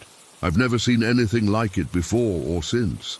I don't consider myself a believer in the paranormal, but I can't explain what I saw that night on Forge Lane. A full-bodied apparition of a Benedictine monk, visible enough that I could make out the brown robe and hood. substantial enough that I initially thought it was a person, yet able to vanish into solid undergrowth without disturbing a single branch. Sometimes I drive the long way around, past Forge Lane, and I slow down near that spot. I don't know what I'm looking for. Confirmation, maybe. Some proof that I didn't imagine the whole thing. But I never stop. I never get out of the car. There's something about that stretch of road that feels wrong now, like the boundary between our world and something else is thinner there. The most frustrating part is not having answers. Why did I see it and not my girlfriend? Why that night specifically? Was it trying to warn me about something, or was it just there going about whatever business ghosts have, and I happened to interrupt it? I don't tell this story to many people. Most would think I'm crazy, or that I dozed off at the wheel and dreamed the whole thing. But I know what I saw. That brown-robed figure with no face and no feet, hovering above the asphalt in the gathering darkness, was as real as the steering wheel in my hands. And whatever it was, ghost, apparition, something else entirely, it doesn't belong to our world. I still drive past that cemetery and crematorium sometimes during the day, and I always get this feeling like I'm being watched from the trees. Maybe it's just my imagination playing tricks after what happened. Or maybe that monk is still there, drifting among the shadows, occasionally crossing paths with the living. All I know for sure is this. There are things in this world we can't explain, things that exist in the peripheral spaces between what we know and what we fear. And sometimes, if you're unlucky enough, you come face to face with them on dark, lonely roads like Forge Lane. Story 22. I still get goosebumps telling this story, even though it's been over a year now. I'm not someone who believes in psychic phenomena or anything supernatural. I've always been pretty grounded and practical. But what happened that winter morning shook everything I thought I knew about life and death, and I still don't have any logical explanation for it. It was early January, one of those bitter, cold mornings where the air feels like it could crack. I remember going to bed around 11 the night before. Nothing unusual about my evening routine. No drinking, no medication, just a normal night's sleep next to my boyfriend. The dream started abruptly. There was no transition, no fuzzy beginning. I was suddenly just there, hovering above Roy's bed. It wasn't like normal dreams where things are distorted or make no sense. Everything was crystal clear, almost hyper-real. His bedroom looked exactly as it always did. The mismatched furniture he refused to replace, those stupid band posters he'd kept since college, and the pile of books stacked haphazardly on his nightstand. Roy was lying on his back, wearing that faded black t-shirt he always slept in. The weird thing was, he seemed completely aware I was there. He looked right up at me with this confused expression, like he couldn't figure out why I was floating near his ceiling. I remember thinking in the dream, "Why am I here? It's the middle of the night." Then Roy gestured toward the floor. There was his black Zippo lighter, the one with the skull design he'd had forever, sitting on the hardwood next to the bed. He motioned like he wanted me to pick it up for him. I actually tried to move toward it, but that's when the first truly strange sensation hit me. I couldn't move normally. I felt weightless, disconnected from any physical form. I told him, "I can't grab it, Roy. I'm not actually here." The words didn't come from my mouth. They just sort of existed between us. He frowned and then tried to reach for the lighter himself, but something was clearly wrong. The entire right side of his body just wouldn't respond. His right arm lay there limp, while his left arm stretched out, falling short of the lighter by a few inches. I saw frustration flash across his face as he gave up trying. Then he looked back up at me, right into my eyes, with this urgent expression. His mouth started moving, trying to form words. But what came out was garbled, slurred. I couldn't understand anything he was trying to say. It was like watching someone underwater trying to talk. He kept trying, his eyes getting more desperate with each attempt, and I felt this overwhelming wave of helplessness. I remember thinking, something is terribly wrong with him. Just as I was trying to make sense of what was happening, everything started to fade. It wasn't like I was leaving him. It felt more like he was leaving me. His image grew dimmer, the room darker, and then I was awake. I sat bolt upright in bed, my heart racing, covered in cold sweat. The bedroom was still dark, but I could see the digital clock glowing. 6:32 in the morning, my boyfriend stirred beside me. "What's wrong?" he mumbled, half asleep. I turned to him and said something that came from nowhere and everywhere all at once. "I think Roy just died, and I watched him die in my dream just now." I don't know why I said it with such certainty. I just knew.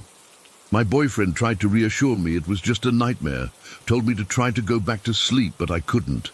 I lay there, staring at the ceiling, replaying every detail of the dream until the sun came up. By morning, doubt had started creeping in. Maybe it really was just a weird dream.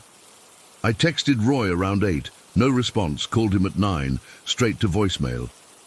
I told myself he was probably just sleeping in. It was Saturday after all. Around 10, I met my friend Sarah at the park near Roy's house for our weekly coffee walk.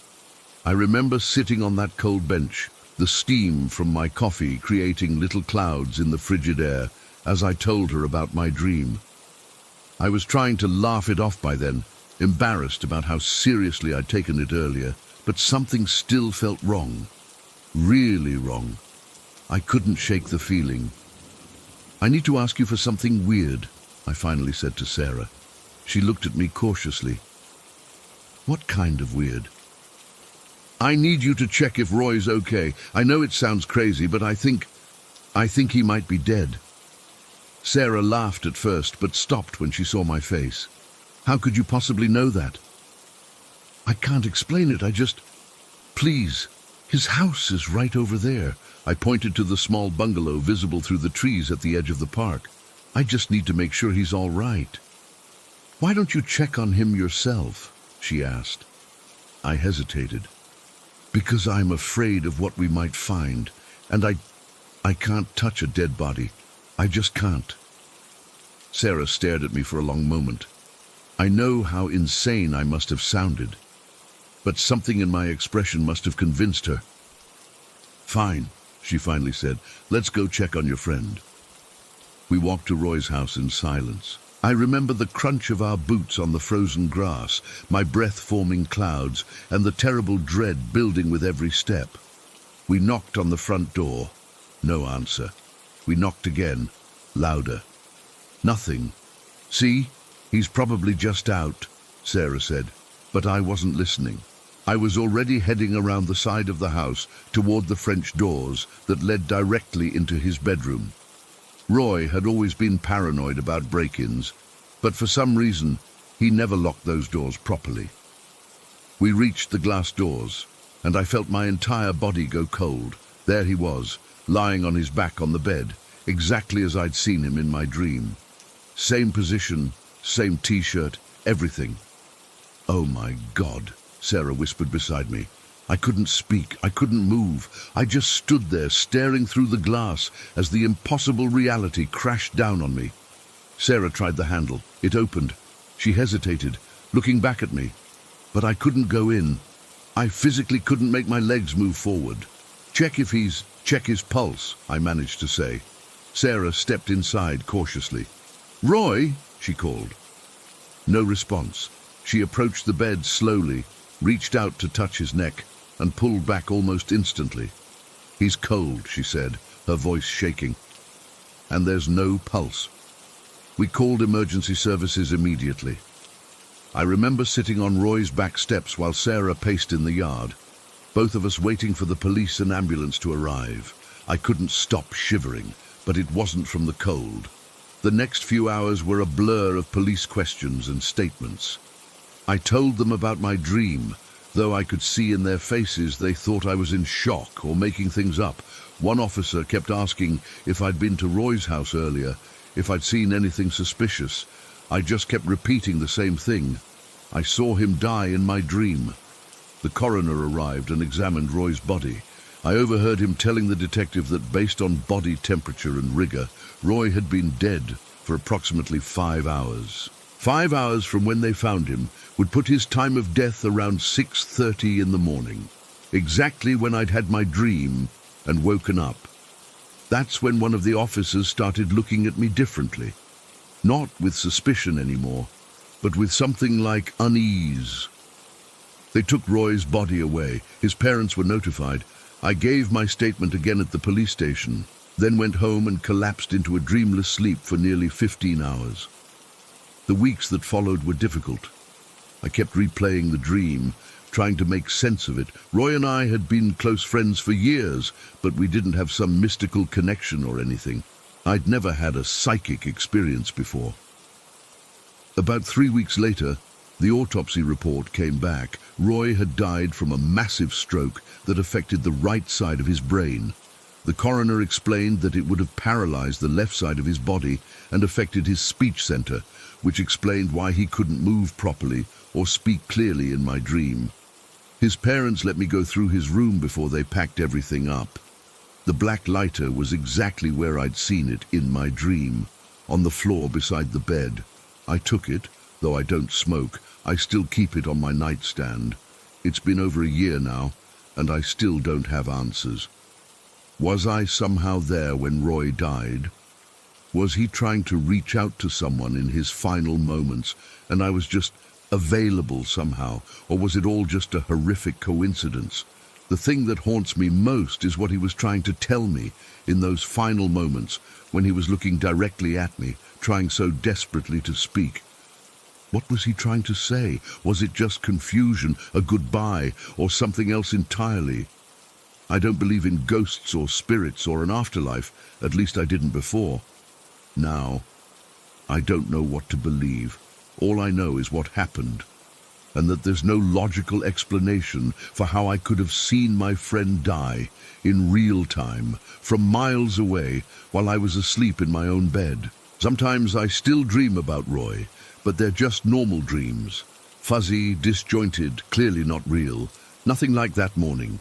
Nothing like watching the life fade from his eyes while floating above his bed, unable to help, unable to understand his final words. Maybe some things just can't be explained, but I know what I saw, and I'll never forget it for as long as I live. Story 23. For those who don't know the area, it's proper Navajo territory, beautiful but desolate. The kind of place where your cell phone signal goes to die and the radio just picks up static. Around midnight, my eyelids started getting heavy, and I knew it wasn't safe to keep driving. I'd done this trip before and remembered a little dirt turnabout maybe 20 miles past Cameron. Nothing fancy, just a wide spot off the highway where you could pull over and rest. When I found it, I was so relieved. There wasn't another car in sight, just me, my pickup truck, and miles of empty desert stretching out in every direction. The moon was nearly full that night, casting this silvery blue light across the landscape. Under different circumstances, I might have thought it was beautiful. I parked facing the highway, killed the engine, and crawled into the small camper shell I had on the back of my truck. I've got it set up pretty nice. Foam mattress, sleeping bag, a little battery-powered fan for hot nights. I keep the windows covered with blackout curtains I installed myself. Nothing fancy, but it beats paying for motels when you're on a tight budget. I remember checking my phone. No service, of course. The dashboard clock read 12:23. I set an alarm for 6, figuring that would give me enough time to make it to Vegas, clean up somewhere, and get to my shoot.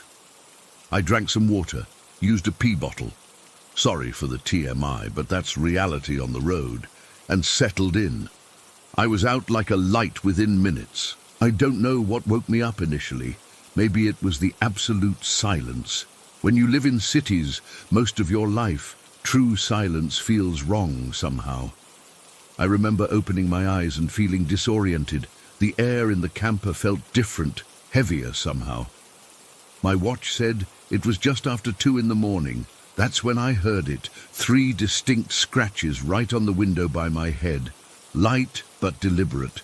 Scratch, scratch, scratch. My whole body went rigid. My first thought was that it must be a branch or something, but then I remembered We were in the desert. There weren't any trees near where I'd parked, just low scrub brush. I held my breath and waited. 10 seconds passed. 20. Just as I was starting to think I'd imagined it, it came again. Scratch, scratch, scratch. The exact same pattern, the exact same pressure, right at the window next to my head. I sleep with a Bowie knife when I'm on the road. Not because I'm paranoid, but because I'm not stupid. I keep it tucked between the mattress and the wall of the camper. I reached for it now, wrapping my fingers around the handle, feeling the cold weight of it in my palm. The scratching continued, settling into a rhythm. Scratch, scratch, scratch, pause, scratch, scratch, scratch. It was methodical, almost playful. Whatever was making that sound, it wasn't random. It wasn't an animal brushing against the truck or the wind blowing something across the window. It was deliberate, purposeful. I lay there, knife gripped so tight my knuckles ached, trying to control my breathing. I didn't dare move to look out the window. The curtains were drawn, but they're thin, and with the moonlight, anything outside would be able to see my silhouette if I moved. The scratching continued for what felt like hours, but was probably about 15 minutes. Sometimes it would stop for 30 seconds, just long enough for me to think it was over, then start again. Always the same pattern, always the same pressure.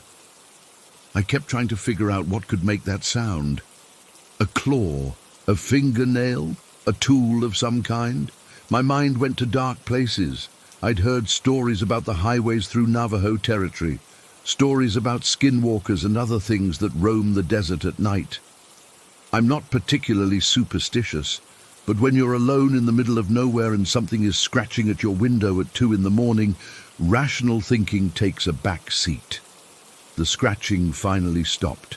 Not gradually, not fading away, it just stopped mid-pattern. That was almost worse than the scratching itself, because now I didn't know where it had gone. Was it still there, waiting? Had it moved to another part of the truck? Was it underneath me now? I stayed completely still, knife ready, straining to hear any sound at all. Nothing, just the absolute silence of the desert and the pounding of my own heart. After about 15 minutes of nothing, I worked up the courage to move. I inched toward the window, knife still in hand.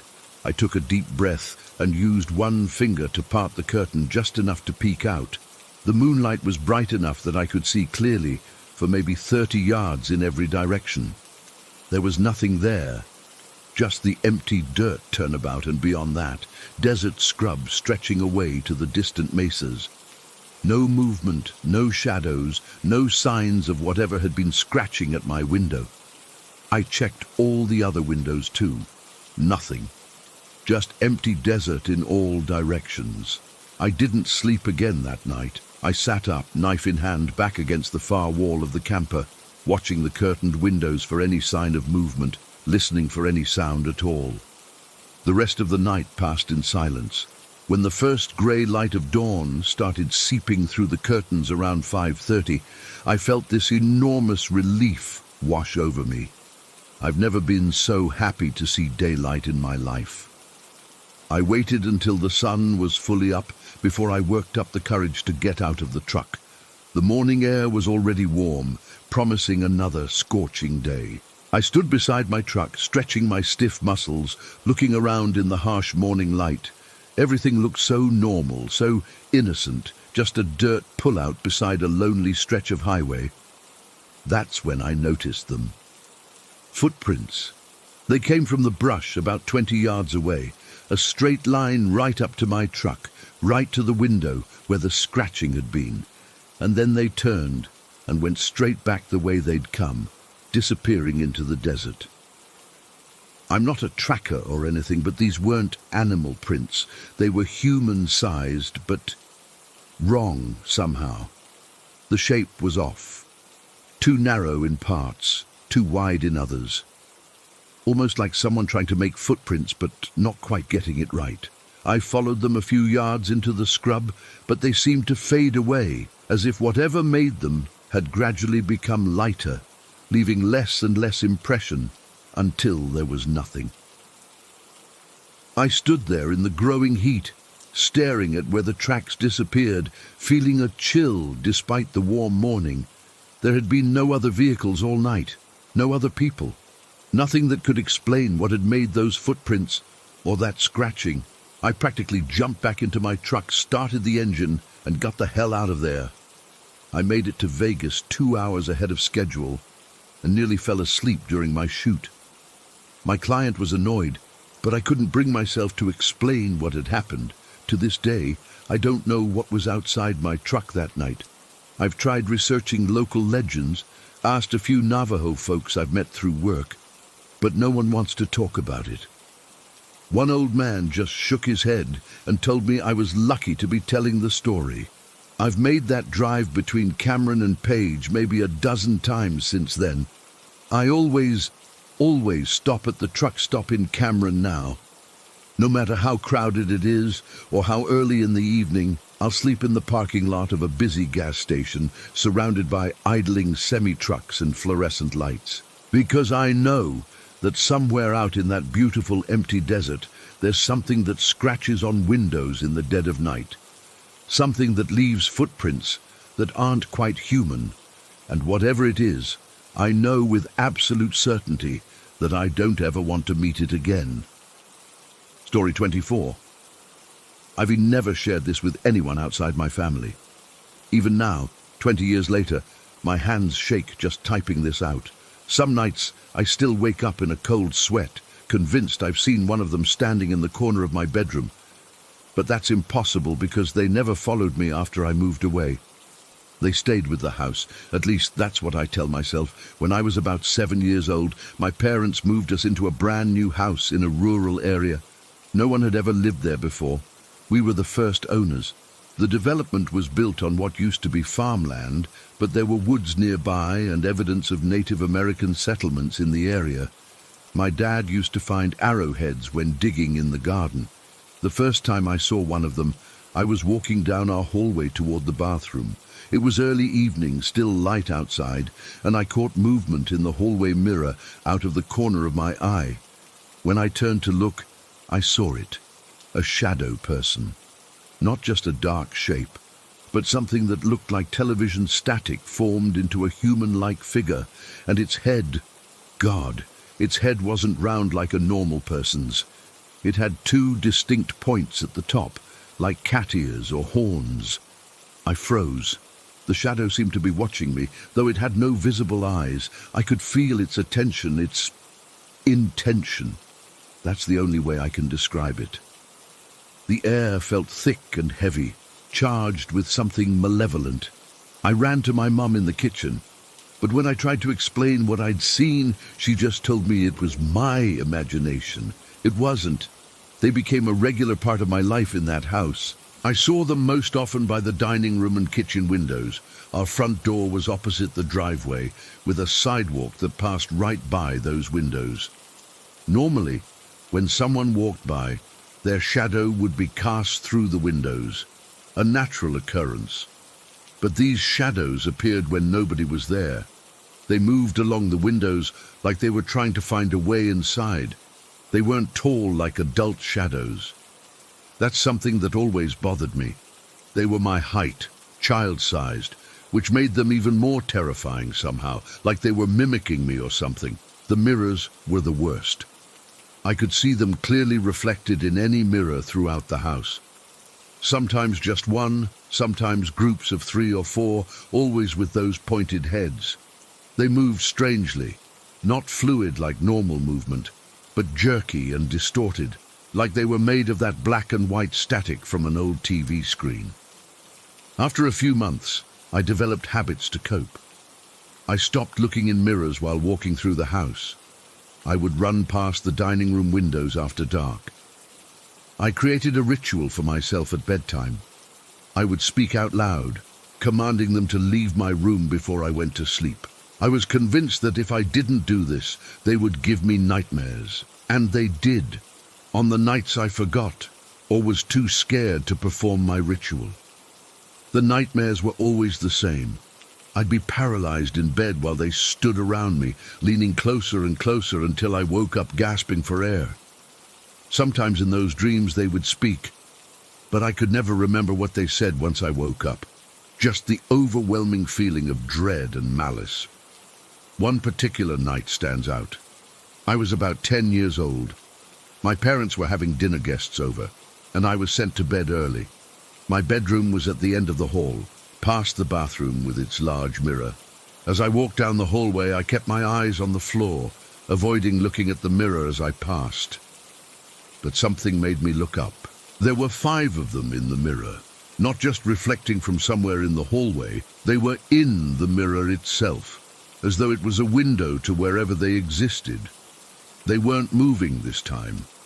They were perfectly still, watching me. Their pointed heads were more pronounced than ever, and although they had no features I could discern, I knew they were focused entirely on me. I ran to my room and slammed the door, diving under my covers. I could feel the air change, becoming heavy and electrically charged. The familiar feeling of being watched intensified. I peeked out from under my blanket and saw 3 of them standing at the foot of my bed. They weren't in a mirror this time. They were just there, in my room. Real. I couldn't move, I couldn't scream, I could barely breathe. The static that formed their bodies seemed to intensify, becoming more agitated. One of them raised what might have been an arm, pointing at me. Then my dad's voice came down the hall, asking if I was okay after hearing my door slam. The moment broke. When I looked again, they were gone, but I felt them watching me all night from the darkest corner of my room. I tried telling my parents several times over the years. They always attributed it to an overactive imagination or watching too many scary movies, which wasn't even possible since they strictly monitored what I watched. Eventually, I stopped trying to explain. I learned to live with them, these shadow people with their pointed heads and static bodies and the cold malevolence they radiated. My bedroom became my fortress. I placed mirrors face down or covered them with towels. I never burned candles near reflective surfaces. I spoke my nightly banishing ritual out loud, commanding them to leave me alone while I slept. Some nights it worked, some nights it didn't. The activity seemed to intensify as I got older. By the time I was 13, I was seeing them almost daily. They would gather by the dining room windows in groups, their forms pressing against the glass like they were testing its strength. I would find them reflected in the bathroom mirror when I brushed my teeth, standing behind me, always watching. When I turned 14, we moved. My parents had divorced, and my mom couldn't afford to keep the house. It was a traumatic time, but there was one silver lining. The shadow people stayed behind. From the very first night in our new apartment, they were gone. No more figures in mirrors, no more shadows by windows, no more feeling of being watched by something hostile. For the next 10 years, I never mentioned them again.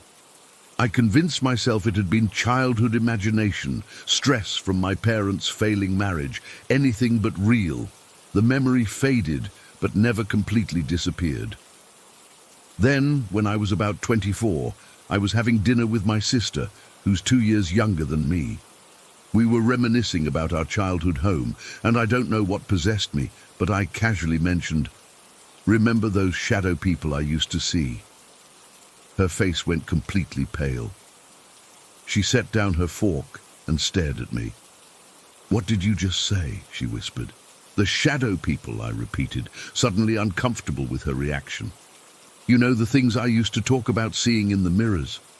She was shaking. "What did they look like?" she demanded.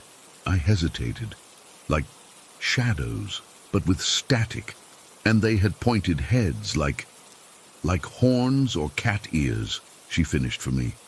We sat in silence for a full minute. Then she told me everything, how she had seen them too, in exactly the same places I had. By the dining room windows, in the hallway mirror, standing in the corners of rooms. She described their child-sized stature, their static-filled bodies, the feeling of malevolence they projected. She told me how she would avoid mirrors at night, how she would speak out loud to banish them from her room before sleep, how she believed they gave her nightmares if she didn't cast them out. Neither of us had ever discussed this with each other as children. We had both suffered in silence, thinking we were alone in our experiences, and yet, independently, we had both called them by the same name, the shadow people. That conversation changed everything for me. Whatever I had experienced wasn't imagination or childhood fear. It was real enough that my sister had experienced the identical phenomenon without any suggestion from me. Same appearance, same behavior, same locations, same methods of dealing with them. I've researched shadow people since then. There are thousands of accounts online, but most describe tall, adult-sized figures with fedoras or hoods. None mention the static-like appearance or the distinctive pointed heads that we saw. None mention them appearing primarily in mirrors or being child-sized. I still don't know what they were. Were they spirits, interdimensional beings, some kind of energy manifestation?